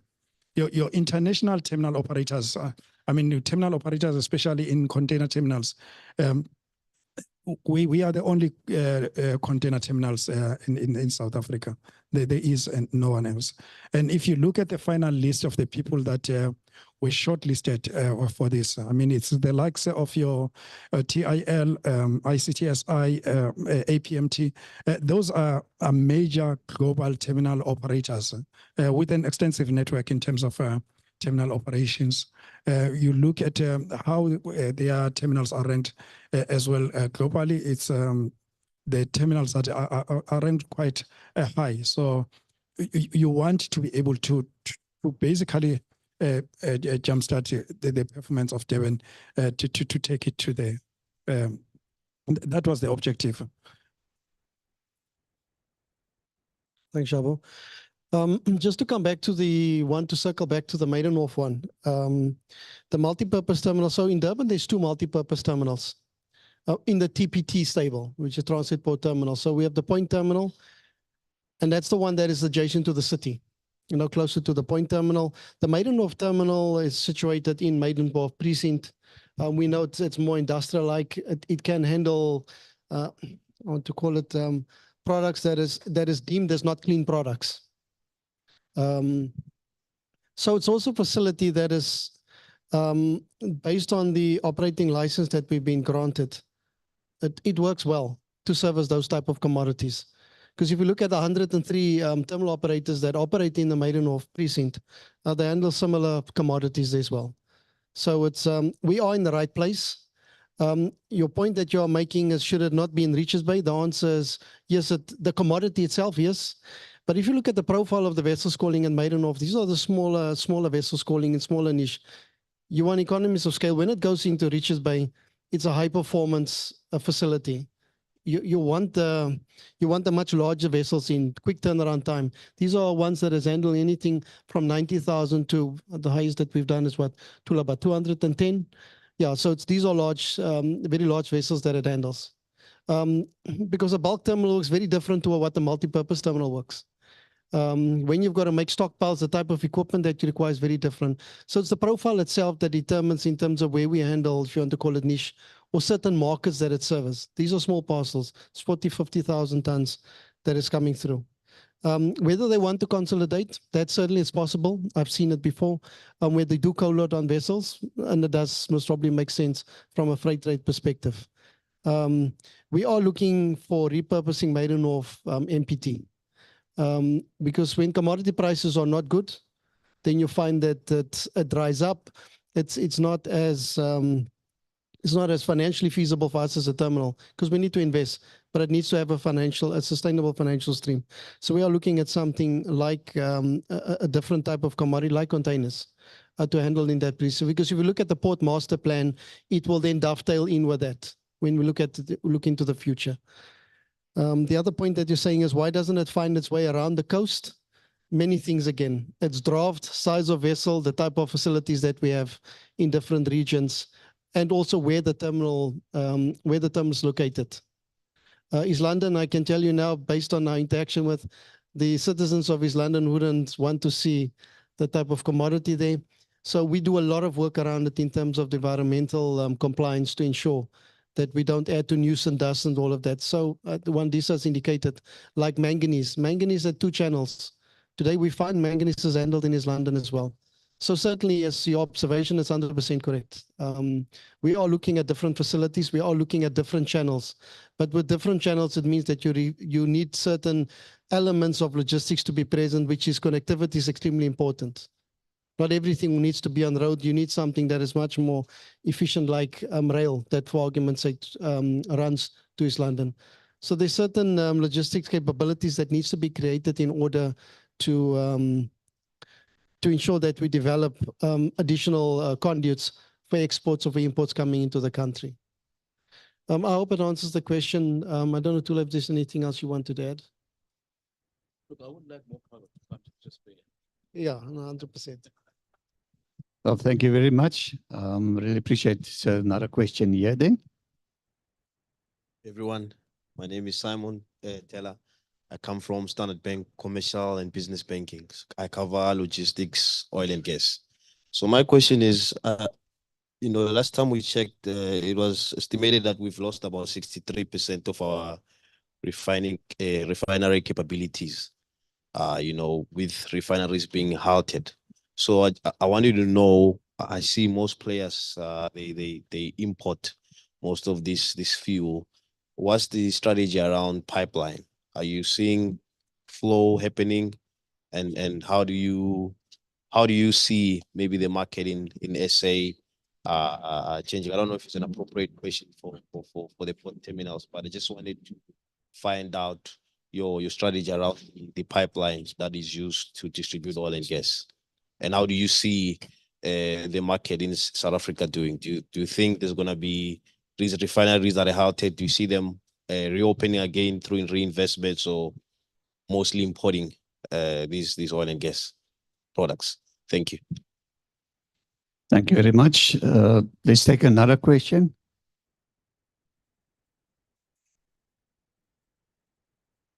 Thanks, Harry. Good morning, everybody. It's Mitchell Brook from Citrus Growers. Thanks very much to Java and the team for an excellent session. Java, maybe a question to you, and maybe backed up by the MEs from the different regions. If we look at the procurement plan for the critical equipment on the land side, being your straddles, your RTGs, reach stack, all that kind of thing, you see a comprehensive plan over the next 3 years, which is quite comforting. The main aspect which is missing is the replacement of shore cranes. Now, we understand that the shore cranes across many of the terminals are in a very dilapidated state. We know they're going through a refurbishment type of process. Can you give us reassurances and comfort in the next 3 years where we don't see the shore cranes being replaced, that we're not going to find ourselves continuing in the current space we're on over the next 3 years based on the shore crane issues that we see at the moment, particularly in Cape Town, and particularly Pier 1 and at Wandi's Kuchen? Thank you. Thank you, Mitchell. Okay, let's take one more question and then we'll get the panel to respond. It's Alessandro Nicolosi from Seamaster Maritime and the KBH Group. Jabu or Oscar, one of the two can possibly answer. Towards the end of last year, there was application made in Saldanha to increase the volume of cargo of iron ore that can be exported in the port. Has anything happened? Sorry, with the help of the junior miners. Has anything happened on that? We haven't heard anything. Unfortunately, the iron ore market has been stable for the last few years, so there is a continuous request for iron ore throughout the world. One last little question, Earl, maybe you can answer that. Is anything being done regarding the safety of the containers inside the container terminal? There have been several rumors around, and we've been targeted recently with that. Thank you. Thank you. The panel can respond. No, thank you. The first one is, look, just a disclaimer.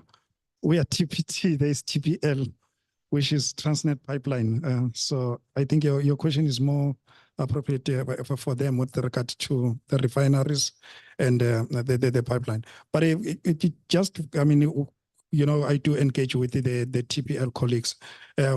Because the refineries have shut down, the crude that they used, the crude oil that they used to import and transport through the pipeline has basically been replaced by the fuel now. So it's basically you're getting refined fuel or diesel that is being imported instead of the crude. So they are still carrying more or less the similar volumes. That is, you are finding that the country is importing more fuel instead of refining it in the country.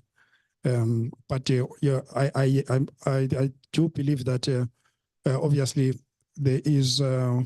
Whether it's in government or wherever to look at, does South Africa needs to have a refiner? Do we need to have refineries in the country, or do we need to rely on imported fuel? That's a question that will have to be asked by the government. There's huge investments that are required because some of these refineries that they have shut down are quite old and needed huge capital basically to modernize them. And that is that. Michelle, I think, I don't know if you missed it when I was talking earlier on. We are not only buying the equipment on the water side, but we've got a comprehensive plan for the STS cranes as well. Jaco, you can help me. I'm in the next 5 years, I'm not sure how many STS cranes are we procuring. I don't know if you've got that off the top of your, but we have an extensive replacement plan for the STS cranes. And I've already indicated that we have placed an order for the 4 STS cranes for Pier 2 to replace one of those 4 old ones in Durban.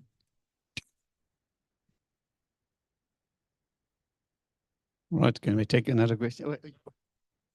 Now, maybe Mitchell, just briefly, obviously the STS cranes, they are towards the second half of their life, so a large portion of them is due for half-life refurbishments. So the Cape Town one at the moment is the first ones that we concentrate on.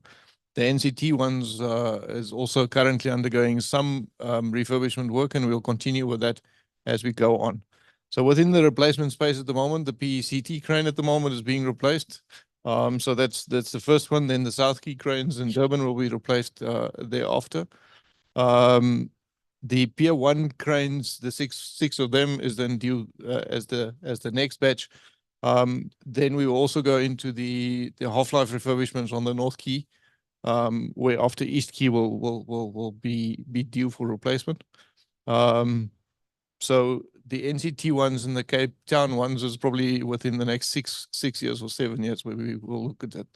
So currently we are going through quite an extensive program to improve the reliability. But the STS cranes at the moment, I think, is in a much better space and a more stable space than it used to be. Okay, no, thank you. And then with regards to iron ore for junior miners, there is not much that has happened in that space that I'm aware of. We know that in manganese, when the contract that we had, which was Mecca 2, expired, with the signing of the Mecca 3 contract, there was an opportunity then to open up capacity for the junior miners. Unfortunately, with the contracts that we've got in the iron ore space at the moment, there is no capacity. I'm not sure when they are coming to an end, but I think it's just a couple of years. Do you have, yeah, 20 or 2031? Yeah, so it's just a couple of years before they come to the end of their life. But on the port side, we've been looking at increasing the capacity of that. So we've submitted applications basically to increase the capacity that we can take, immediately the capacity that we've got from 60 million tons to 67 million tons. And if we do that, then it does give us uncontracted capacity, if you can call it that.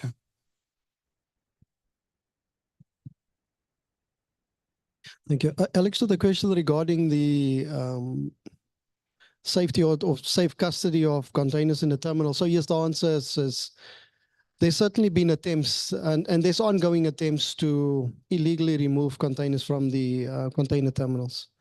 We don't know what's in the container. However, we have started a process, in particular a journey with the law enforcement agencies to tighten around intelligence around various type of products that is being targeted. We are working with the shipping lines. So there's various stakeholder groups that we formed a cohort now to focus specifically on commodities that are susceptible to theft from the terminals. And that extends also to internal controls on our side as well. We've tightened up on that. Many of the manual processes we've now automated as well. So that it makes it, it's a deterrent. Unfortunately, where there's collusion, people will find a way to remove or access goods illegally. But what we have seen is there's certainly been a downward trend now. The fact that it's downward, then perhaps it is just the case that what we have seen is there's certain patterns that's emerging. Every 6 months, it starts to happen. You'll find that a container with certain, particularly cases, it's either alcohol or it's some medical supplies, it's white goods like TVs. appliances.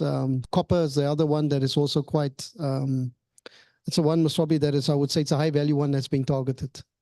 So I can't share all of it in terms of what it is that we are doing. It's the very thing that we're trying to eliminate. And so far it's proven successful in terms of that. What we've also done is most probably just around some of the commodities, we have made it very clear and we've been very direct that we're keeping it very visible, that everyone, and we know there's protocols around it, we stack it in one place. There's security posted there so that it's not a case that it's mixed with other containers. So if anyone wants to access, there's a reason why it needs to be accessed if it hasn't been particularly identified for loading, just to identify those type of things. So there's certain controls that we've now implemented. But we will find that syndicates will from time to time still target us. Thank you. Oh, yes, yeah. So, yeah, we've also, thank you, Jabo. So we've also had numerous arrests now. We've had 5 arrests that has been made. There's been 2 that's successful in terms of that they've been prosecuted. So we definitely be getting better, Alex, in terms of that. Yeah, it's interesting to see when you look at the observations in terms of how it was done.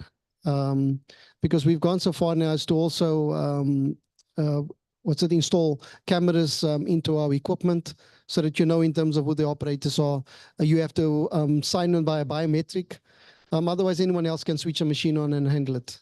And we're doing it across our fleet now, because what we find is that if you actually equip one piece of equipment with certain biometrics, another piece of equipment is used. They've gone so far now as to actually not remove the container, but gradually siphoning out of what's in the container. So we ourselves had to also adapt our strategy in terms of how it is that they start. So like they evolve, we also have to keep abreast of their type of innovation that they're bringing into the facility to try and illegally remove goods from the facilities. Thank you. No, Thank you so much, Jabo. Sorry, I think it's more of a question of as we improve on our security measures, they evolve and introduce new things, because now they are not taking the containers out, it's breaking the containers while they are inside the terminal. Thank you, Jabo. I just want to say that the terminal tour, the buses are here and they're planning to leave Golfbos. So we must now be careful, watch our time carefully. So let's take another one burning question. There's one. All right.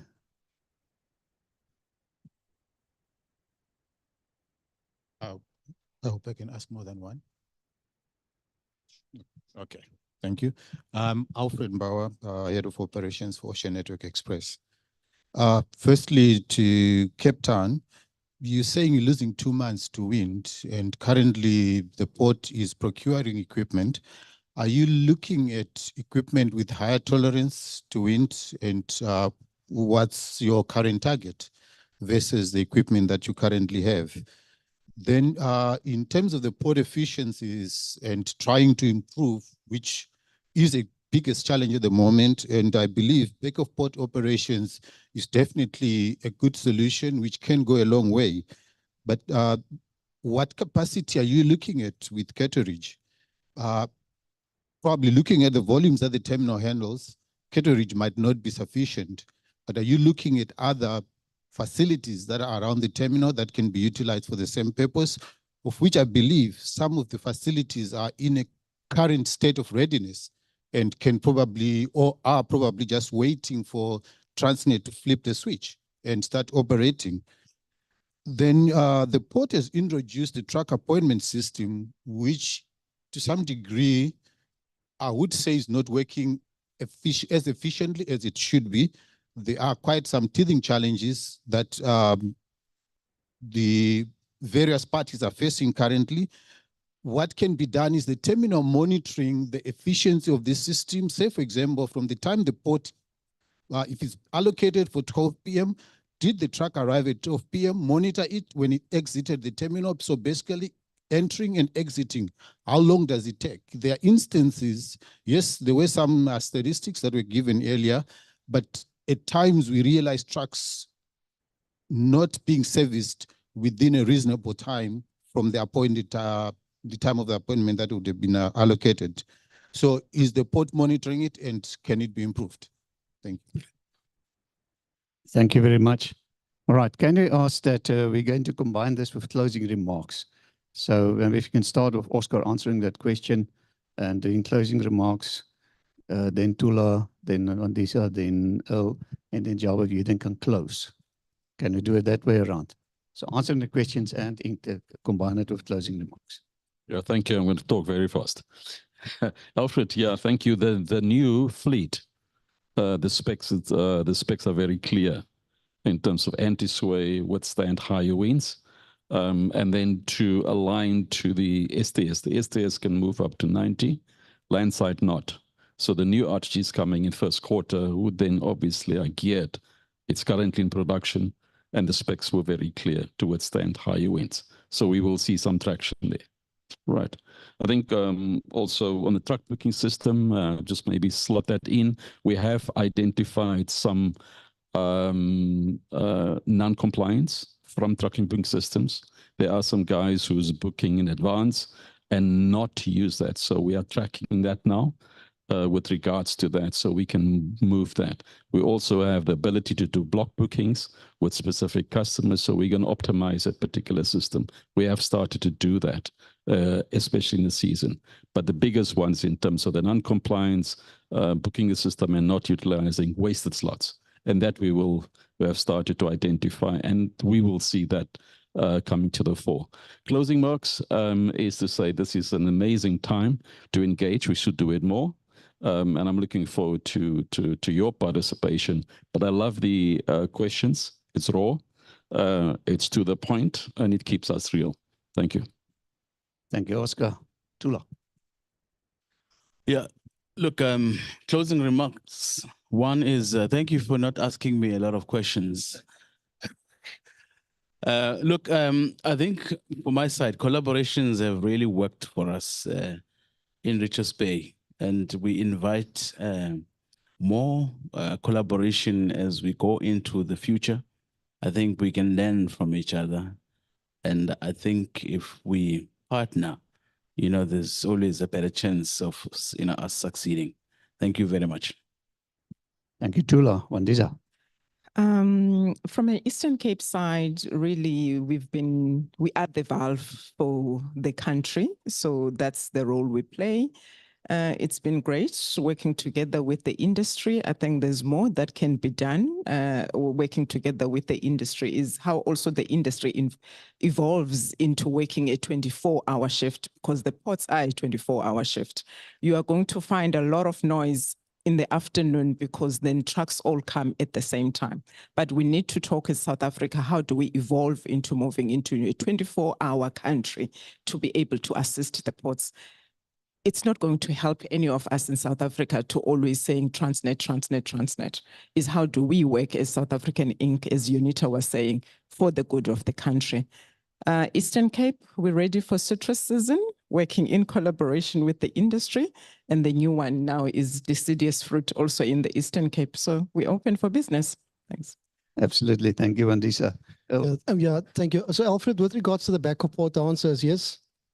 We've identified certain of them, as you indicated, that is ready to work with us, but to fit into the logistics, so in particular to evacuate imports out of the port and all of this. So we've identified 5. We believe there's many more.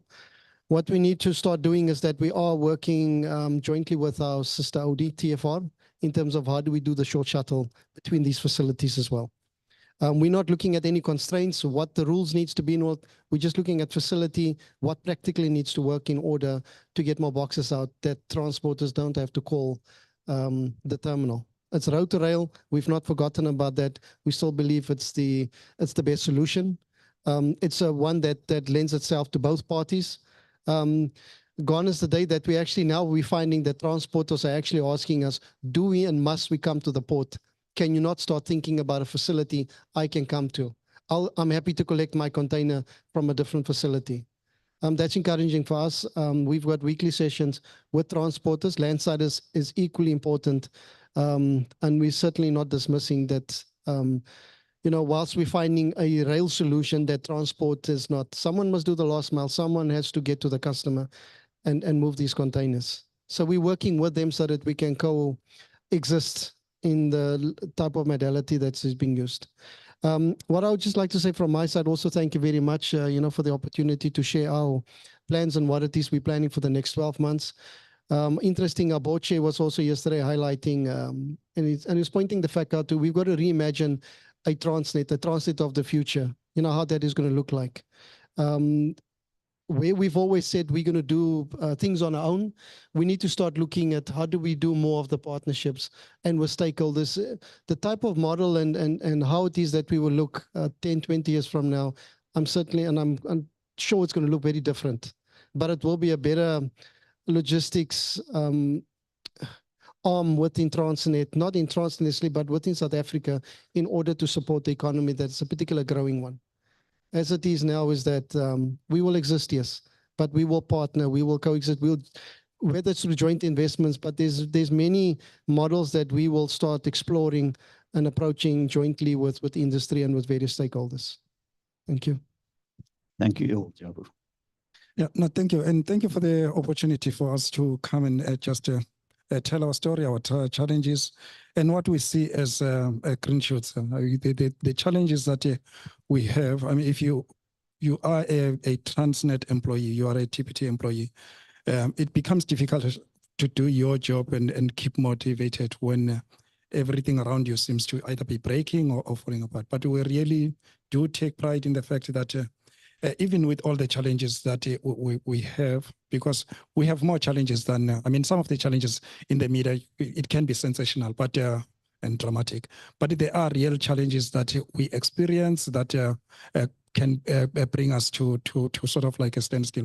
But with the kind of determination that we've got internally and the partnerships and the collaborations that we are getting and the determination of our employees, we've been able to do quite a lot than one would have expected. In terminals like Western Cape, at some point in time, you are running with 50% of the landside fleet. You are in Durban at the moment. You're quite limited in terms of the landside fleet that you've got, ranging between 60 to 70% of what we are required for us to run the normal operations. But even with that, you still have the employees that try and do above what can be done.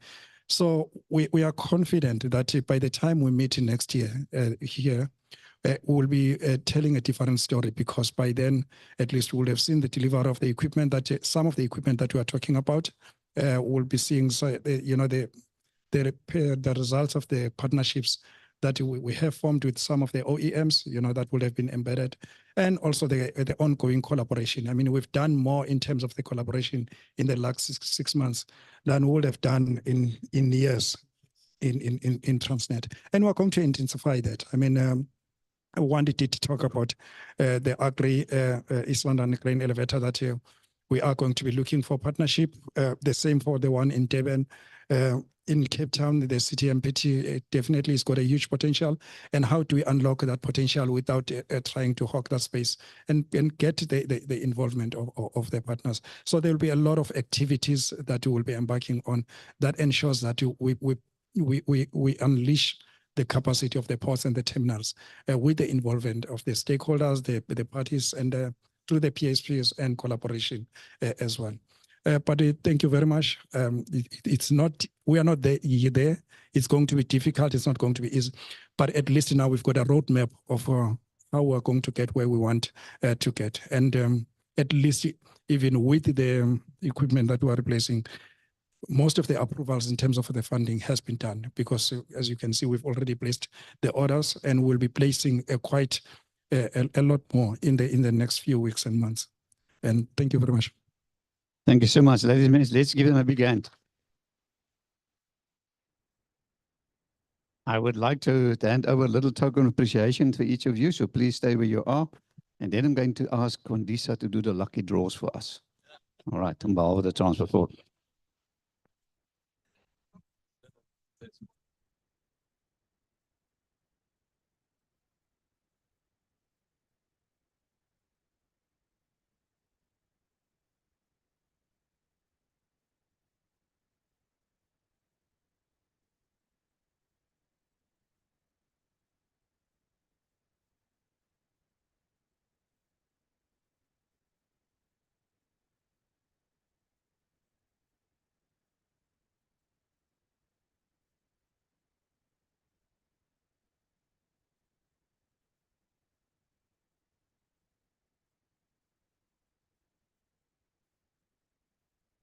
So it's Bobby, not mine. Oh, is it you? Congratulations. So you can hand over. No, you must hand over as well. That is yours. I just want to take a picture. So this is the price. This is the price it's going for. 800 rands value, very powerful light. And you can hand it over to him and I'll take a picture.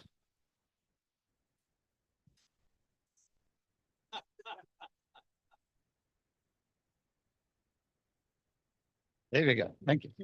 All right, another draw, Willie.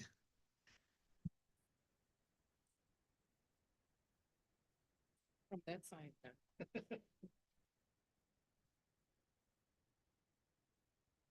Justice Matarutse, eThekwini Municipality. Justice, congratulations.